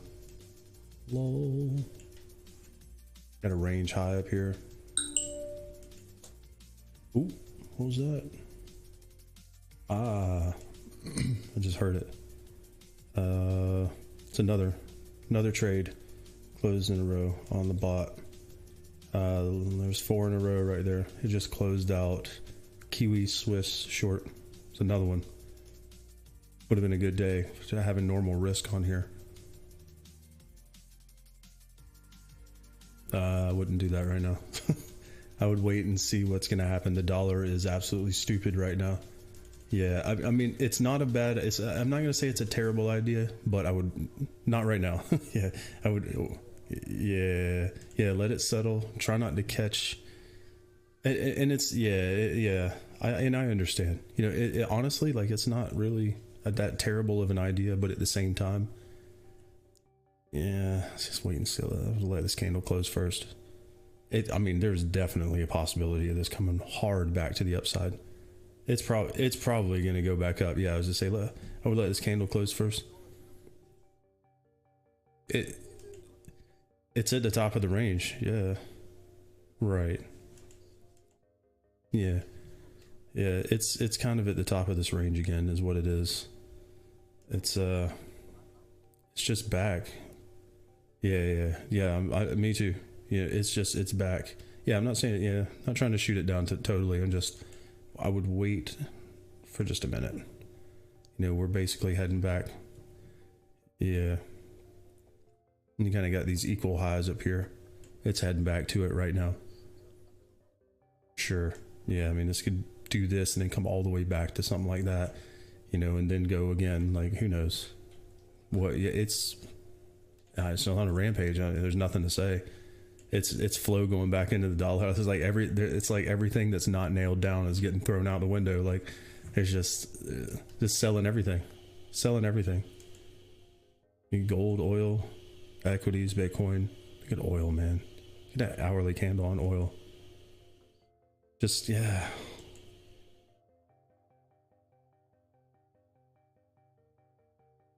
Right. It's finally happening. Yeah. It's happening. .gif. Right. It might be finally turning around here. So now we know that there's opportunities coming. You know, this is the thing. We're trying to stalk this move over time and get in.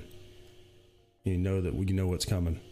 There's a massive global rotation coming. It's huge. What's going to happen? Yeah, it's just reality. It's coming, and you can see it coming. Just got to get in it. Yeah, pound yen's a turd. That might go later on. We'll see. Not worried about that. Trying to find something else. Just didn't go. CAD dropped. Dollar CAD, man. I can't even imagine what dollar CAD looks like right now. Man.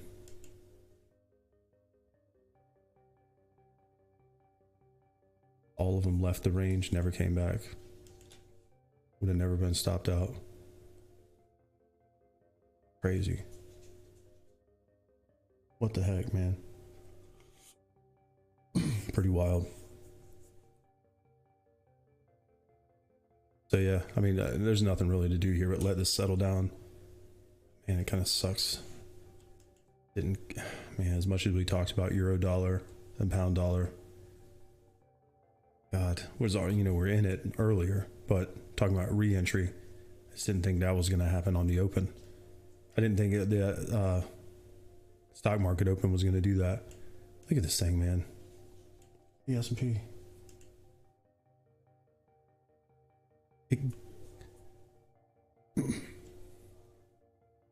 The rest of the market. Yeah, it's probably a lot of stuff. 37.59. That's what we were just talking about this morning. As if it's happening on GameStop. Where else is that happening? That type of behavior, and that's what we were saying. That's the behavior.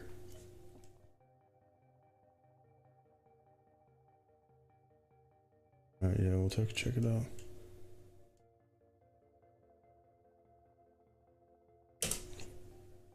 Oh,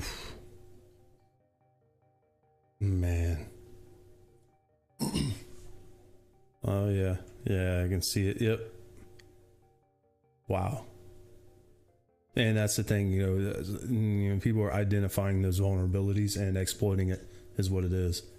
So somebody's figuring out, wait a minute, all these companies somebody got short more than the value. Let's buy it and wreck them out and send this thing to the stratosphere. That's kind of what's going on. And that's the thing is you got a lot of funds that are over leveraged right now. Is what it is. Over leveraged and undercapitalized. What in the H bomb right here, man? Come on. This dollar. Problem is there's nothing to do. You know what's crazy about this on the dollar? Like game theory wise, we got a federal funds rate decision today. We got massive volatility potentially coming into the dollar, and look at where it is. Honestly, the smart money move is to take this the other way. Honestly, to take it the other way, yeah, because you got a potential major volatility event coming today, and with this kind of a move before that happens, honestly, scaling into something like like euro dollar or something, like pound dollar, euro dollar, something, waiting for this to settle a little bit. But if this thing starts to put in anything even remotely resembling a low or something, man, I mean, I can't see it going much more on a high volatility event, like high volume event. So game theory, your risk reward would be to the downside on the dollar. Crazy to think about, but that's something, we'll watch it 2 o'clock.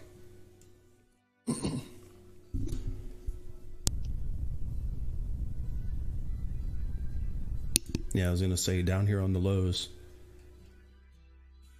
Man, we need to watch this thing. Is crazy right now. I'm waiting for this S&P to hit this level here. Wonder if it's gonna hit it, or if it's gonna be in between somewhere. That's probably gonna break that low, man. I doubt that's the low. That doesn't look like the low on the S&P.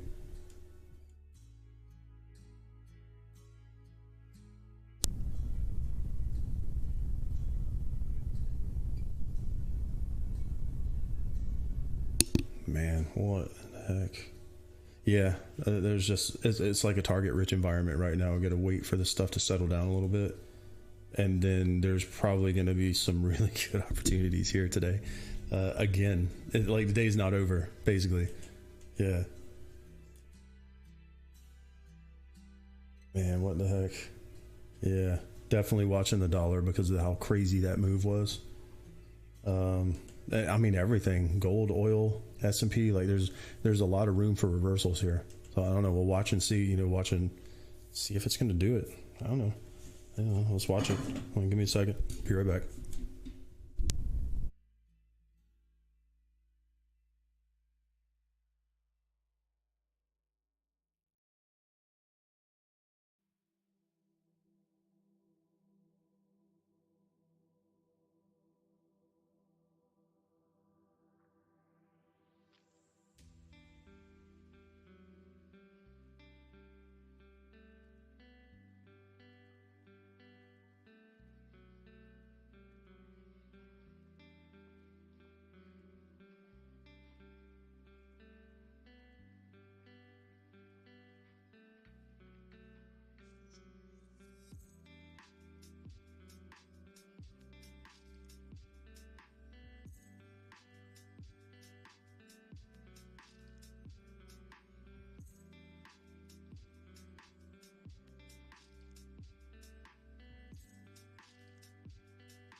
Dollar.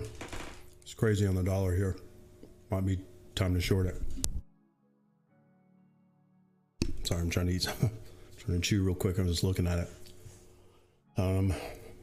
Would watch this right here for sure. If this dollar starts to roll over, there's a long way down. Euro dollar long. Just waiting for that confirmation. Now we're kind of getting, it's probably the high of the day. This pound yen's gonna get stopped out. No big deal. Position for a shorter dollar here. We'll watch this. Euro dollar is probably going to be a really good trade, to be honest. After breaking that low, kind of watch this. Be nice if this candle would close, but might be the high on the dollar. Actually nailed next level up, where I would generally take that position. Sorry, this last day up here, it's the last level up. We're there, so we're in the money right now. We're in the money where it was previously. This is where you start watching euro dollar. Wait. Any green on that next candle, I might take a risk on it. It's just high likelihood. Ready?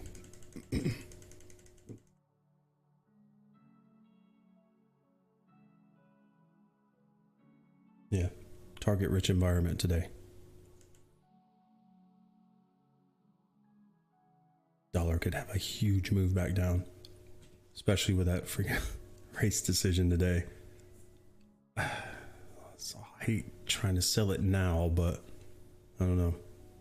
This candle would close a little bit and pull back up. This could just be a big move back down. I don't want to position on it yet. Also don't want to miss it. It looks like that's about it for the day on that. Can be an overall lower high. Yep, overall lower high. In the range and a lower high right now. Yeah, I was gonna say, I'm gonna watch this come back up and fail. If it comes back up and fails, it's gonna be, yeah, euro dollar long, pound dollar long. Yeah, that's another one. Yep. Watching the dollar here for sure. Watching it. Let's go. That's what I'm saying. Let's do it. S&P came flying back up too. What's up with that? I don't know if that's done or what, but yeah, definitely the dollar here for sure. This will come back up and kind of fail. You know, I don't know how much higher that's going to go today. I mean, it could always go higher, but this is where you take the risk of it being a lower high. I'll have to look and zoom in here and see what's going on here to the left. Yeah, I mean, this is about it. You know, unless it's going to break that high, this is probably going to be it. It's probably going to be your high of the day. Somewhere in here. We'll watch it. Hopefully it doesn't just die. I need to see how this closes. Make sure it doesn't poke the high and then drop.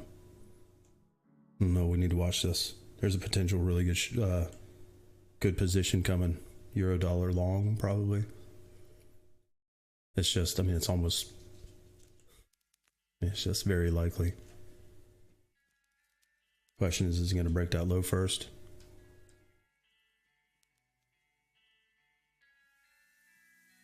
I don't know, we'll watch it.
Aussie dollar. Look at that.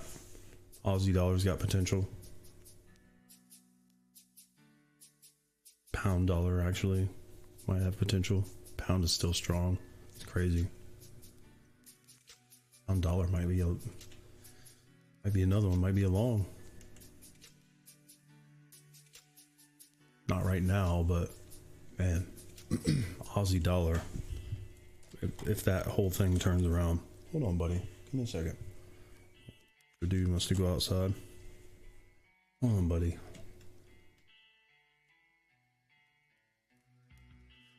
Aussie dollar is another one. A lot of potential on a reversal. If the Aussie will start to roll back up. Kiwi dollar is another one. Big potential for a reversal.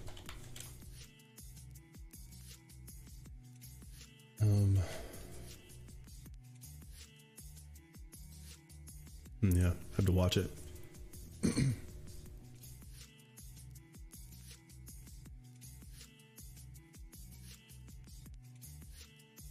Stupid pound won't roll over. I need the pound to roll over. When fucking that.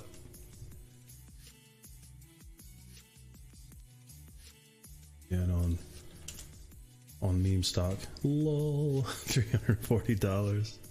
Oh god, thing went to 350. Went to 350. Lol. Yeah, what's up, man? You everybody? Yeah, what's up?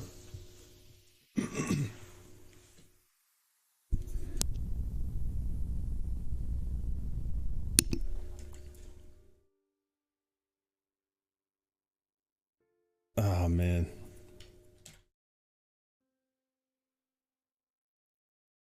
No. Say Bed Bath and Beyond. Wow. Not last week. On Monday. Man, look at the freaking AMC, dude. 300%. Yep. The hell, I did 300% today. Man, it's missed opportunities, but at the same time, it's like, it's funny, but it's just a joke, man. This was all over TikTok, by the way, guys. Like, yeah. Well, I mean, it makes sense. I saw so many people calling for AMC and a couple other stocks to get short squeezed today. It's the same thing. It's just like Hertz. The Yeah, same thing but you know, Hertz rent a car. You weren't here, right, Fire? But we were talking about this. I was talking about AMC since December. Yeah, but I don't. You know, it it's makes just sense. You know, because they said they were going to close like 500 something theaters. In the US and the UK, they were literally closing all of it, every theater, and then, just kidding, guys. You know, they came in with the old just psych your mind 25 times, turn your mind into Frankenstein. The reason I got into it is because on Monday they had an interview with the CEO, and he said they just closed a deal of 917 million capitalized. I was like, somebody wow. comes in and saves it, and then all of a sudden, everybody who was short gets squeezed. You know. Yep. $50 by the end of the week. Crazy. Lol. Yeah, it's the same thing. Different. This one's different though because, man, yeah, Bears got wrecked on that one. You know, there was a fundamental reason why the short made sense on AMC, but then they got squeezed big time. Yeah, it's crazy. It did 300% today, 322%. That's nuts. Man, somebody got paid on that. Our time is coming, baby, when this dollar melts. Oh, yeah, it's coming. Our time is coming, brother. Yeah, today we could be. It's not over yet. 1,000%, 2,000%. Oh yeah. Oh yeah. Man, I'm losing my voice. Yes, I don't know. We'll watch this today. Yeah, what the heck, man? Meme stock. Elon killing me. GameStonk. You know, GameStonk posted a link to Wall Street Bets. That's the greatest thing I've seen in a while. He's just rubbing it in to all the bears. He's just rubbing it in because they all tried to get him too. That didn't work either. Same thing happened on Tesla. Man, yeah, that's crazy. You know there's more. Can you imagine, like, oh my gosh. They're saying, somebody said, is it live? Yeah, we're live. We're always here. We're always live. Somebody said that BlackRock and Fidelity were the two largest holders of GameStop. That sounds dangerous. if BlackRock was the largest holder of GameStop, and look at what just happened to it. Makes you wonder if they got wrecked too. But at least they're holding some shares. I don't know. Pretty interesting. Or if they're the ones that benefited from it.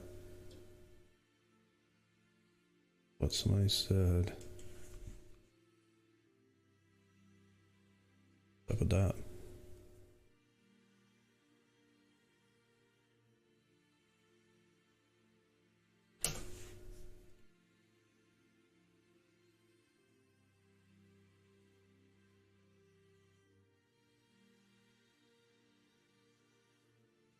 Yeah. BlackRock had 13.2% of GameStop. They're the beneficiaries, probably. If that's true. They might be investigated by the SEC. See if they made any Wall Street bets posts lately. See if any BlackRock employees made any posts on Reddit lately. Got that churning. But that's the thing, is that's what I'm saying. Are they short or are they long? They're saying apparently BlackRock is they're saying that BlackRock and Fidelity were the two largest holders of GME. So did they get wrecked or did they benefit from it? You know what I mean? Like, were they short? Did BlackRock just get wrecked? Like big time? Bigly? Maybe.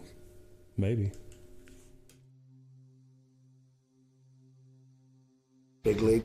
The world's largest fund. I think they have $7 trillion in assets under management. Trillion.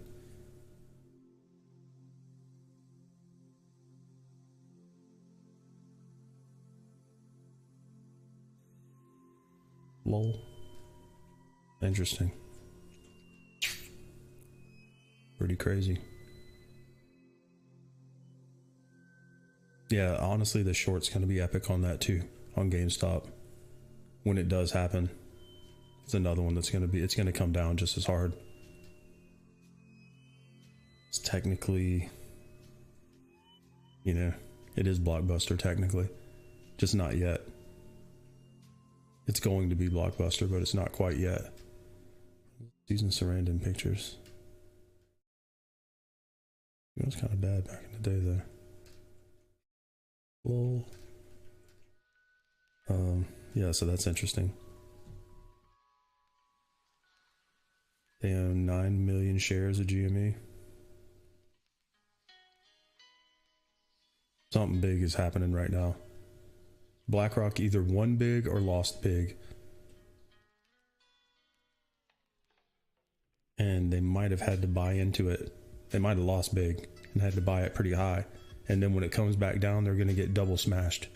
Think about what's going to happen. All these funds that had to buy in high.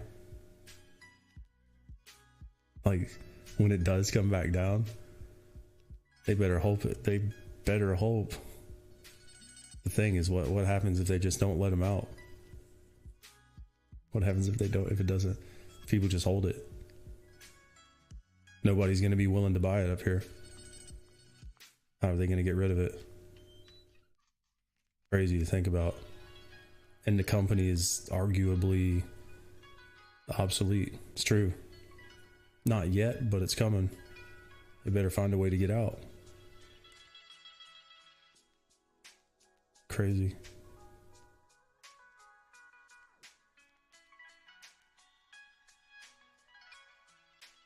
It's just nuts, man. There's some crazy stuff going on in the stock market right now. There's a big wealth transfer that's happening right now. It's crazy. Nuts. Anyway. Man, I don't know. I'm looking for an entry here. I'm trying to find something safe. Kiwis and maybe. Freaking dollar, man. Waiting for the dollar to chill out.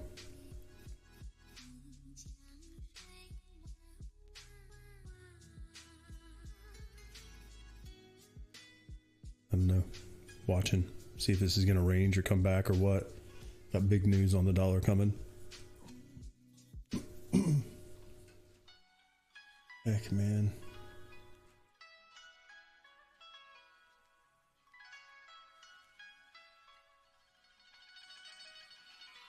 But Buckhorn's still under 30. Holding. It's looking like it might reverse here actually on Bitcoin. I think it's going to try it.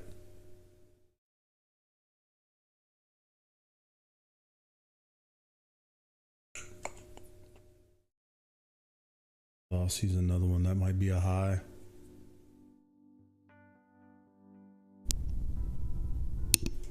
Man. Man, there's so many opportunities right now. It's just try not to do anything too risky. If the Australian dollar picks up at all, it's been crazy weak. If it comes back even a little bit, you know, this is going to slam back down too. Aussie dollar, pound Aussie dollar would probably be better. The other way. Back to the upside. Breaking the lows just makes sense for it to come back up. Makes sense. Man, I wish it would pull back a little bit. There's a lot of opportunities right now. You just got to take a risk on it. It's the thing. It's a little risky. Probably going to be like this all day. There's going to be chances. Just got to wait for the right thing.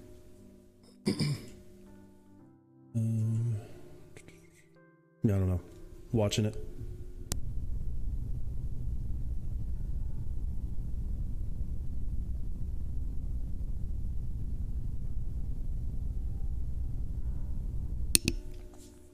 I gotta get a drink. I'm losing my voice.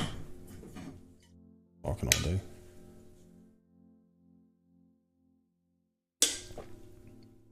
Yeah, hold on, buddy. Just give me a second. I'll take you out. Dude, Mr. Boss Man. Euro pound. That got wrecked.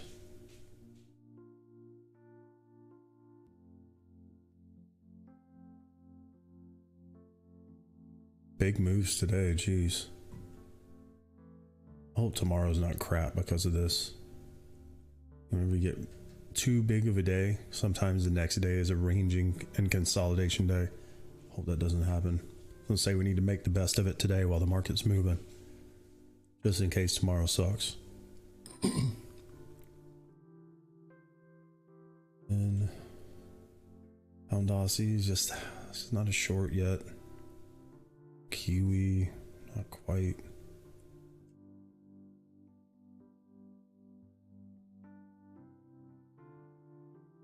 See what might reverse here. What's getting to a high? You know, or a low. You know, a lot of stuff. It's gonna be a lot of reversals here. It might have missed some of the really good entries, but at the same time, there's probably a lot of room on this. A lot of this stuff. A lot of time to get in. Dollar CAD's another one that makes sense for that to come back down. It's looking pretty bearish right now.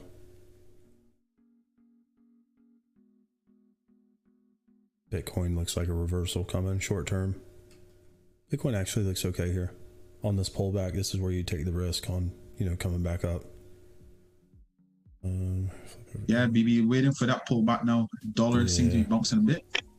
Yeah, I mean, yeah. Like, this is where you take the risk on a potential, just some kind of reversal here on this. Just a little bit of, you know, up to here. That would make sense. Yeah. So maybe if you get a higher low here, is where we start to getting some. Yep. Yeah, exactly. Some vibes. That would kind of make sense. Getting some vibes. Let's go. Scalps today. Unfortunately, you know, it is what it is. The market's moving, man. I was gonna say now is, you know, kind of capitalize on the volatility right now. I mean, things are moving. You got stuff at these crazy levels. There's a lot of room for rubber band. You know, that rubber band back and forth. Looks good. Like a gold, boy. gonna say a lot of this stuff is probably gonna come back quite a bit. Oil. So gold buy maybe at 1838 could be a good area if it comes down that low for a higher low. Give us a higher low. Exactly. I was gonna say if it'll do it. Some of the stuff ran so deep, man. Nice, God, it's nuts, man. Just these crazy reversals. Let's go. Yeah. It's the same. Once this move kind of confirms, and then when it pulls back a little bit, once everybody goes to buy the dip, you know, that's when you start getting in. Waiting, you know, same thing on the dollar. Looking for a lower high. Something. Honestly, right now is not a bad time to do it. You know, to take a stab at it. And if it breaks the high, then, you know, it's wrong. It's one of those things where, you know, you try to short center mass here. And if it does come up and make an M, you still got a chance at a lower high and still be right. So, you know, if it breaks the high, then you're wrong. You know, right now is actually not a bad, you know what I mean? This is the first place where you would probably take that shot. Center mass right here. Euro dollar long. This would be your pullback on euro dollar long. Doesn't look very good, but it's possible. And might have to take a small shot at it. Not going to take any big positions right on something like that, but I'm willing to take a risk on that. Take a stop. Small position. I'm gonna bet that the dollar is not gonna break the high, and if it does, then we'll reevaluate it on the way back down on the lower high. Yeah, just go below the low, and looking for quite a bit up. I mean, it's a you know, makes sense. It makes it just for anything, just any move, any little grind back up, and then see if it'll go. And if it, you know, if euro dollar breaks the low, which it might. Hopefully not, but this pullback is where this would be the first place you take the stab on it, is looking at the dollar index here. Basically shorting center mass on the dollar. You got two scenarios here. You're right and this dumps. You're wrong and it comes up, makes a lower high M, but still never stops you out and breaks the high, or you're just wrong. Comes back and breaks the high and stops you out. So you have two scenarios here. You got a potential lower high and you have a failure, just a flat out failure right here over the next two candles, and then it drops, you know, does this kind of thing for the rest of the day. It's possible, you know, and that's the thing, is this is where you take a stab at it. And you know, if it breaks the high, then, you know, you reevaluate. Take a smaller position, so if, you know, if it does go up and break the high, it's not going to kill you, you know, but it's not that far away. You know what I mean? Like it's not really that far, just price action wise, and you play that some other way, like euro dollar long, maybe dollar CAD short. I'd say dollar CAD is probably another place to be short.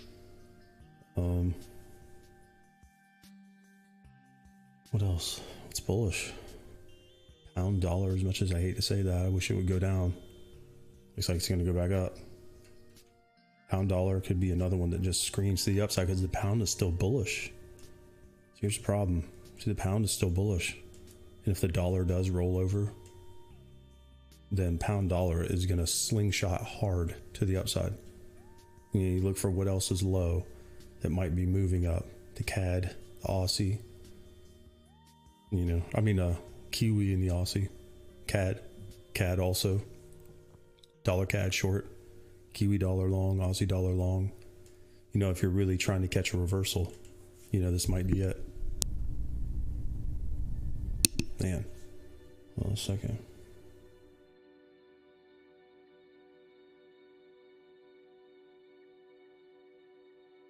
Where is it? Kiwi dollar. Bigly.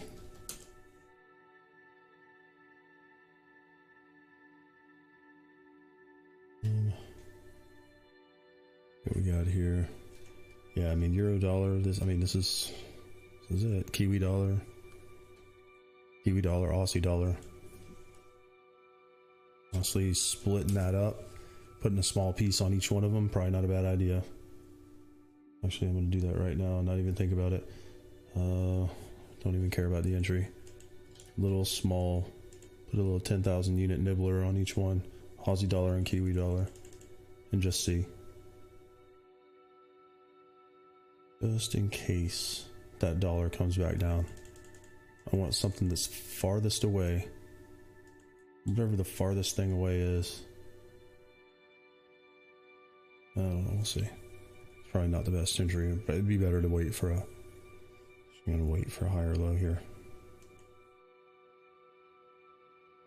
Looking for a failure here on the dollar index. If the dollar fails, all of these crazy dollar moves are just gonna go all the way straight back up. Euro dollar, Aussie dollar, Kiwi dollar, dollar CAD down. Go back over to and then you say, you know what, on a little bit higher time frame, what's bullish? Other than the dollar, nothing really. The pound dollar, honestly, like if the dollar rolls back over even a little bit, even if it just flattens out and rolls over, pound dollar is probably going to go up.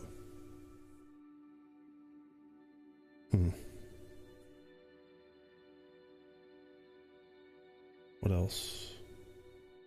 Potentially Kiwi or dollar Swiss. Add short.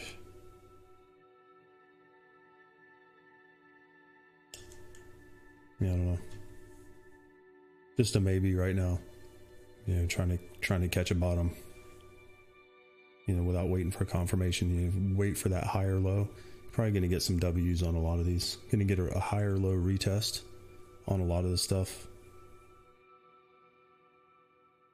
Give it a shot and see.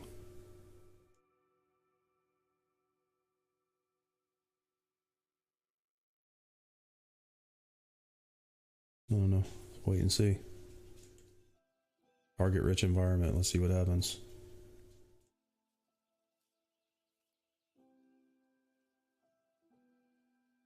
Something will go.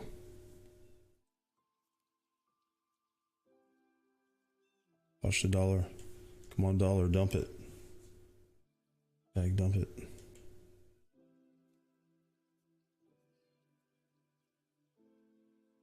Gold will pull back. That might be a long too. Take it easy, Ryan. See you later, man. Yep. We'll be here.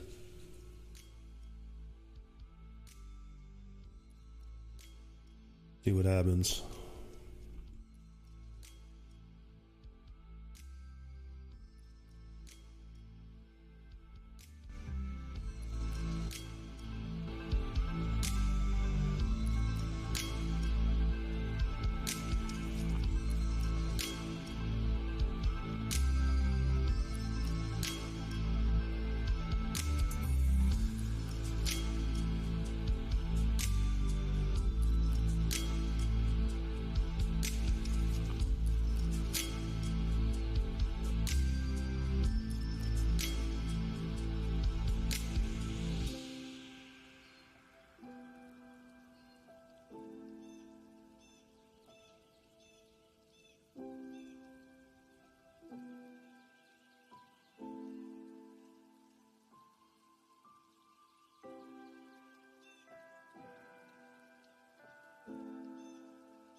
Tremendous.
Come on, dollar.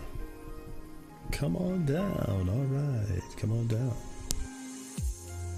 Yo, I would like to. I hit my profit target for the day, so let's go, man. Good deal, man. Congrats. Yeah, man, it was a good day. It was hard, but it was a very good day. A really good day. Yeah, good deal, man. Good deal. A lot of movement, yeah, man. Good luck to everyone.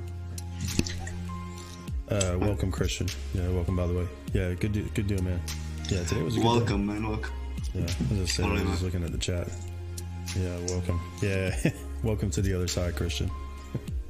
Yeah, we have a lot of fun over here.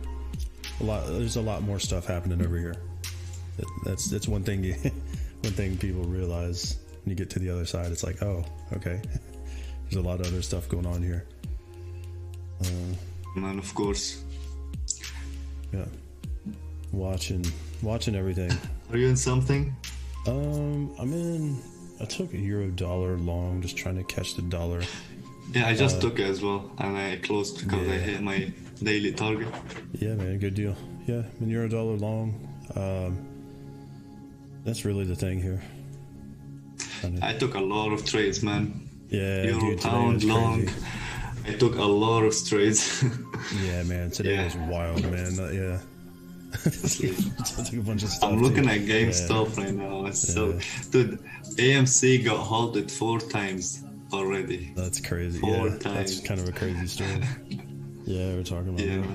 Yeah, man. Yeah, today was interesting. Target-rich environment today. Yeah, good profit, man. I see that. A lot of stuff going. Yeah, it's not big dollar-wise, but percentage-wise, yeah.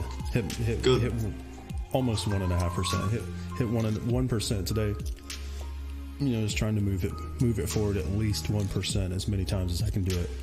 But yeah, that's kind of the goal. But yeah, right now, yeah, I'm just looking at some of the stuff. Man, freaking dollar, man. Dollar's crazy today. Watching this to see if it's gonna roll over. Waiting to see if it's gonna roll over. I did a little craziness this morning here. I took a bunch of stuff based on direction.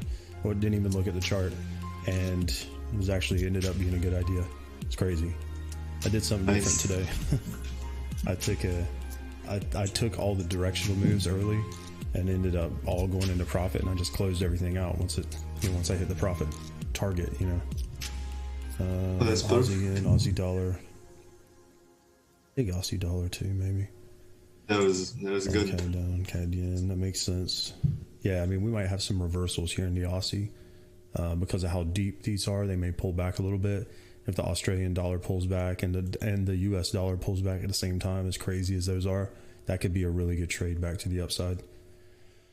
Aussie dollar is another one. Might just take that. Yeah, against smaller positions. Honestly, every dollar pair is a yeah. I'm gonna take Aussie dollar and Kiwi dollar because of the pullback on Dixie after this huge run today. Yeah. Aussie dollar and Kiwi dollar, figure it out. Euro dollar's looking pretty good here. Yeah, man, we're here just chilling, watching because there's I mean, we still got a rates decision today at 2. Like, there's still potentially a lot of like volatility coming into the dollar later. Like market moving news coming today. It's one of the only things that actually matters in reality is the race decisions today. You got a federal funds rate, 2 o'clock. Is it not happened yet? I thought it happened. No, it hasn't happened yet. And that's what's crazy, because where the dollar is, there's a lot of room for this to come down. Come on, euro dollar, go, go, go. Yeah, that's what I'm saying. Yeah, EU looks real good. Come on, man, let's go. That's good. Aussie dollar's gonna be good. Kiwi dollar. If that dollar, it looks like the dollar's gonna come down. So I see. So this was the thing. Failure. We were looking for the failure here. You got same level as I got, 90.4. We were looking for the failure, and yeah. That was a perfect pullback. That's true. Yeah. So as long as this stays weak, you know, which it might do. You know, it's pretty clean here. This may stay weak and just drift down. If that happens, euro dollar is it's gonna go all the way back up. It's just gonna be a full V recovery all the way back up. You know, so honestly, it's probably a good idea to take profit on this. or move a stop to break even, which is what I'm going to do. I'm going to move my stop to break even right now. Actually, yeah. It could be making a bull flag as well on Dixie. You never know. Could just be taking profit, but yeah, I mean, we got. I would say that news is probably likely to go to the downside than to the upside. It's going to be unchanged rates. It's just a rates decision, but there's going to be positions coming on. I don't know. We'll see. Yeah. Watching it right now. Good day, man. Good day. Hopefully we'll get everything. Just take the profit here in a minute. Yeah, I was gonna say today the market's just moving today. Like everything moved. Really nice. It's hard to. You're trying to get in. Like trying to get in some trades is the thing. It's hard to not make money today. Just trying to get in some stuff here. Trying to find something to take that's safer. You know, we're waiting for this dollar reversal. You know, so everybody can kind of get in here. Dollar's definitely looking. I mean, this thing's just way overextended. So any move down at all in the dollar would be welcomed. You know, so kind of makes sense. Man. It failed. Oh, the 15, it made a lower high, so could be GG's on the Dixie. I don't know, maybe. It failed, and you know it's on the way now. So we'll see where it stops. You got a previous high right here, but yeah, got a little consolidation here. We'll see. It's a maybe. I was ready for this to potentially make it like a, you know, a retest of the high, but it didn't. It just failed here. So this is the thing. Is this why you take the risk here? Take a small position here just in case it does fail like this, and then you're at least you got something in. You know, at least you got a smaller position on. Actually, might just take profit too. Not this thing. You can scale low, you know. Yeah, take some profit on this. Well, I'm telling you, Dixie target is 90.4 today for me. So maybe Bitcoin's coming back up. Bitcoin ended up being a buy there on that reversal. You're wrong. Always wrong. 90.4. That could definitely happen. Okay, I mean that makes sense. Back to that consolidation. I know exactly what you're talking about. There's a consolidation right there, back in here somewhere.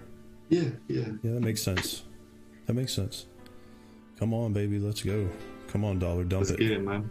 Good luck to anyone here. Yep. Dollar CAD's coming down. Dollar CAD's probably going to be good too. Yes, I was watching dollar CAD because oil is really going up. And exactly. I thought. Yeah, I was going to say oil was crazy. Whoa. Oil is crazy. Yes. Whoa. Look at oil. Yes. CAD is lacking, I think. What? It's lacking behind. Yeah, it's crazy. Wow. Look at oil. Wow. Yo, Wayne caught that whole thing. Did you catch that? Oh my gosh. Wayne. Cadbury didn't get the memo. Oh yeah, because Abdul triggered me. Abdul said, "No, this is a bad long," and I just took it. Oh my god. Counter trading. Yeah, because I'm fading him. I'm just fading Abdul. Yeah, so the Habibi indicator just worked the other way. Yeah, what a move there. What the heck. Yeah, I guess CAD didn't get the memo. That's funny. I was gonna say CAD didn't respond yet. CAD should be getting strong with it. That may be slowing this down. I don't know. Let's take a look and see.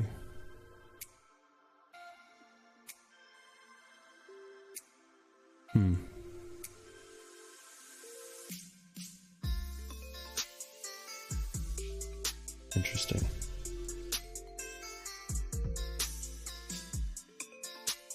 It takes profit.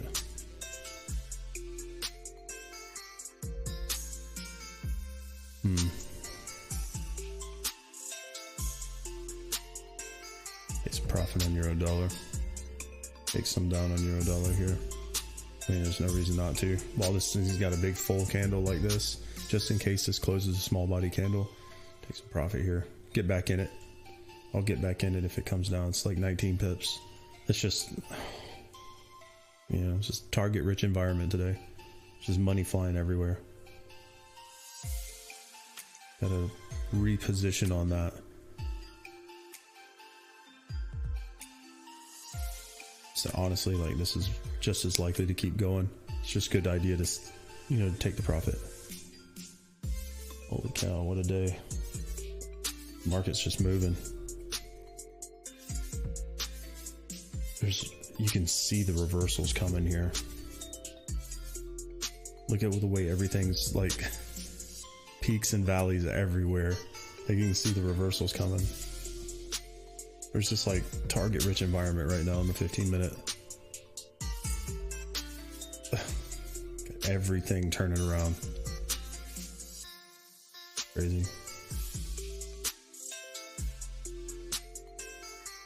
The heck. Yo, what's the dark blue? Aussie. NZD Aussie. All on the, it's on the low, dollars on the high. Aussie dollar is probably going to be a good long here. It'd be better to take a pullback, but it's got some good synergy there. I mean, the list right here, this is what you want to see. Just tells you what it looks at it and tells you what it's doing. And then H1, you got some stuff going on too. Euro pound right now, but 15-minute, you can really see all the reversals coming here. You can really see everything is changing direction right now. Yeah. So especially stuff, anything against the dollar that might be going back the other way might have a lot of room. Something that's bullish against the dollar is probably a good idea. The yen maybe even, but especially the dollar. But yeah, I don't know. Watch it for a minute. Got stuff everywhere, man. Just peaks and valleys all over the place. Pretty baller that I can recognize that. Got a lot of good stuff coming. And all of this is being fed to the bot to make directional decisions. Bot absolutely killed it today. It's about to get really good coming up. For real. A lot of stuff about to change here. It's exciting. Anyway, watch this for a second, guys. Trust me, I got half a chubby listening to you. It's good stuff, man. I'm telling you, there's some good stuff coming. Good stuff. Big, like, leaps and bounds ahead of where we were before. Some really good stuff coming. Anyway, let's watch this for a minute. See what's up with the dollar. Oh, hold on a second, gotta mute. Yeah, watch Aussie for sure. Watch the dollar. Kiwi, all these things that have already made big moves. Maybe coming back the other way. The euro actually just is maybe working on a higher low here. That's something to watch. The euro may be working on a higher low. Still watching the pound. I don't know if this pound's going to roll over or what.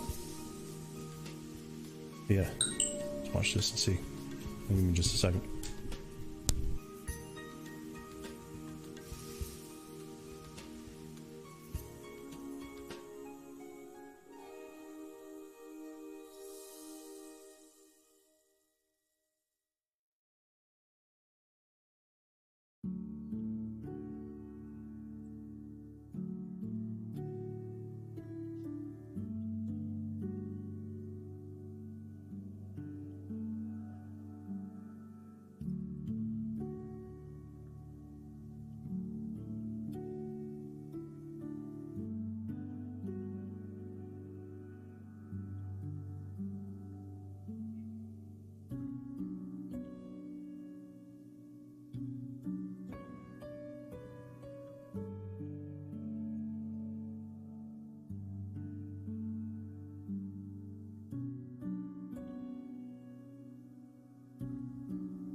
Hey Victor, if you're there on YouTube, I just sent you a message. Sorry, I missed the message there a few minutes ago. Check your messages on Patreon and come on in. Anyway, be back in just a minute. I'm just watching right now. Watching the dollar die.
Lol. Look at the dollar.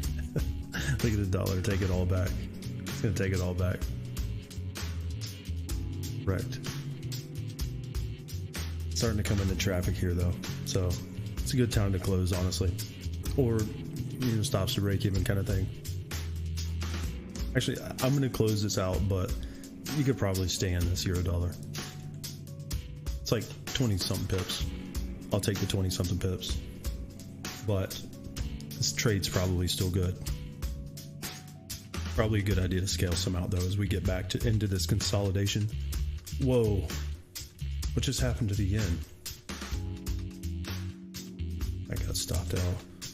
Hold on, something's going on here with the... Is it the pound or the yen? WTF. Bro, the pound. Oh my god. What is it? The yen. Bro, the yen just dumped. Hard. Whoa.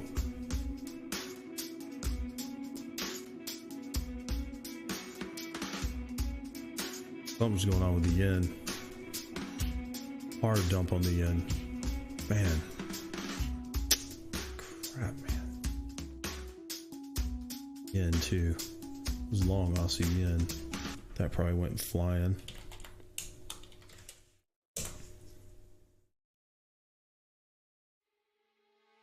Yeah.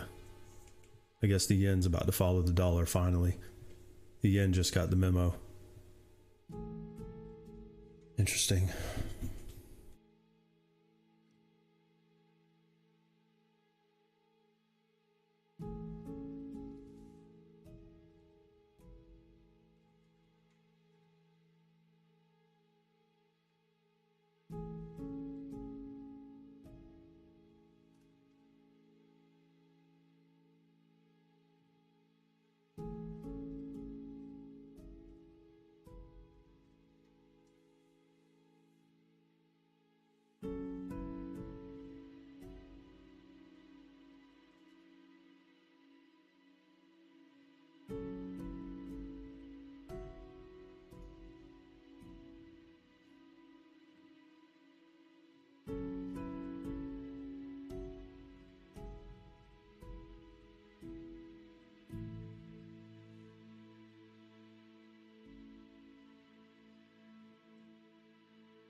Hello?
My trading view isn't working.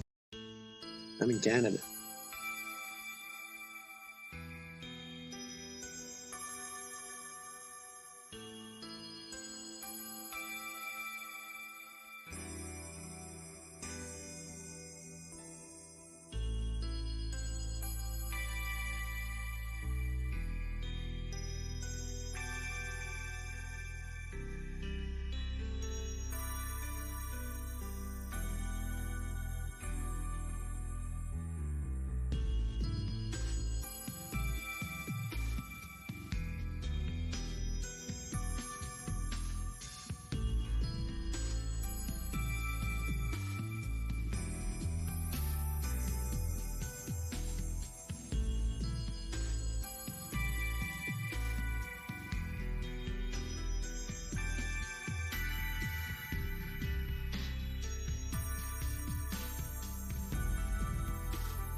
Yo, look at Nokia, boy. Just look at Nokia, guys. It's flying.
Thank you.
Bye.